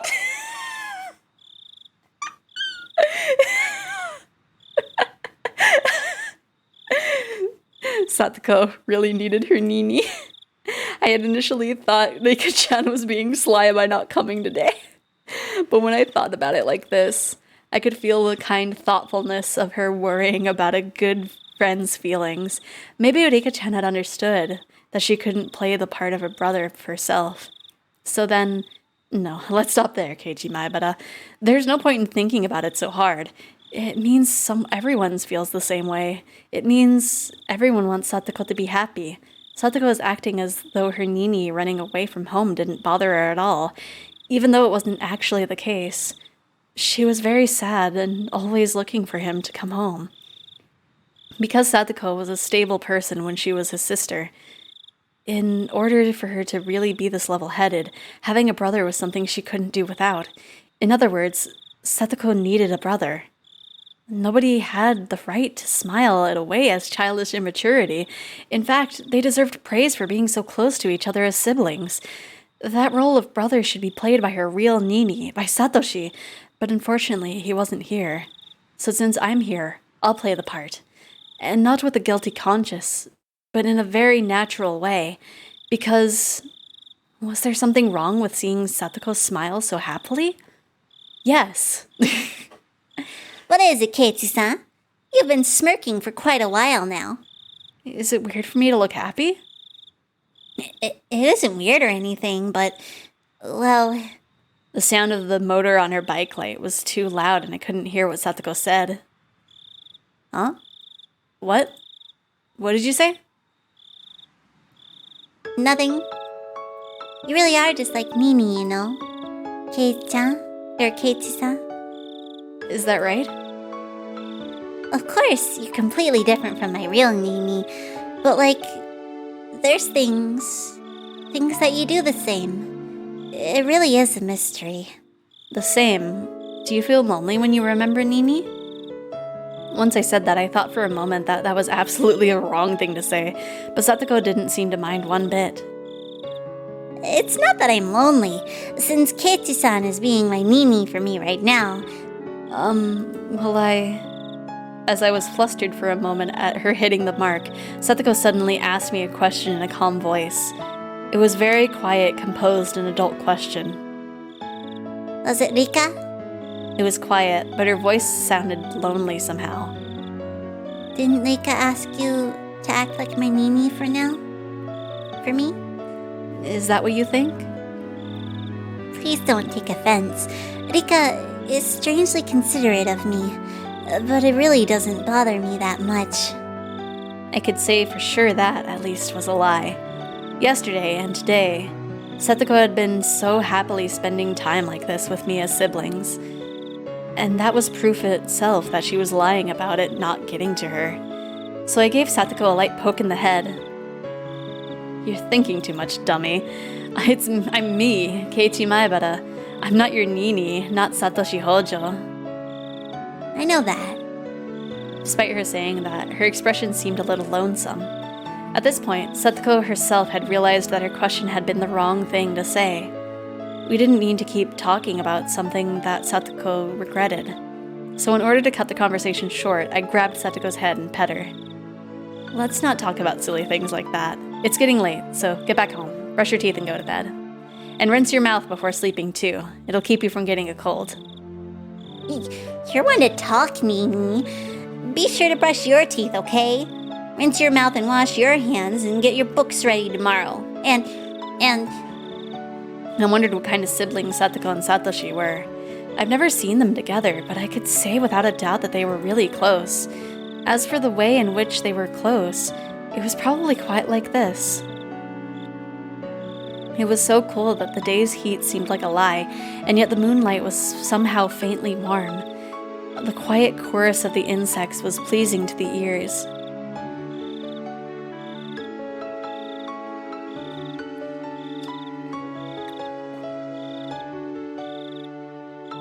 And this, my friends, is why sibling complexes exist. Because of content like this.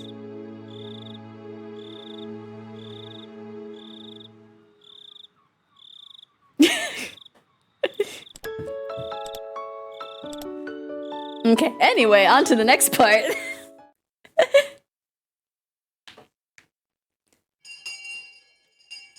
what a wonderful day at school. Oh, really? Your parents came home, huh?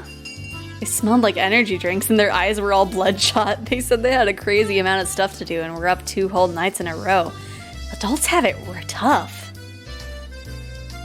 Your dad is an artist, right? They really do have it rough. Come to think of it, he wasn't he? I would very much like to see what kinds of things he draws sometimes. An artist, huh? I'd seen a number of watercolor and acrylic paintings on display, but he had to have been doing some other job too. Just what did Dad do exactly? He didn't let anyone into his workshop after all. I wanted to sneak a peek one day. So, the house was empty for 2 days after all that? That didn't leave much time. So, Kate-chan, did you manage to go after the character who was in your heart? The absence of parents is a must-have for eroge protagonists. He built up a lot of relationship points and raised all the right flags. I have no idea what any of you are talking about. That means you don't need to cook for yourself anymore, Keiichi-kun. What did you make last night? In the end, I didn't make a single thing myself. Last night's dinner, well, it was vegetable stir-fry. Wow! Kate-chan, you can make a little bit of real cooking now, huh? You made vegetable stir-fry? Did it come out good? Did it? Rena-san, you're being unpleasant. Why are you clinging to me? A delicious meal and friendly dishwashing together. Oh, nice, how nice! Hey, I said you're being unpleasant. Huh? What are you talking about? Mion, utterly confused, asked me for clarification, but I just barely, albeit transparently, averted my eyes. Right. Does anyone have plans for this afternoon? You don't, do you? Do you? Today was Saturday, the beautiful day of which we're liberated from the confines of school in the afternoon. Actually, the school in Hanamiza had slightly different Saturdays than those in the city. There were a lot of students here who brought a bento, ate at lunch, and then went to play in the school or around the schoolyard. You could say that the entire school turned into a children's playground. There were mountains behind the school, and if you went down that way, you'd find mountain streams. You could avoid the strong sunlight and make conversations in the classroom if you wanted to. You could also play hide and seek in the construction pipes. Of course, you were free to go home as well. There were some kids who went home and helped water the fields or tended to stores. If Mion was bringing up the afternoon like this, then it must have been for some crazy big club event. However, sadly I had something I needed to do before taking part in whatever it was. You have work? That's unlucky. I wonder what kind of work it is. Maybe helping his father with his artwork job? Or maybe being a model for his father's art? A model? A nude one? Oh! I looked into Dunna's eyes and saw myself completely naked in a questionable pose with a single rose in my mouth. No, I wouldn't do that for 1,000,000 yen. To get rid of Dunna's delusions, I grabbed her head and swung it from side to side. Stop! Sorry, leaving your fanciful delusions aside, I have something to do real quick during lunch. I'm okay to meet up with you after I'm done, though. Work during lunch? I see. That sounds kind of cool, actually. What could it be? Are you having a banquet with VIP experts? Like a business lunch?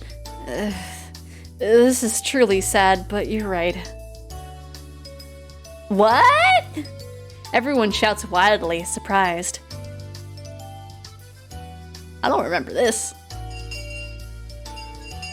I guess I just don't remember much of what happens in this. Whoa! We running. It was true. Today I'd be on the job with my family. For my dad's job, he was having about 10 people from the publishing agency over for a house party. He called people from work for a party the day after having stayed 2 nights in a row. I'm amazed at their vitality. Adults have it pretty rough. Of course, it would be incredibly uncomfortable for me. It would be really tiring to have to force myself to smile at some old dudes I didn't know. But they were my dad's important business connections, so offending them would be bad. Well, with all that said, it was going to get very much uncomfortable for me today, starting at lunch. Well, what an intelligent child. This is my son, Keiichi. Keiichi, this is... Oh, I pressed the button. Son from... And this person here is... the manager. Say your hellos. Hello, my name is Keiichi. I appreciate all you've done for my father. Keiichi-kun, do you draw pictures like your father does? I would very much like to see them. My dad had such a brazen occupation, that of an artist. Although I don't really know what kinds of things he creates. I don't really care. I don't want to see anyway. Dad's so tight-fisted about it, he doesn't show them to me very often anyways. I'm not a kid anymore, so I wouldn't care at all if they were pictures of naked ladies or anything. If you study under your father as an apprentice, you'd be able to become a great artist like him too. Excuse me, this is just between you and me, but my dad, is he really that great of an artist? I readied myself and whispered my question. It might have seemed odd for his son to be asking this, but when I did, he gave me this really strange grin and tightly clamped onto my shoulders. Yes! He is truly a fantastic artist. Is that so? I'm glad to hear it. There are no purchase restrictions. He does fan service, and he always answers the letters he gets. He has an inquisitive mind and always on the prowl for what the world needs. Taking off your socks? Absolutely not! And that goes for glasses and school uniforms too. Oh, he definitely does porn. Maebara-sensei understands these things perfectly. Every event sees him along the wall with a huge lineup. I'm sorry, but his pictures, they're not ones you hang on the wall? Not at all. In the beginning, everyone starts in the islands. What? And then to the corners, and finally climbing up the corners of the larger paths. The final destination is the famous wall. You too, please become a great artist who can display his works in unison with Maebara-sensei. What? Yeah, he's R34 artist. It's proven here, folks, right? I'll cheer you on. It's It's fine to have a lot of passion for the things you like, but I didn't get it. But it seemed like the world of art ran pretty deep. It was probably a much deeper world than I could imagine. That's how he's able to afford a nice house. Porn artists get so much money. He keeps that up. Okay, anyway. It's probably a much deeper world than I could have imagined. I decided to leave it at that. Then I realized my mom was calling me from the other side of the room. Keiichi, it's the phone. It's a friend of yours. A lucky break. Maybe I could get out of this uncomfortable business party by using my friend's phone call as an excuse. I scampered over to the front door and snatched up the receiver my mom had left me there. Wow. Hello? It's me. Hello, me? That's not how you answer the phone, Keiichi-san. I implore you, learn how to choose your words more properly. I was of the opinion that the person speaking to me had a far stranger way of talking. Oh, it's Setsuko. It's unusual for you to call my house. This isn't the time for pleasantries. Keiichi-san, when are you going to be able to come? Sorry? It looks like this is going to be a bit long. I can't get them to let me go. I want to go do things with the club now, but... That's not it, Keiichi-san. It wasn't about the club today. It's a real battle.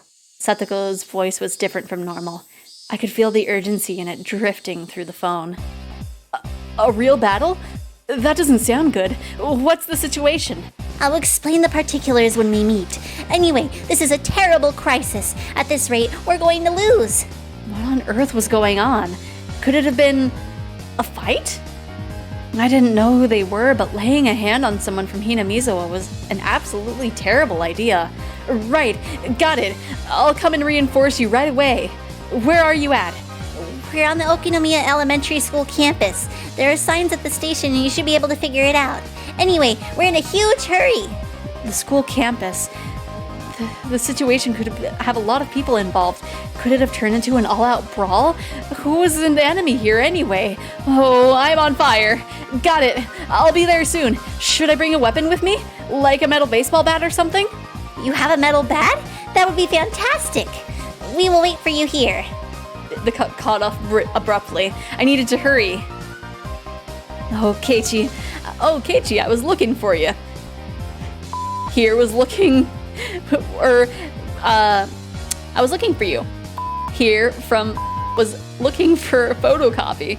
Not now. Now's not the time. Don't we have a bat? A metal bat? If not, then anything long would do. If anything long will do, then my golf clubs are in the storage room. I didn't have the same kind of impact, but a golf club was a splendid weapon too. It was lighter than a baseball bat and maybe easier for me to use. Thanks, I'm borrowing one. I really want to go see my friends for something. It's urgent. Sorry. But Keiichi, wait a minute. I grabbed a golf club and jumped on my bike and headed straight for town. Wait for me, Setsuko. I'll be right there. Just hold out until then. Someone's getting demoned away at school. Oh no. I didn't exactly know where Okinomiya Elementary was exactly, but Setsuko's phone call seemed to demand urgency, so I rushed out without asking her how to get there. Well, she did hang up on you too.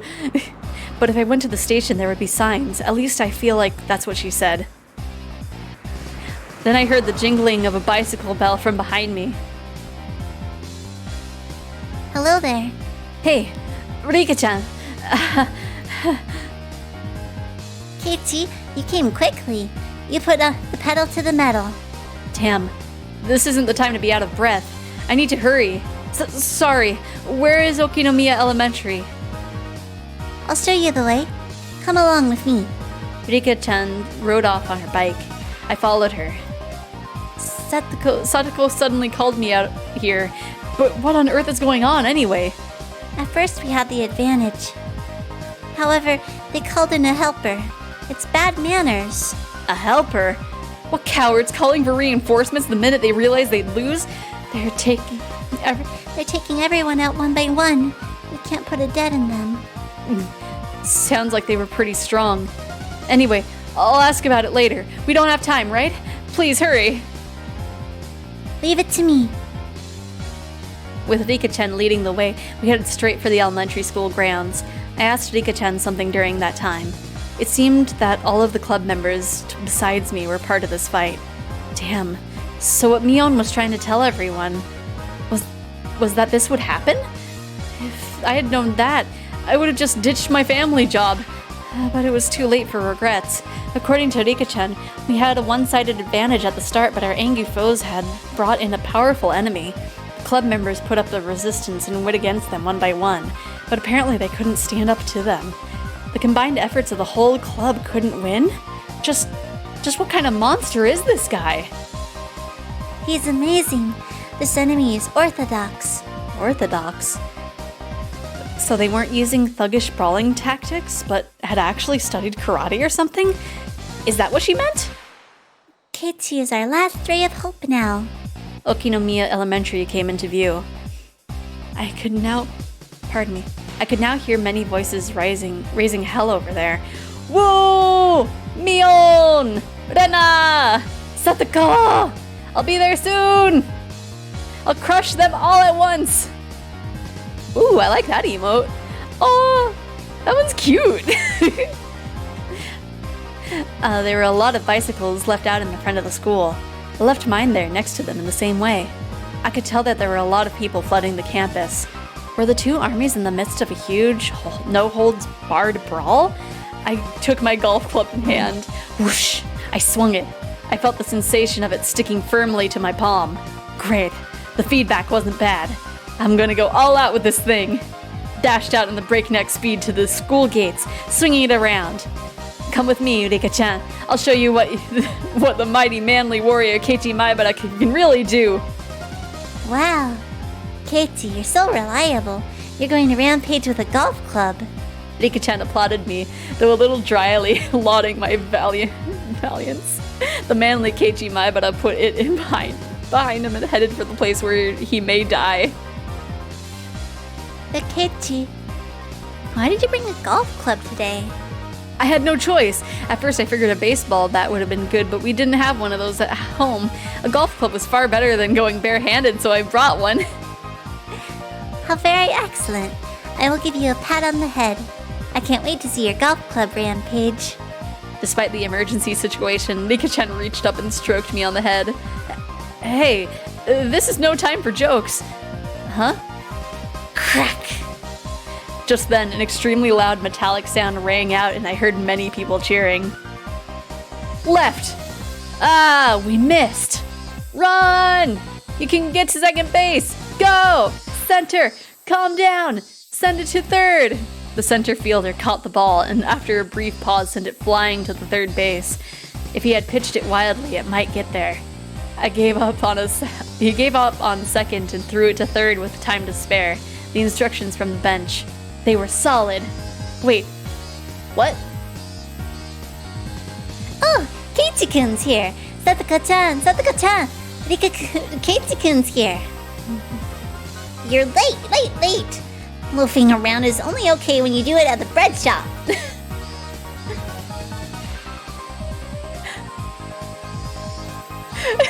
I'm sorry, I'm just looking at the art from this man's.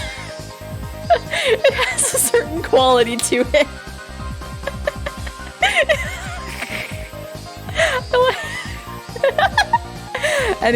Anyway, enough about laughing at this man's.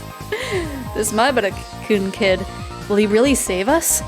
We're up against the ace of Oshima, left arm Kamada-kun. He can beat the Koshien class pitcher. He must be a god. It's okay. I'm sure that Keiichi-kun can turn the tables. He's a really dependable person. Remember, what? He's the pitch hitter we brought in to take out. Left arm Kamada with his bullet fastball? The one who had one no-hit, no-run game after another during the regional qualifiers. The undefeated demon pitcher of Oshima. The super high school level pitcher? Oh no, they're not. They're in for a bad time in a different kind of game. That had already been marked by professional scouts. He's going to win against him? So Some greenhorn pitcher like that is no match for Keiichi-san. He'll send his throws all the way to the back screen for an easy victory. There was a slugger like that in this prefecture? I had no idea. He must have gone under the radar. Hey! From Hanshin stood up. Hey, take a picture. His full name is Keiichi Maebara. Look at him in the database and send his history to our office. Right? That was like 100% a Danganronpa title. A super high school level pitcher. Wait, wasn't that Leon? Or was he just baseball boy? I don't know. Which one is Keiichi Maebara? Pictures! A whole lot of sports journalists led by Satoko gripped their cameras tightly and searched for the rumored Keiichi Maebara. Leon, you're right, yeah. As for me, I was so dazed at what was happening that I was frozen in place with my golf club up in the air. Keiichi-san, over here. Eh? The camera people stared at me through their viewfinders, and just like that, just like I had, they turned to stone. In the hands of their gallant pitch hitter, Keiichi Maebara was a golf club. Nobody could seem to understand why I was holding something like this. He's a murderer, you don't stand a chance, Keiichi, get out, it's not worth it! At this point, neither did I. A cold, greasy sweat dripped from me. The first one to break the inordinately awkward silence was Rena. Oh no, left arm Kamitha! He can do so much with his left arm. We have not even seen what he can do with his right. Oh no! His left arm is his pitching arm, and then his right arm is his killing arm. Keiichi-kun? Yeah? May we ask you a question? Please don't. Psychic waves from my entity flowed out of my face along with my sweat. It somehow seemed to reach the two of them. The deathly quiet reporters all parted, as Moses once parted the seas, but Moses probably didn't go through the parted seas this quietly. If we were playing baseball, then tell me that from the start!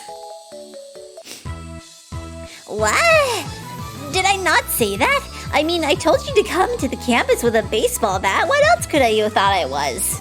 And what manner of talking caused you to mistakenly bring a golf club here instead? I think Keiichi-kun must have done it on purpose to lighten our moods and get us pumped. I think. Rena smiled bitterly and covered for me with all her might. Please believe her, everyone. I'm begging you. Keiichi loves golf. Pet. Yurika-chan started petting my head, a broad grin on her face all the while. I pushed her hand away, grabbed her from behind her suspenders, and picked her up like a kitten. Me. Rika-chan! Why didn't you tell me it was a baseball game when we met at the station? I wouldn't have had to suffer such a disgrace. Nipa. Rika-chan's smile was like the sun, so incredibly innocent. She's glowing. When I saw Rika-chan's radiant smile, I couldn't help but feel like I could forgive anything she did. However, if Rika-chan thought I actually would, then she had another thing coming. Anyway, this is your punishment. Rena. Me? Rika-chan still plucked up in my hand. I offered her to Rena. That's right. The kittenified Rika-chan set Rena's voltage into overcharge. I'll take her! And then I'll take her! Amachikairi! So cute! Hop. Spinny. Rena stuck out her tongue like a chameleon and preyed upon Rika-chan while spinning around her. Rika-chan so cute! Meep. Rena held her tight as a vice and began to get her fill of rubbing her cheek into Rika-chan's. Their cheeks rubbed tightly together. Rika-chan's face It looked like it was being crushed by Irena's. I do not know what has happened, but it looks like Rika has gotten her just desserts. Yeah.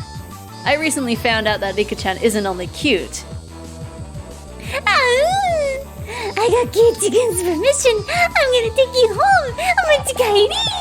Meep, meep, meep. For a moment, I just gave her a 3-minute timeout. By the way, Satoko, that urgent call was for a baseball game? Yes, that's correct. You said you had a house party with your family. I suppose I was wrong to ask, but at times of trouble like these, you obviously must prioritize friends over family. I felt like that's what I was supposed to be saying, not you. Let's see. Omochikaeri? Well, it was just a business party for my dad, I guess. I honestly felt glad to be called out here. So what's the crisis situation look like? 6-7. Which means our team is losing, huh? 2 outs in the bottom of the 9th? What the heck? This game is almost about to end. We would have had a little more time if you'd gotten here sooner. Do you have any idea how difficult it was for Hold out this long? Alright, I'm sorry. Okay, so what am I doing? Am I gonna be the pinch hitter? Just leave it to me. I may not look like it, but I went to the batting cages a lot before I moved here. My dad went there for fun. I used to go with him pretty often. I'm pretty confident about just hitting the bat with the ball, but... Vroom! A tremendous sound rang out, and the likes of which I've never heard before. The catcher's mitt trembled, sending out a light cloud of dust, telling me the tremendous sound had come from the ball. Hey, now, wait a second. What's up with that crazy fastball anyway? Surprised? Yeah, that's a bona fide Keishin level pitcher. Don't you know that left arm Kameda-kun, the ace of Oshima? Sorry, can't say I do. Wait, Mion? What happened to you? Mion showed up, and to my surprise, she was wrapped up in bandages. Just what on earth happened? Well, you came late, so I guess we need to explain from the beginning. Oh, Done with Rika-chan? Yep. I had a lot of fun, and she's so cute. She's so soft and fluffy and squishy. I could eat just her cheeks 3 meals a day. Me, I can't get married anymore. I wonder how Rika-chan's cheeks taste if you could eat them. No! It almost flipped my own delusional switch, but I put a stop to it using logic. I was an adult. Okay, explain away. How did things get screwed up enough that a Koshian relief pitcher ended up in the baseball game for fun? Everyone exchanged glances. Then, Rena spoke for all of them. At first, well, it was just a normal baseball game. It's nothing much, just a little grudge match between the Hanamiza fighters and the Okinomiya Titans. We were just having a grand old time, really, nothing much. Well, in simpler terms, it was an intramural match. A match to settle the grudge between Hanamizawa and Okinomiya. We say grudge, but it's all pretty peaceful and friendly. So why is our whole club a part of it? Some of you are wearing your uniforms, and some aren't. Last I checked, we weren't the school baseball team. That is, well, it was pretty irresponsible. They happened to have some players who couldn't make it today. They were pretty down in the dumps, so we ended up getting involved post-haste. I see. So if there wasn't enough members, anyone can come to the rescue, whether boy or girl, and no matter what grade they were in. That jumbled together feeling was the hallmark of our school. But Rika-chan told me they were crushing them at the beginning. Miu is an amazing batter. She is hitting home runs left and right. Mion proudly stuck out her chest. Doing so seemed to hurt her somehow, and she groaned pathetically. Yes! Every time Mion-san went up to bat, she hit a home run and brought everyone to the bases in. Unlike Satoko, she can actually hit the ball. Rika! Beep. Alright, I think I got the gist of it. So you were having a pretty easy time until that Koshien pitcher showed up. That's right, it was all of us at the beginning. Maybe we didn't get all of that many points, but we were always getting people on the bases.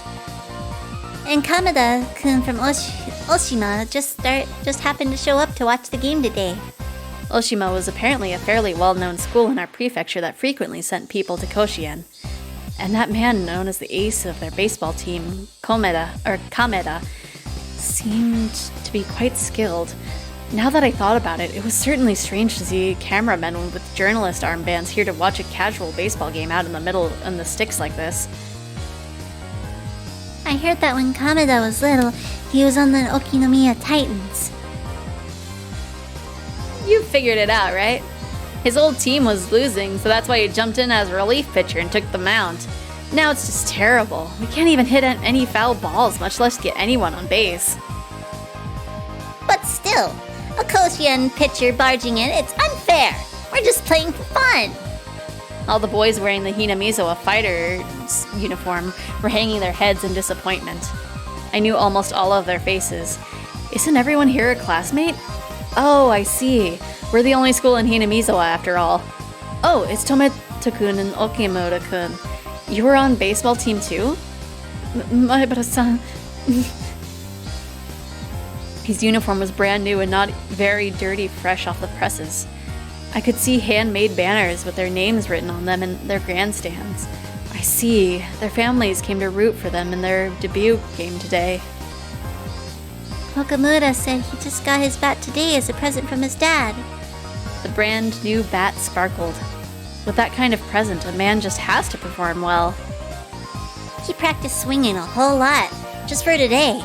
Tometa-kun, well, he went too far and he tore the skin off his hand. See, unfortunately. His torn hand looked like it hurt, but from that injury, you could sense his backbone. I get it, guys. You wanted to make your big moment a good one. Vroom! The savior of Okinomiya Titans. You could hear the sounds of this Kameda-kun's tremendous fastball practice. This was no joke. He was definitely on a level far above high school kids. But at his level, he clearly shouldn't have been interrupting a grass lot game, grudge match though it may have been. We should have understood how much better he was too. This guy, was he being serious against opponents like these? Yep. Rena thinks it's immature. Rena's eyes grew harsh. It took a lot to get Rena mad. As for Tometa-kun and Okimura-kun, they were sniffling, fighting back tears. We heard another tremendous noise from the mitt. I turned around, and this left arm Kameda-kun was looking at us and grinning boldly. Anyway, that's how it is. Now it's come to this. We have no choice. We have to engage in real battle. Yeah, looks like we have to get serious. Yep, and then we tried to get serious, but then Mi-chan went out with a bang. Neon, embarrassed, scratched her head, then a moment later doubled over in pain. Went out with a bang, but how on earth did she end up getting injured like this? It would take a really long time to explain. The one thing I can say is she came up empty even though she pushed herself that hard. I risked my life and I couldn't even get 1 point. Our secret plan did nothing and now we're very sad. I couldn't even imagine what sort of secret plan it was, but it must have been crazy enough to get her that badly hurt. Still, though, we're still playing baseball thanks to you failing, right? Yep.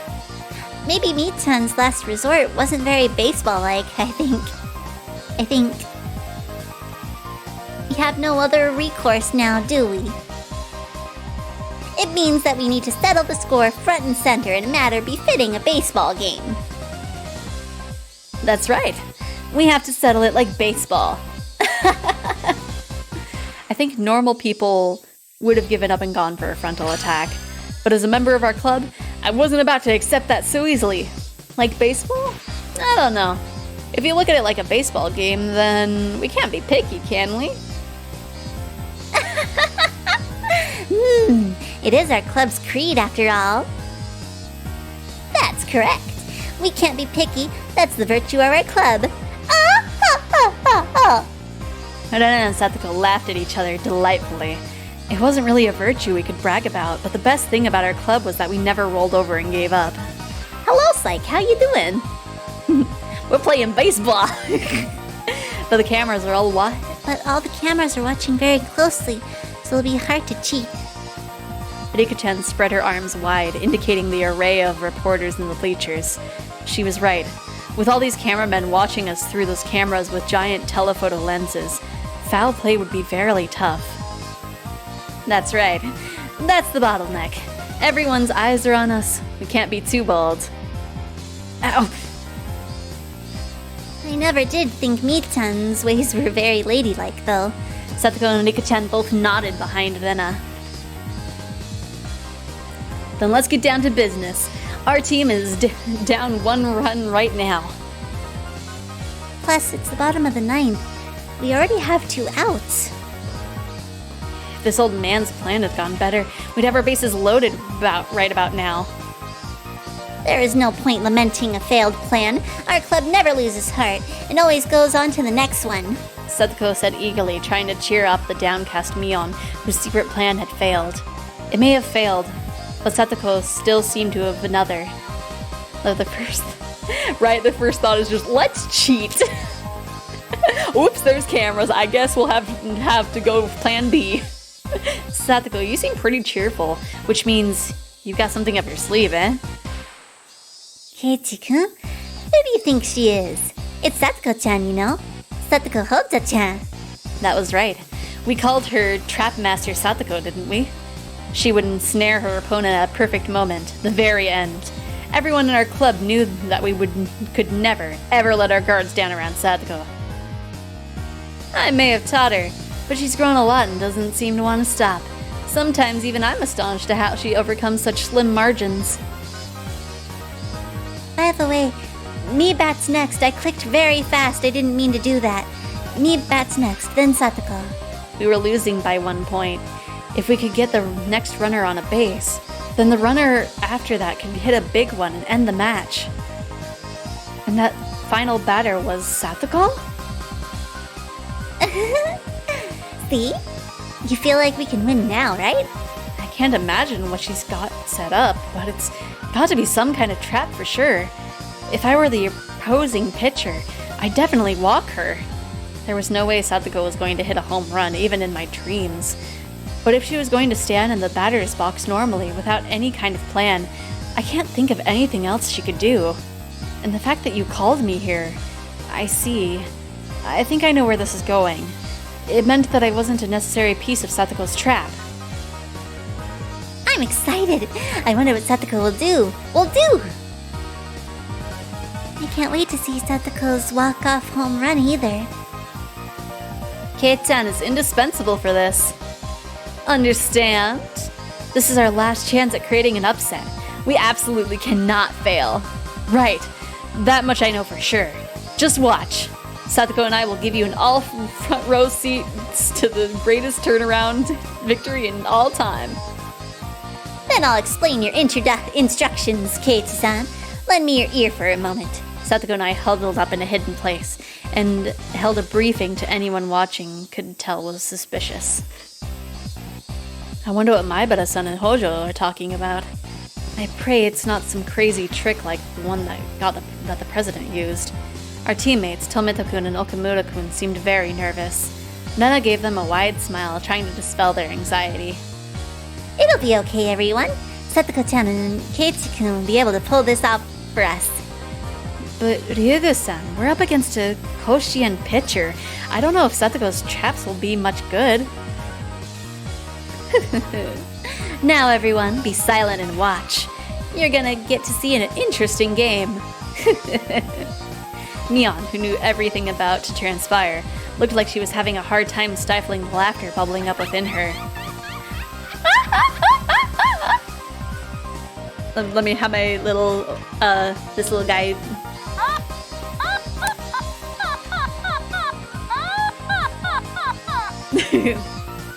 There we go. Even my little automaton laughed. She was so terrifying as an enemy, but so reliable as an ally. Mion waved her hands at the umpire. We've got a pinch hitter. I, Mion Sonosaki, am switching out with Keiichi Maebara. Are you sure he'll be alright? The umpire turned an uneasy gaze on the pinch hitter who had jumped in with a golf club.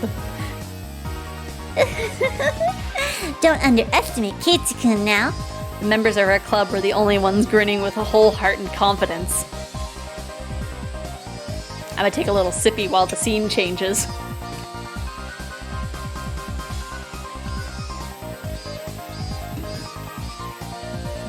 I'm assuming this will cut into after the baseball game and be like, wow, we totally won. Oh, nope, it's just still in the middle of the game. Satoko's plan was definitely simple, but scrupulous. It even looked like the entire situation had gone according to her calculations.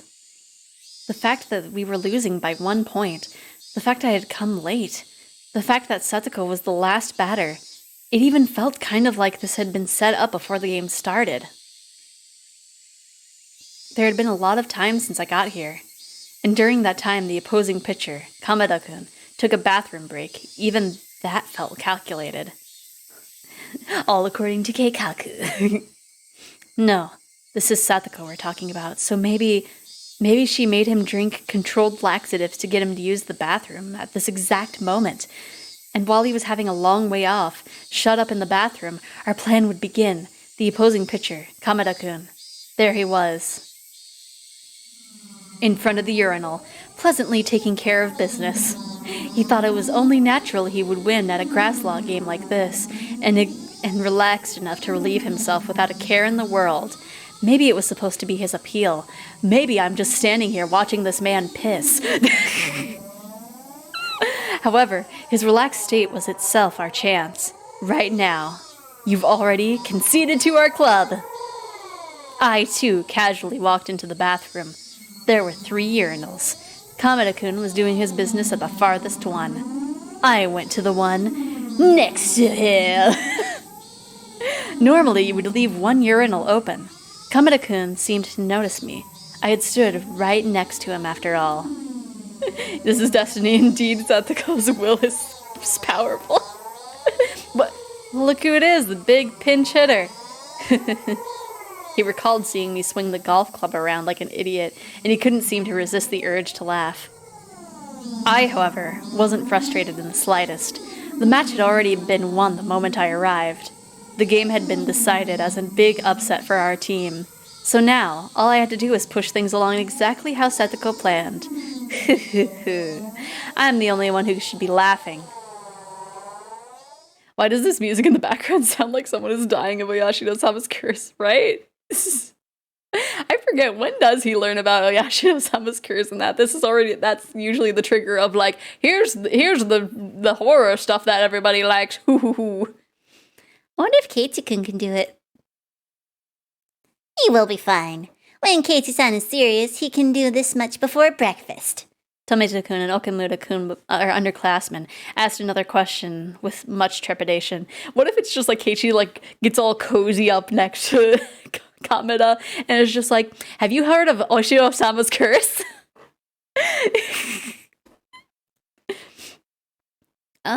Is Maebara-san going to be able to beat that pitcher? You don't really feel any confidence in Kei-chan after being in the same class with him? Someday, he could be strong enough to control all of humanity. Join Kei-chan and you could easily rule the world. The world?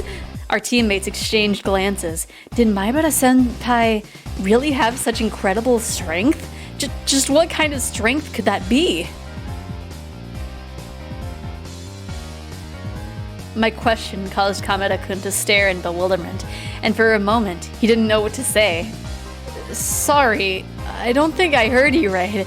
Could you say that again? I smiled thinly, looked straight ahead, and said it once more, clearly. I'll say it one more time. How much?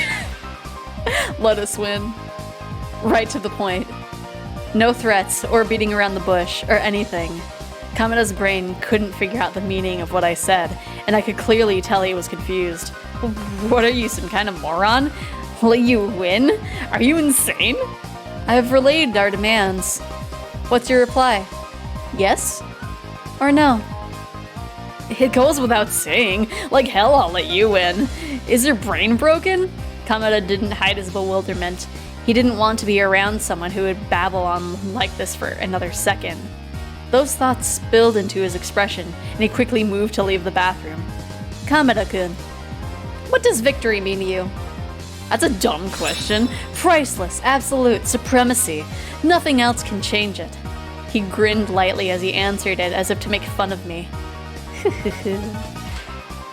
How like a sportsman to say that. Victory decides all. No one can change that. Of course not. No matter what kind of threats or bribes you come to me with, there is nothing valuable enough to make me abandon victory. Right, with full eye contact while pissing. Like they're still peeing this whole time. I was waiting for these words. After spinning around 3.5 times, pointed right at Kamada's face. Then don't you think you should ask? Something worth abandoning your precious victory for? What kind of compensation you could be given? What are you saying, stupid? There's nothing that could make me do that. He was denying it, but he stopped. He stopped. He was waiting. He was waiting for me to present some attractive conditions. In a magazine interview, you said your favorite foods were grilled meat, and that you don't like sweets. But you lied about that, didn't you? What? For example, let's say you went to a grilled meat buffet. What exactly would be on your plate? Pork Lyon? Korean barbecue? A pile of beef tongue? That wouldn't be it. You wouldn't bring meat with you. It would be all pudding and gelatin and cake you could eat. The kinds a girl would love. Pretty, cute, and sweet. You love Western treats like that, don't you? Yeah, wash your hands in 6 feet, dude. Kamada's face turned utterly pale. Our club already knew that he ate a mountain of desserts when he went to the grilled meat buffet. We were well aware of his embarrassment at his weakness for sweets despite his age. Kamada-kun couldn't possibly have known that the particular grilled meat buffet chain in Shishibone was owned by a member of the Sonozaki family. I'll have to be careful when I go out to eat with my parents from now on. No, I love the hearty bone and... No. What you like is gentle, soft, cute piles of desserts topped with colorful creams. It almost makes you think of a girl, adorned in frills and ribbons, pure ignorant of shame.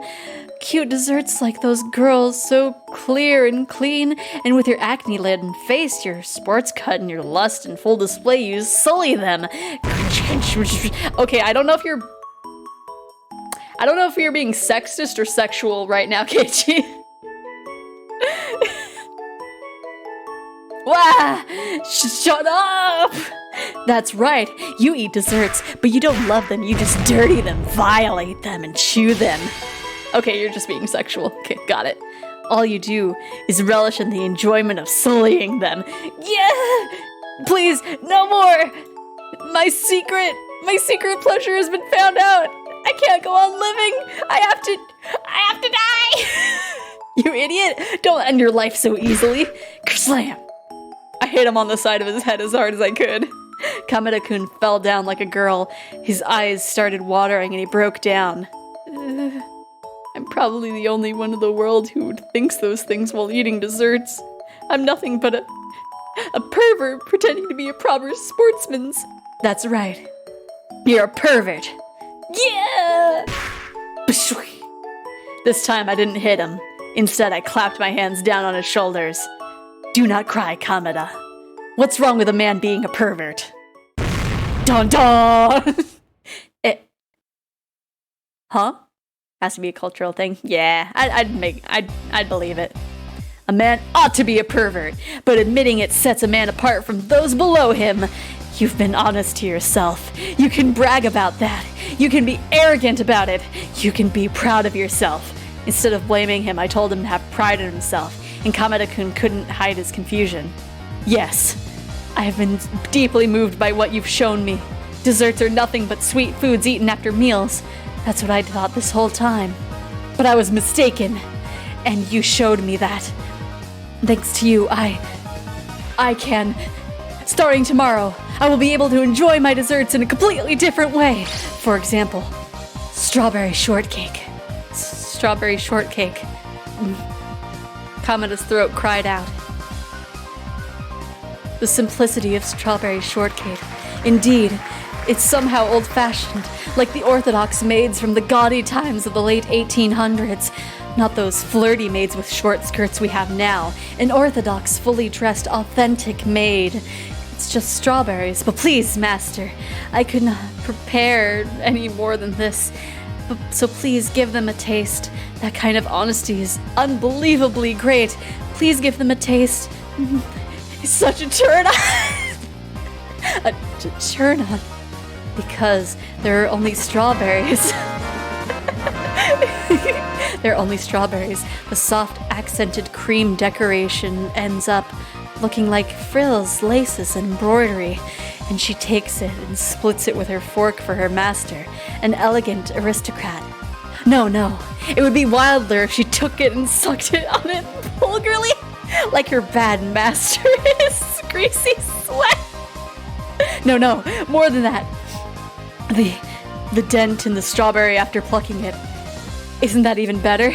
And you let your tongue crawl over it. What kind of taste must that be? The dent after you pick up the strawberry. I can't hold it in anymore. I'll go to Angelmort on the way home and make a shortcake into my plaything all I want. The girls dressed up beautifully just for me.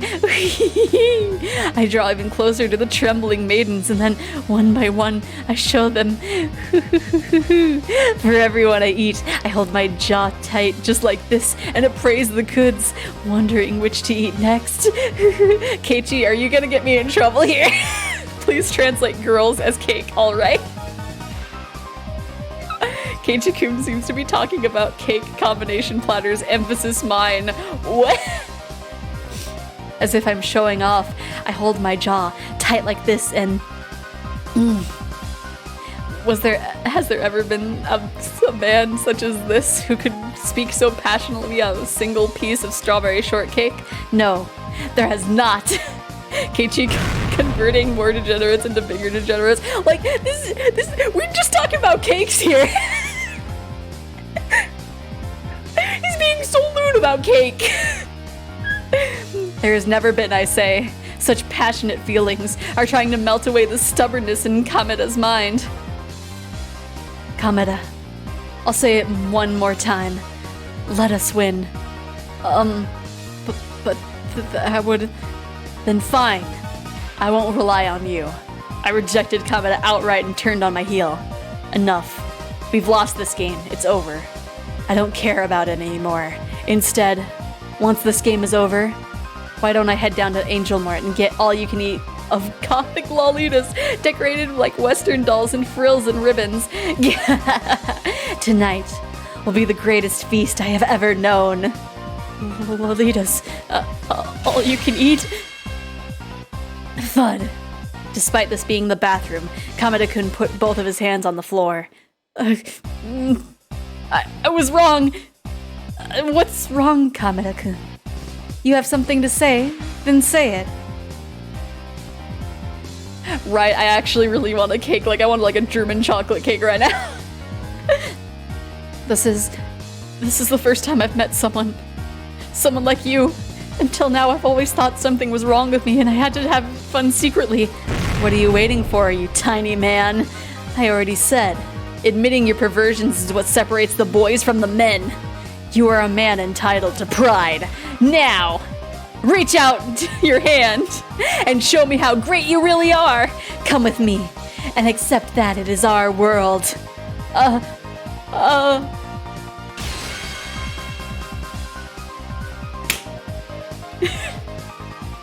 Kameda-kun was crying tears with gratitude, unable to speak. That was the moment we exchanged the most zealous handshake the world has ever known. That kind of stung my hand a little bit. There we go. The handshake of the bond of our souls, ardent and intense, tight and steadfast. For a long time, we remained that way. It was an enthusiastic handshake, as though we were two brothers separated at birth, embracing each other tightly as though it would give us back the time we had spent apart. That was the moment the man who would pass into legend for eating so much during Angel Mort's all-you-can-eat dessert day that he was banned from the restaurant forevermore was born. What? He would eventually write in his autobiography that our meeting this day was fate. But none of that had anything to do with this. Wait, what? Wow. Okay.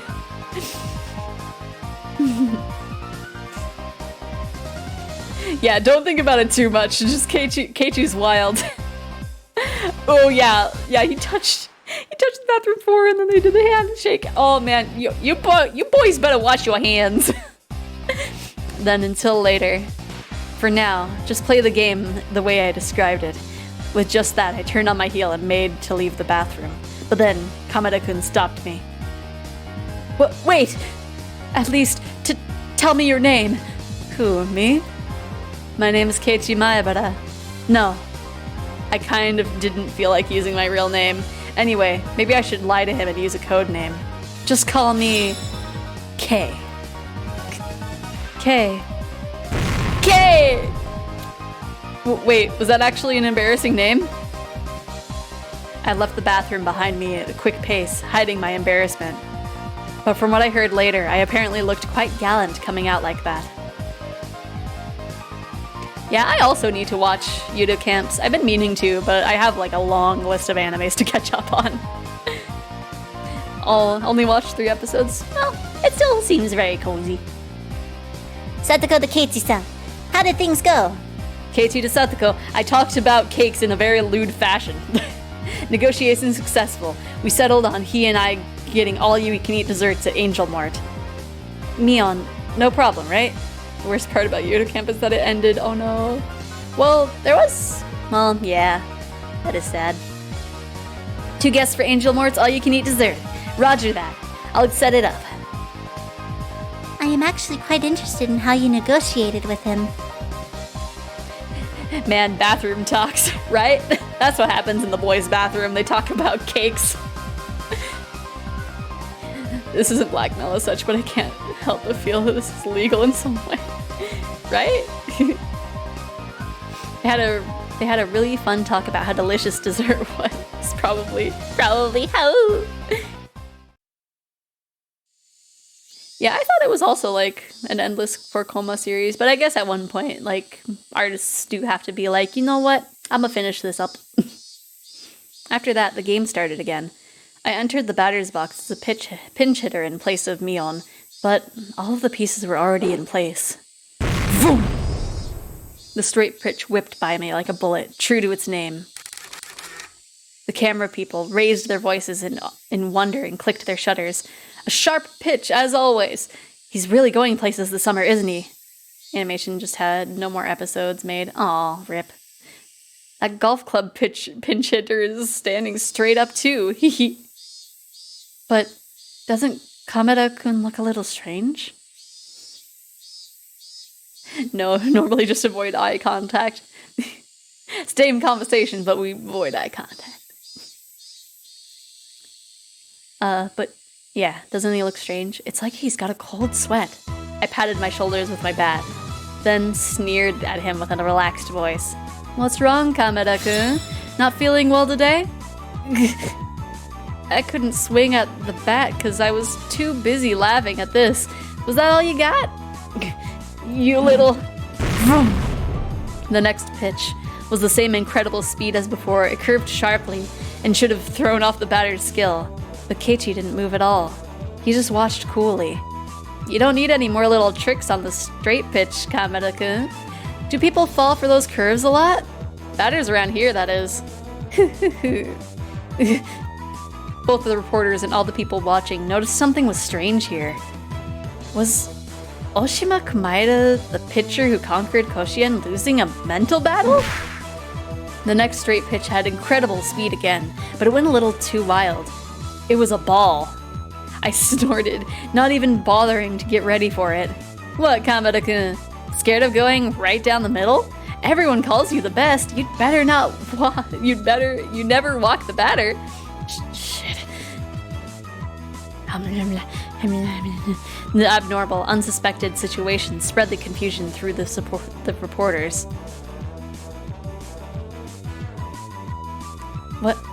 What is he? Who is this Keiichi Maibara?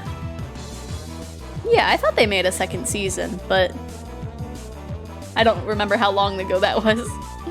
How can he be so relaxed when faced with that supreme fastball? He's just bluffing. He knows he can't win. Kameda would never throw a ball that an insincere guy like that could hit. No, I don't think that's a bluff. They say that at a high level you can see right through others. Kameda is, without a doubt, one of the best, which must mean he can see through to that mysterious man's true value. A really business person-looking guy took off his sunglasses and gazed upon Keiichi. Is this... Could it be? The idiot pinch hitter came in cheering them on with a golf club. Was actually a genius? I'm sure baseball has long since lost its charm for him, and now he's trying to switch over to golf. A genius slugger, making a transfer into the golf world. What a tremendous loss for baseball! Stop the presses! We're changing up our sports columns! Vroom. Ball! Now it's full count. This excessive production was, of course, all being dramatized by Satoko. The big shots constantly had their eyes on Kameda-kun. If he were to lose easily, they knew the match would have to have been fixed. Perhaps she wanted this little play of ours to create a mood where it wouldn't be strange for Kameda-kun to lose, but Satoko, isn't this going too far? Do your best now, Keiichi-san. Today, this game. Tomorrow, all of baseball. I don't want any scouts actually coming for me. I'm terrified of what could happen when the jig is up. Wait, I can't be making nervous faces right now. Ball! Base on up ball! Have you gotten scared, Kameda-kun? I thought you were better than this. Kameda-kun hung his head and feigned dejection. Kei-san, I did all of this according to plan, right? Yeah. Well done, Kameda-kun. Keep going like this for the next batter. Let's wrap this thing up and then... We'll go to an all-we-can-eat. Grin. Kameda-kun and I exchanged evil smiles. For some reason, there was a lot of camera flashes right then. It seemed like our dear journalist friends took it as two worthy rivals smiling to acknowledge each other's strength. As I trotted over to the first base, the camera flashes continued almost to the point where they were annoying. When I got to the first base, one of the reporters came over for an interview.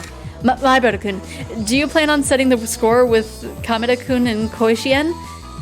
Things seemed like they were about to get too big for me. Maybe I should just be honest and confess that I'm not really into baseball. Koishien? Never been interested in Japanese baseball. Sorry. Whoa! This man, right from the start, he was always aiming for the world. He might become Japan's first ever big leaguer. What? The conversation was getting fantastically out of hand. Oh, I don't care anymore. I'll strike a guts pose for the cameras in desperation. The series really does go mega slice of life with extra stuff thrown in, right? Yes. Kei-chan got on base, just as planned. Next, Satoko-chan is at the bat. What will she do? Blah, blah, blah, blah, blah. Why can I not say this? What will she do? What will she do? All right then. Time to get that walk-off home run and win it all. Satoko stepped up to the plate, waving the bat around. The reporters couldn't hold back their laughter, maybe because they had just seen his battle with me. The Maibara-kun finally got on base, but now it's all over. I see. So this is why Kameda-kun intentionally walked in. He didn't even fight it. He waited for an easier opponent for the final out. But no! My face is too tiny!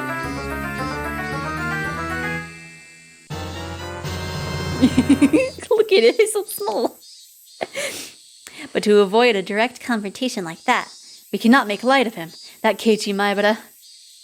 All right, come on now, Kameda-san. You making fun of me? Who do you think I am, anyway? No, Maibara-san was one thing, but you think I'll lose to the likes of you? Whatever, this girl stepped up to the bat. She had swung wildly and missed, striking out every time. This might sound rude, but however much Kamada-san holds back, I don't think she'll be able to hit a home run. I can hear the reporters declaring that there was no way a comeback would happen. Wait, what? Satoko, she swung wildly and missed every single time she stepped up to the bat? Vroom! She swung after the sound had ended, completely mistiming it. I could hear disappointed voices coming from those rooting for Hanamiza. It's only natural. Every single batter was struck out. Even if worst came to worst, no one would get a hit. And that's why it didn't sound strange when Kamada-san Kun said this. I can't take it seriously with someone like you. I'll give you a chance. I'll throw the next one slow and underhanded. I'll let you get a hit or two so you can go home and brag to mommy. Of course, those lines were all part of the plot too. From out of the corner of his eye, Kamada-kun gives me a look. Was that alright? Yeah, you did great. It looked very natural. Kamada, you are a splendid actor. No, compared to Kei-san, I'm nothing. Even that exchange was seen as heated and enthusiastic by the reporters. But Kei-san, however slowly I pitch, can this girl really hit it? Don't worry, throw the ball like we planned. I think I've got a good idea how this'll turn out. Our exchange over, Kamada-kun moved from set position into pitching stance. Come then, throw your merciful pitch. I'll hit a huge home run off of it. She had struck out every time she was at the bat. When I heard that, my vague ideas began firm beliefs. And out of Kamada-kun's hands came a slow, lazy pitch as though they were playing catch. I feel so guilty by proxy. And eat dinner. Okay, have a good dinner, Krimi. But for Satoko, or normal people would probably be able to hit it, but for Satoko, who had been striking out the whole time, just when people started to think that way, the members of our club had already realized that Satoko's trap had begun. It was true. Striking out constantly today had all been laying the groundwork for this moment, an act. All to make it feel like Kamada-kun letting off the gas wasn't strange at all, which meant, in other words, that Satoko... Crack! Whoa! She got it! Look at it go! The cheating parts are the desserts? I don't even need to run, do I? Oh. The super huge home run Satoko hit disappeared over the roof of the school. The reporters lost their words at the sight, and then roars of applause. Despite this being what we'd anticipated, I can't help but stare in mute amazement at the gorgeous home run. Satoko strutted over to the first base. Come on, what are you doing, Kei-san? Second base is that way. Satoko, you're really good at baseball. Satoko grinned, showing her fang-like canines in reply. This was a long baseball portion, right?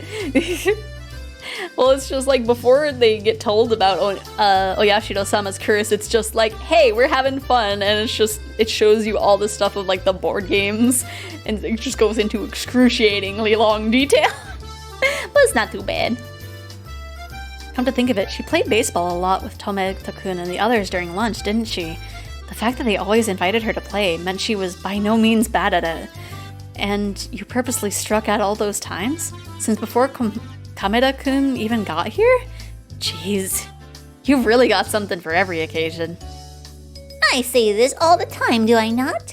I only have one trap. And when everything is about to come to a conclusion, it's enough that I don't even have to worry. Ho, ho, ho. Damn it, that sounded kinda cool. Basically, she was just bragging about hitting the ball. But when Satoko did it, it looked so cool. We crossed home plate in order, me, then Satoko, and completed our walk-off home run. Our teammates welcomed us back with their blessings. Maibara-san, that was amazing, totally cool. I never thought it would happen. Tometa-kun and Okimura-kun praised me. How about that, Tometa-kun? Okimura-kun? I turned things around just in time. That pitcher better get right, he better go. Like, Keiichi better treat him to that. Not a thinks you were cool too. Good work. So basically, Satoko threw 8 innings to create this pitch hit victory. I suppose so. I don't know baseball, so I can neither confirm nor deny your guess. It was nothing. I briskly clapped my hand against Nana's outstretched palm. Satoko did brilliantly too. She gave us a spectacular ending. Who do you think I am? Oh. Man, can't underestimate her. Satoko Hojo. Kei-chan was great too. Winning Kamada over like that? He is a magician of duplicity. Rika-chan, I don't think that's a compliment. But really, only Keiichi-san could have pulled off such a drastic move. I wouldn't have been able to do it myself. I would very much like you to teach me sometime. If Satoko learned such displays of power, that's terrifying to even imagine. I'd prefer it if you didn't mimic me. Left arm Kamada-kun lost made him lose all his scholarships and chances of helping to get stuck with some cake.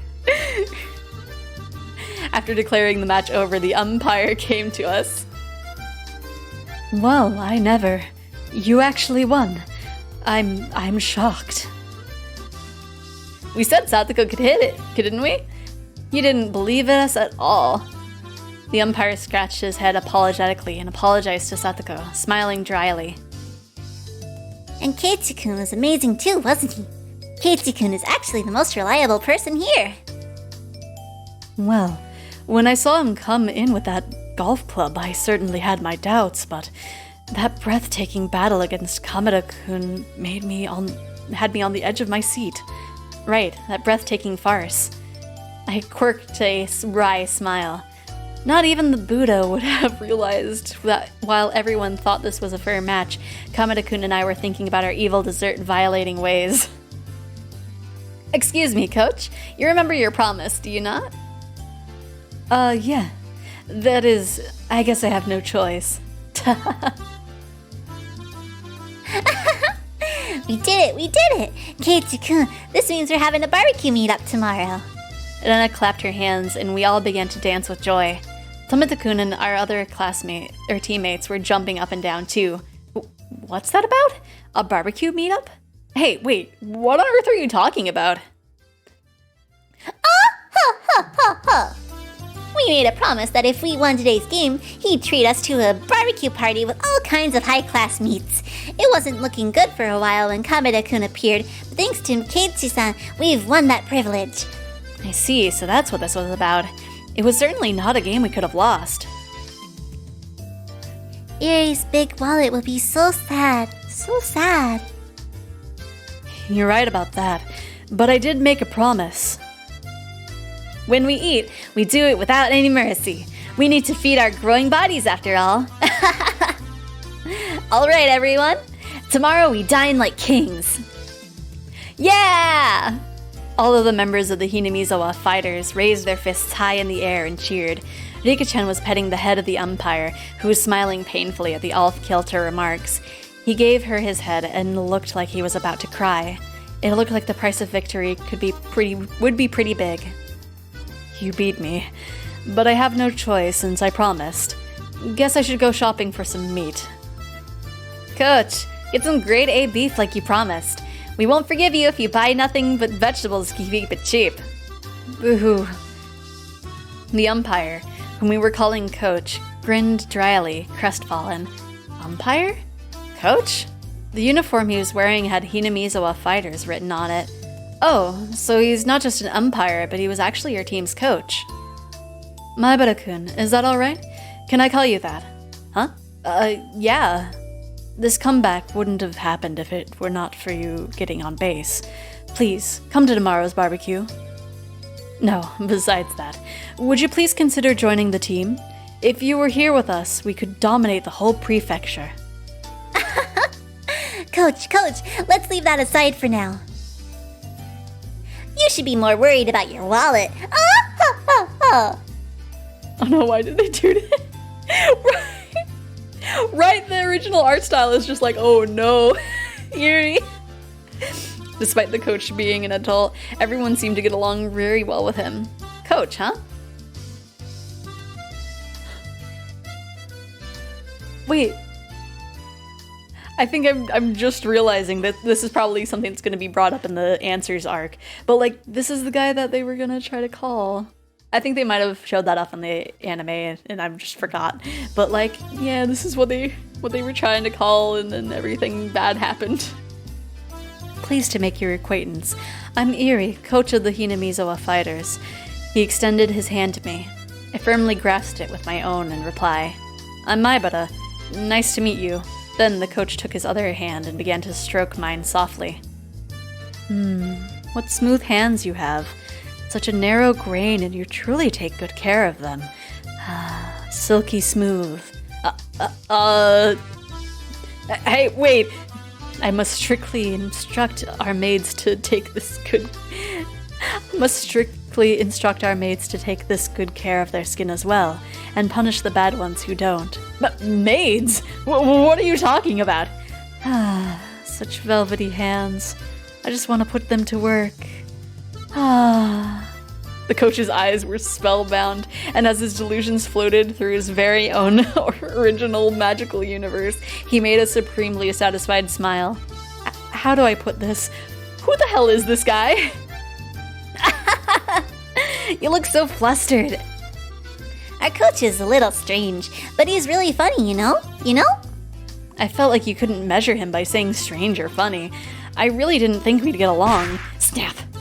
The other self in my mind made a witty retort for some reason. Come on, settle down already. You're making Keiichi-san uncomfortable. Silky smooth. The coach didn't try to take his hands off mine until Satsuko hit him with a threefold wash bucket attack, causing him to faint. Rip Eri. Isn't that a girl? No. No, it is not.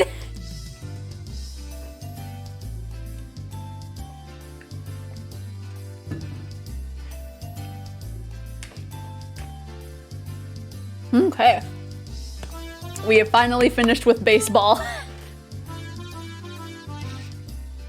Eri's very much a handsome man. I'm guessing Eri is your type there. Oh, stretch. Oh, thank you. I will. Oh. This is a big stretch. Okay. And I did just have a sip, but I will take another sip. Okay. So, we will go on to the next little chapter, but no, that is my type. Don't at me. Oh, true. Okay. So, we will continue, although I probably will have to stop in the middle of a chapter. But that should be okay. Right, alright then, I'm off. Look out for cars. Be back before dinner time. Today was the day of the barbecue party that was the Hanamiza fighters' victory celebration. Of course, I, having prepared myself, skipped breakfast in order to stay hungry. Though with all the club members coming, it was pretty possible that there would be a contest based on how fast or how much you could eat. Then I was already at our usual meeting place. Mion arrived a few minutes later. Great! Let's get going. This old man skipped breakfast and is starving to death. I expected nothing less. I too went without breakfast, and I am now in top physical condition. Wow, you two. Skipping breakfast is bad for your health.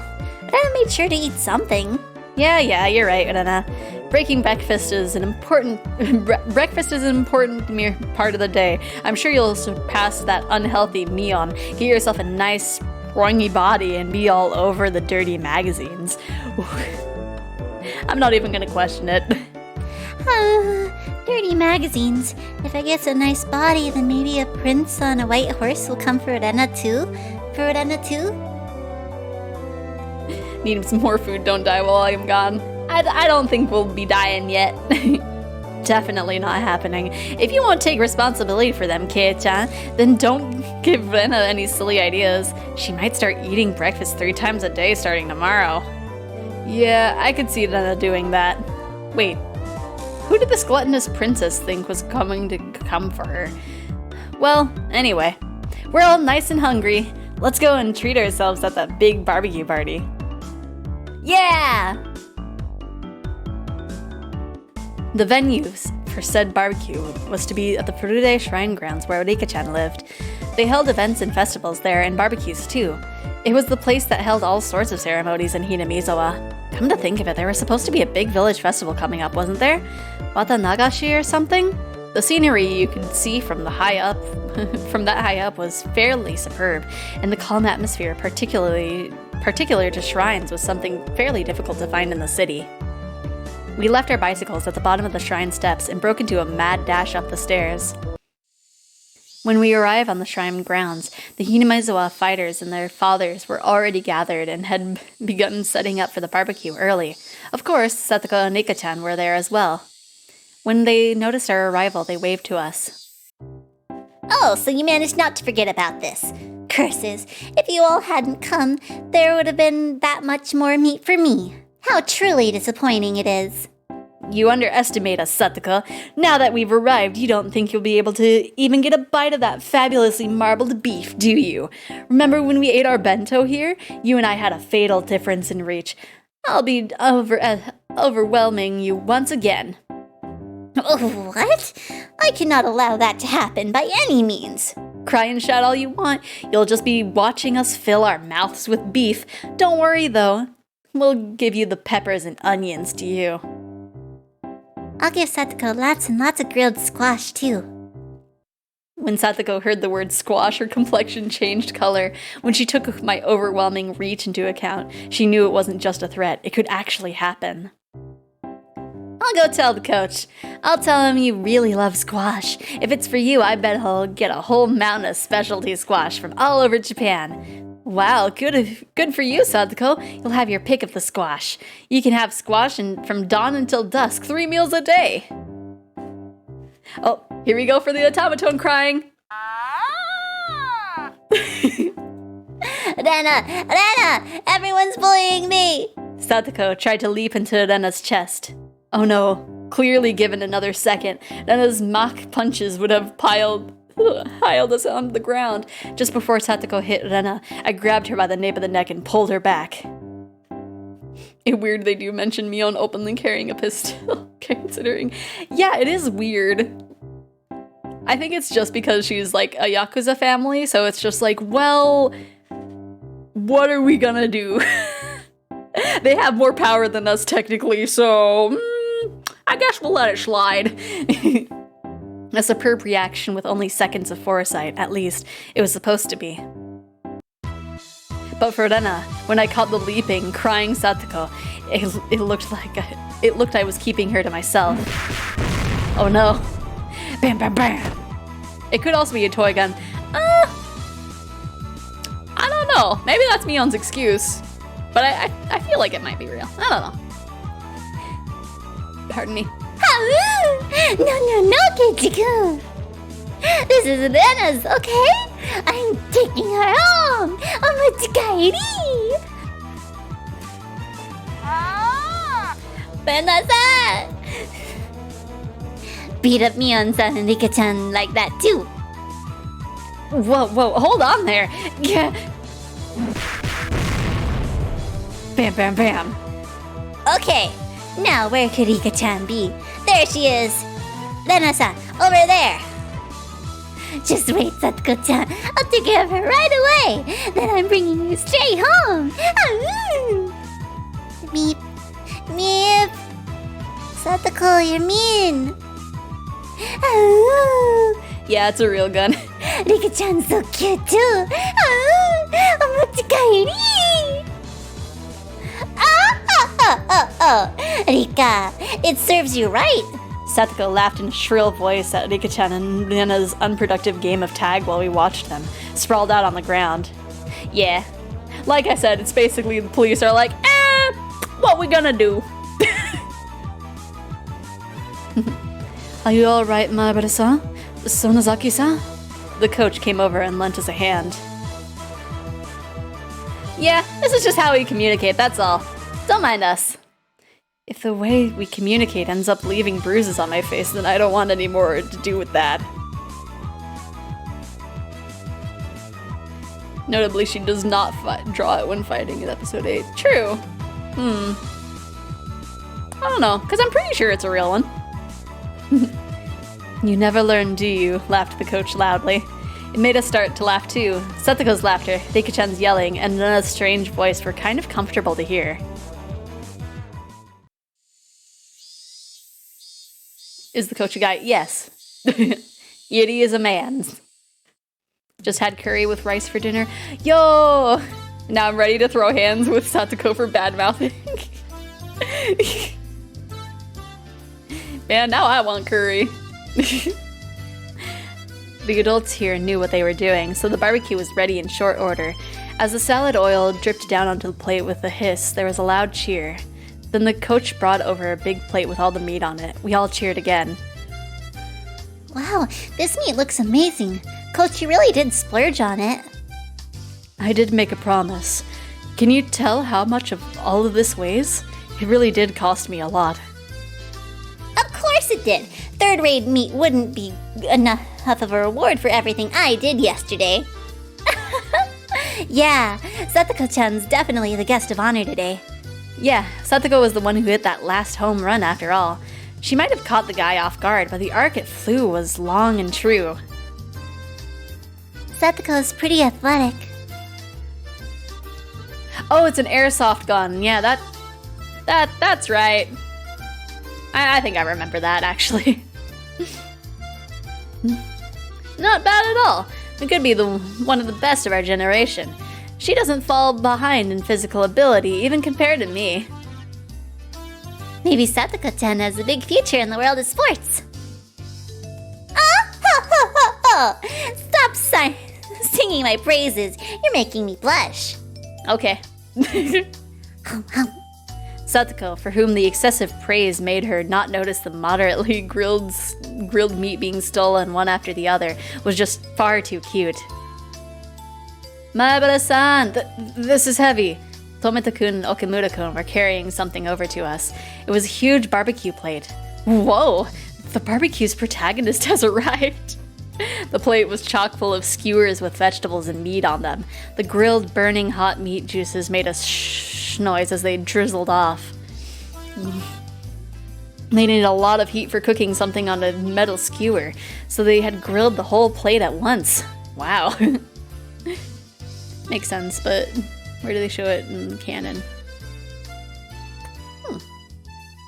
But can't have a barbecue without some of these. You can say that again. I'll help out and let's just get it over there.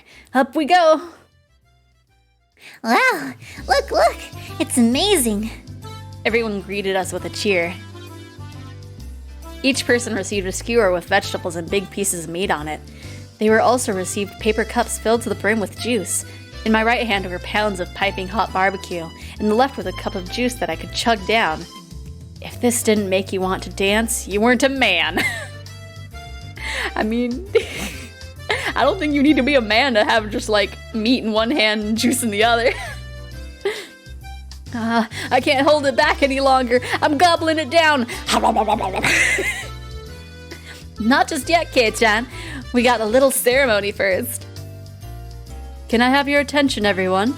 The coach, with a cup of beer in his hand, mounted the nearby beer cooler.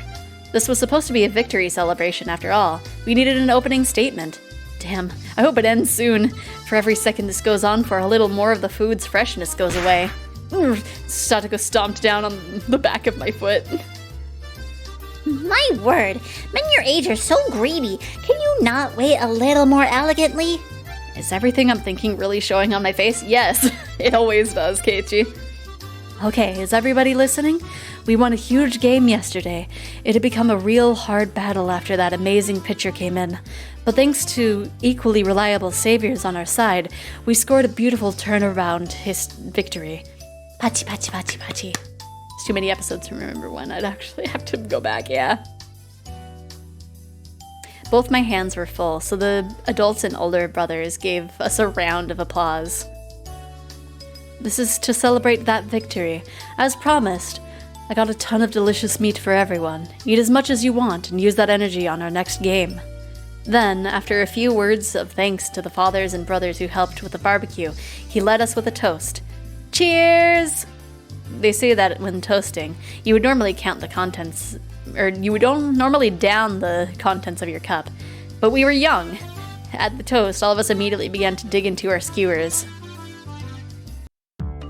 After that, it got really lively with everyone congratulating one another for things they did during the game. Like how someone made a great catch or how awesome someone looked when stealing a base. Of course, they congratulated me too, the savior who appeared to fight against the Koshien pitcher. Well, even what I did was all thanks to Satoko. Satoko did have a plan, but you're the only one who could have won over Kameda like you did, Kei-chan. You did more than enough to deserve praise. By the way, Keiichi-kun, you went to eat cake with Kameda-kun after that, didn't you? You looked like you were best friends. The seeds of friendship sprouting between male rivals, something like that. That's sort of, well, it's... I violently brushed through Rena's hair as she turned red in the face for some reason at the mention of friendship between males, dispersing her pleasant-seeming ideas. It's like, Rena, no, don't be a fujoshi. Now then, where's the hero, or rather, heroine, Satoko? Oh, there she was. Satoko was with Rika-chan in the middle of bragging her heart out about the home run yesterday, and her teammates spared no compliment for her. Since even though he was going easy on her, the fact that she hit a throw from a Koshien pitcher was something else. Satoko was more loquacious, that's that word again, than usual. It seems like she was in a great mood. She was flying so high that I thought for a moment about getting a word in to tease her. But she was a leading actress today, so I decided not to bully her at all. As I watched Satoko going at things as lively as usual under the sun, it struck me that it didn't quite line up with the pleasant time I'd spent with her. But both of those were the real Satoko. I didn't care which one it was, her smiling happily or giving a big lively fuss like this. Just as long as she keeps smiling like this forever. She looks like she's having fun. Quite a lot of it. The coach had approached me from behind before I realized it. As he gazed at Sadako from afar, like I had been doing, he addressed me. So I could tell he was talking about her. Doesn't it just cleanse your soul to see Satoko-chan smiling? He smiled, refreshed, searching for confirmation. I felt a little embarrassed to admit it, so against my better judgment, I played it off. Really? I don't think your smile could cleanse so much as a plate. I'm sure Satoko-chan would be mad if she heard that, but that part of her is very cute too. Leaving her cuteness aside, I could understand him thinking Satoko getting angry for being teased would be funny. Mr. Eerie, was it? That's right. Everyone calls me Coach, though. I'd be happy if you called me Coach as well, Maebara-san. As he said that, Coach Eerie smiled, blushing a little. Coach, you seem to like Satoko a lot. I didn't have any real bias for saying that, or basis. It was just, I felt what it was be true. Yes, I do like her. I love her, in fact. When she gets older, I'm thinking about asking her to marry me. Oh yeah, he's sus. But only because of Satoko. What? This guy really says some insane stuff, doesn't he? After being astonished by this, I hurried to put my mind back in order. Yeah, wee woo, wee woo, wee woo. I heard that this coach guy was the kind of person who said crazy things out of nowhere. According to Mion, I took everything he said seriously. I physically wouldn't be able to take it.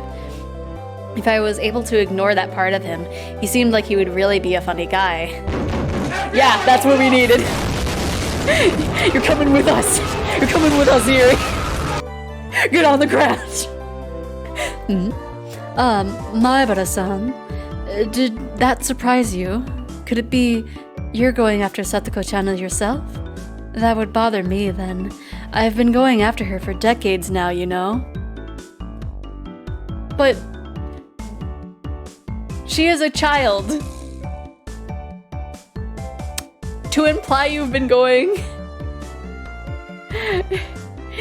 Yeah, Satoko hasn't even been alive for much more than a decade, so unless you've been following her before she was even born, which is even more sus. Hmm? Coach gave a dry grin and laughed. Was this how I should be doing it? I must somehow master the art of responding to this coach guy. Yeah, wee woo, wee woo! After that, Do you think he was there when she was actually born? Like, hospital-wise? That would be very worrying. After that, I received many words of praise for my actions. Almost too many. It's like, anyway, after we learn that Yuri is sus. Wait, anyway, back to the thing. As that conversation was happening, leaving aside the controversial statements this coach person would spout suddenly, I learned that he was very composed and not a bad guy by any stretch, other than, you know, liking a minor. I think Satoko deserves more praise for that crazy home run she got. I honestly didn't think she had it in her. Satoko-chan's older brother was more the quiet bookworm type. She probably inherited the exact opposite skill set. Her brother? Right, he meant Satoshi. The one who left Satoko and ran away from home. Satoko's Nini. Satoshi Hojo. Do you not know about him? Satoko-chan's older brother, I mean. His name is Satoshi Hojo-kun. And he played with the Hanamiza fighters, too. I wanted him to play a lot more, but then he transferred. Huh? I see. So he transferred. Yeah, maybe that was a little more considerate than saying he ran away. Now that he mentioned it, I think it was Rena.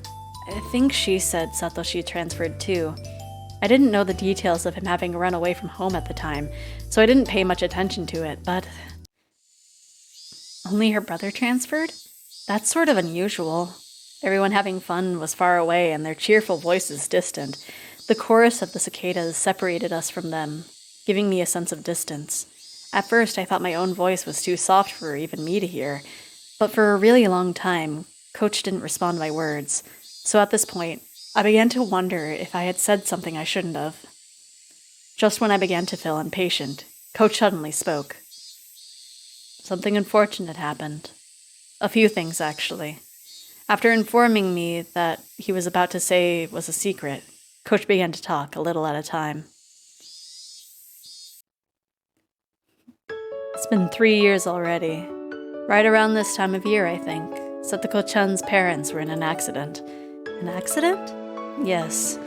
At a public park they visited while on vacation, they fell from a viewing platform. It was supposed to be just a little time away from the house with the family. They went for a walk on a path towards the nature park after it rained.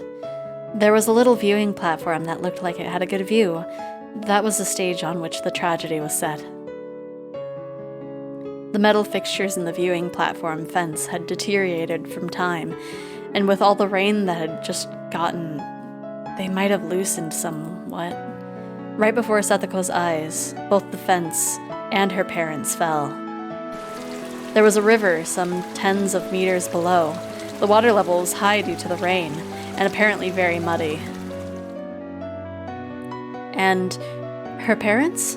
Coach gave a thin but melancholic smile and touched his paper cup to his lips. Without saying anything, I knew how unfortunate that accident was and how Satoko's parents had left on an eternal vacation. Then Satoko is... well... I was so focused on being careful with my words that I lost what I was going to say. A single word. Orphaned. I knew how little consideration it showed and how much it would hurt Satoko without having to say it out loud. Come to think of it, Satoko lived with Rika-chan. At least, that's what I thought I heard from others. Wait, Rika-chan... her father died from illness too, and her mother soon after. I felt like I heard she was living by herself. Yes, she's living with Furude-san right now. They've probably lived many discouraging days without any parents, but they've gotten along by helping each other. Going on living without the protection of parents is very difficult for kids that age, I think. Maebara-san, you could probably understand that as well. I've only survived because I rely on my parents, so the only reply I could give was to nod. Christ has risen. Or Chris Hansen has tuned into the stream. Oh no. Right, this is very like, please have a seat. Furude-san is particularly beloved by... Why don't you take a seat? Take a seat. Furude-san is particularly beloved by the older people in the village. As long as she's here, she won't want for much. Come to think of it, you're right. Rika-chan kind of seems like the village mascot sometimes. I don't think she'd have a hard time living here. Rika-chan could go meep just once and get 2 or 3 croquettes from a vendor after all. I felt like if she asked for help, everyone in the village would. But that only applies to Furude-san in particular. Satoko-chan doesn't have it the same way. Rika being so spoiled was just an exception. Upon thinking about it normally, living on your own as a child should be fraught with difficulty. It wasn't, then, very difficult to imagine how much suffering Satoko had to go through just to live. It wasn't very difficult to imagine. Was I really thinking that? No, I was only thinking the words. I couldn't imagine it in the slightest. How was I supposed to imagine it when I saw that annoying smile of hers? There was no way I could. I found out she was living apart from her brother, and I just kind of vaguely thought that it was rather unfortunate. I mean, Satoko was smiling so energetically every single day. Was I thinking that her smiling meant she wasn't hurt? That she didn't feel lonely? When she found out my parents were coming home the other night, Satoko said, The family sitting around the dinner table is the fun way to enjoy a meal of all. Those words held a lot more weight now. I've seriously considered adopting her. Huh? Adoption? You can't just say that after you consider marrying her. You can't just say that. That's not how that works. It's a secret. After warning me, Coach puts his index fingers to his lips. I've lived a really steady life all these years. I own property and I have credit. But marriage is the only thing I never got around to.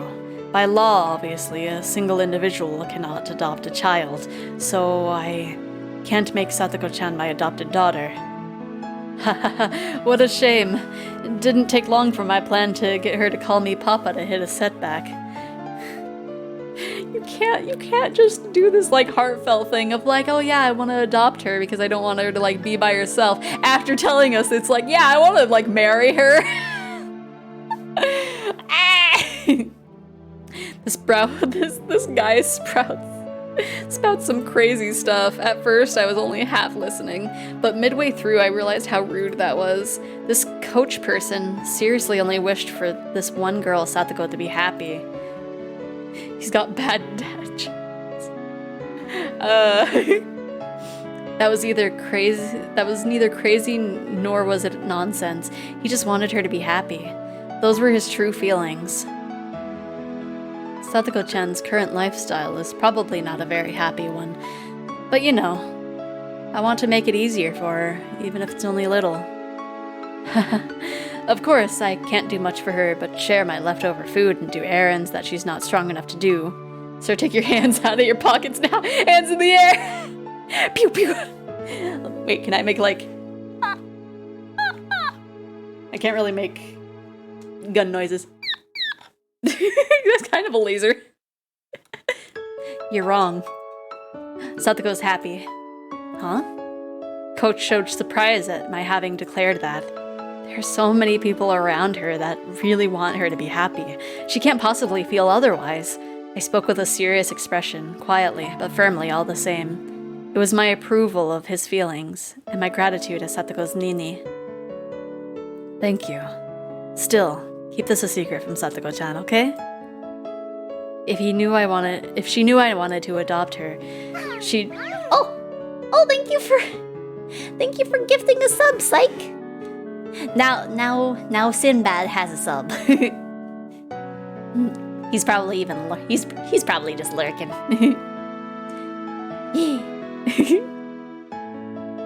Still, keep this a secret from Satoko-chan, okay? If she knew I wanted to adopt her, she'd probably get mad and call me a pervert for wanting me to call her Papa. I wonder. Satoko may have been somewhat childish, but she was still able to empathize with people. She'd call me that.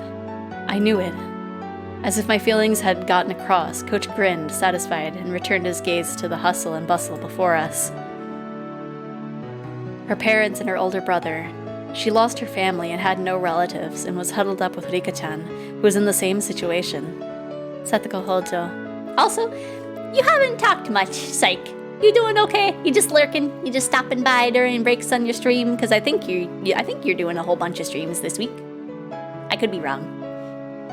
It wouldn't be odd for her to look at her life with a despair, but she didn't seem to feel that way. She lived energetically with a smile. I want her to keep smiling forever. It was a naive wish, and yet it was one that he couldn't help hoping for. So, the words that I spoke were the same. What a coincidence. I think the same way. Oh, you too, Maibara-kun? Then that makes us friends. Let's make a promise. A promise? It's a very simple one. Coach said this, giving me a grin. That we will never, ever make her cry. It was short and to the point. Yeah. I promise too. Coach nodded happily. We exchanged no more words after that. We just sat there comfortably, gazing at Satoko and everyone else having a good time. They used the wrong there! She'd certainly lost family, but there were people watching over her. How reassuring must that have been? Just hypothetically, if you did adopt Satoko, what would you do? That's a tough one. Please answer carefully. Coach gave a wry, happy smile, then exaggeratedly tilted his head in contemplation. Well, first, I would get her to call me master and then educate her in the ways of the maidservant. Yep, that makes sense. Huh? What? How does this guy always pick the craziest time to say the craziest things? Maibara-kun, I haven't said anything yet. What are you talking about? I heard it loud and clear. Oh, that's right. I clearly said I would put Satoko in a wooden bondage horse and make her my...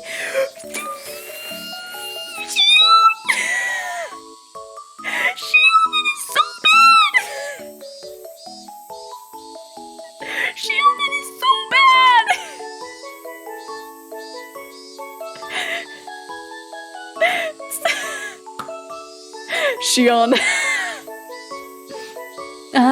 That sounds nice. Satoko-chan on a wooden horse. Please leave the item using play for after she's acquired the proper knowledge. It would be very dangerous to go in with the wrong idea. I get it. They do always write on labels to only use things for their intended purpose, after all.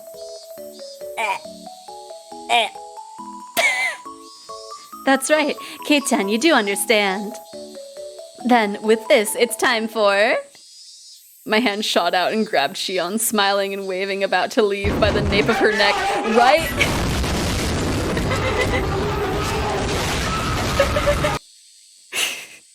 Hey, wait right there. Don't just show up out of nowhere and start saying crazy stuff.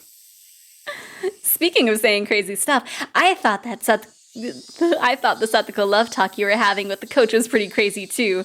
This game being far more graphic on these topics, right? It's like the wooden horse. The wooden horse is a bad thing. It shows up in a lot of like Edo things, but like it was legit a torture device in the past. I could perform a reenactment of the adoption bit. Want to see? You've been hiding ever since then? Kei-chan, you can't even beat my sister. You're 100 years too early to challenge me. This was Shion Sonozaki, the younger of the Sonozaki twins. Though she hadn't a scrap of the reserved quality you'd expect from a little sister, she was a villain no better than her older sister Mion. We met the other day in town and I dug myself into a hole when I mistook her for Mion. Unlike Mion, Shion said she was living in Okinomiya, so I thought we'd never see each other again. But to think we actually would. Oh yeah, Sinbad, hello. Psych gifted you a sub not too long ago. I don't have timestamps on my chat box, but it wasn't too long ago. My frankly displeased expression didn't change a bit either. This must be what people mean when they say something is like water off a duck's back. Shion-san, you came. I was disappointed because I thought you wouldn't make it. Well, I couldn't think of anything else to do, really. I figured I'd come and tease you all a little. Coach, why did you need to call Shion to our victory celebration? How did she contribute to our team's win? Well, you see, I'm actually the manager for the Hanamiza fighters. The manager? No, wait, what? Then why weren't you at the game yesterday? That's because I'm like a ghost manager. She seemed to think I'd forgive her if she stuck her tongue out and smiled. She wasn't sorry at all.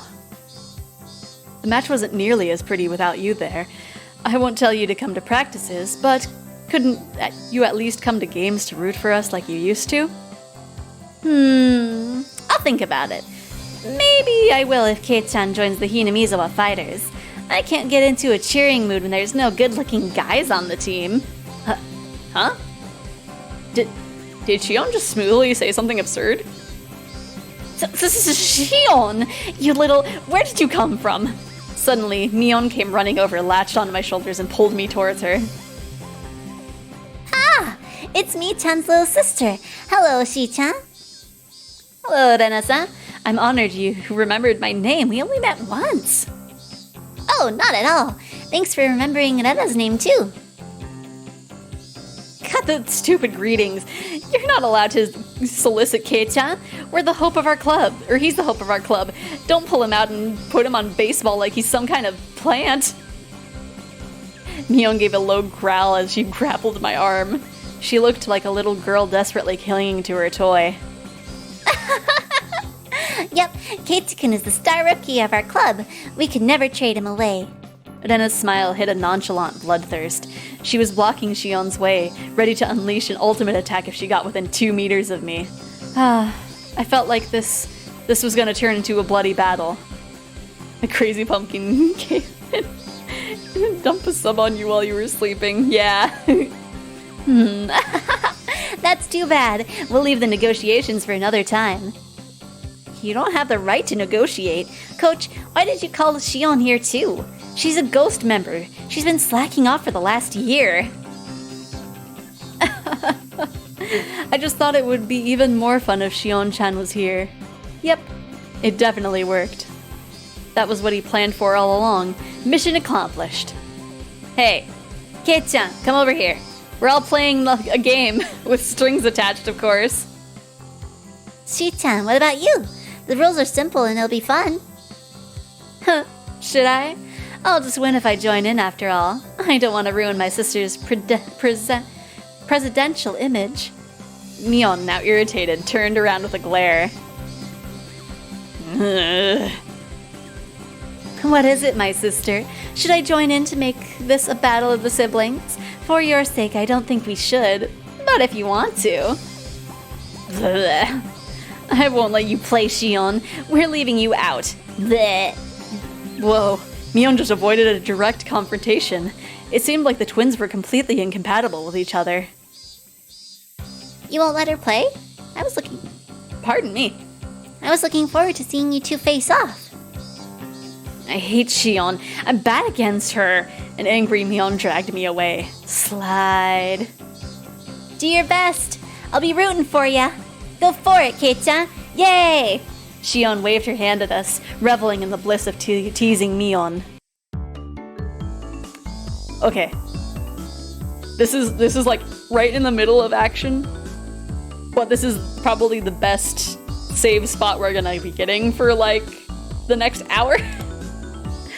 And I don't wanna have it go too dangerously long. So I will go find someone to raid after switching over to the just chatting screen. But thank you. Yeah, the angry face is wild. But I want to thank everybody for showing up today. It was very fun. We haven't gotten to the part where we can officially bully Satoko, but but that's coming. Whoop, I hid in the corner. It's coming. We're gonna bully Sadako. So let me go ahead and find somebody to Ooh. Let me look over here because this will give me a longer list than what OBS shows me. Oh, okay, there's only no.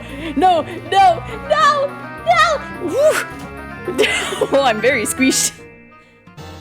Oh, not too many people are streaming today, actually. Interesting. But I think we haven't rated Ama for a while. She is in the middle of doing a little redesign, rebranding thing, and she is there's little teasings of her design showing up, and I'm very excited. Right now, she's a little sock oni. So we will just go ahead and get ready with the Dragon Raid. There is the raid message. If you are not subbed, feel free to replace my emote with any emote that you might have available to you. Because apparently the emotes that I think are public are actually not. So, you know, I do my best. But I will see you guys all again tomorrow at the same time to continue Higurashi. And we will see how far we get next time. We might be getting into the dramatic stuff. We will probably, at the very least, meet a family member of Satoko's. I don't know why I keep going into the corner.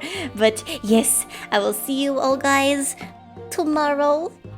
Thank you everybody for showing up. Thank you, Psych, for giving Sinbad the little gift sub. And again, I will see you tomorrow. Don't get in trouble, anybody. Be good to each other. Yeah.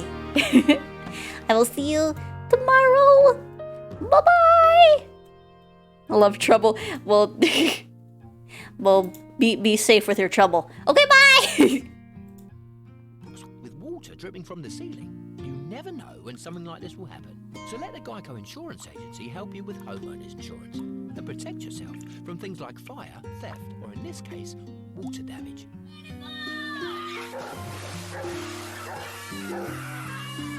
Now, if I had to guess, I'd say somewhere upstairs there's a broken pipe. Let the Geico Insurance Agency help you with homeowners insurance. Call today to see how much you could save.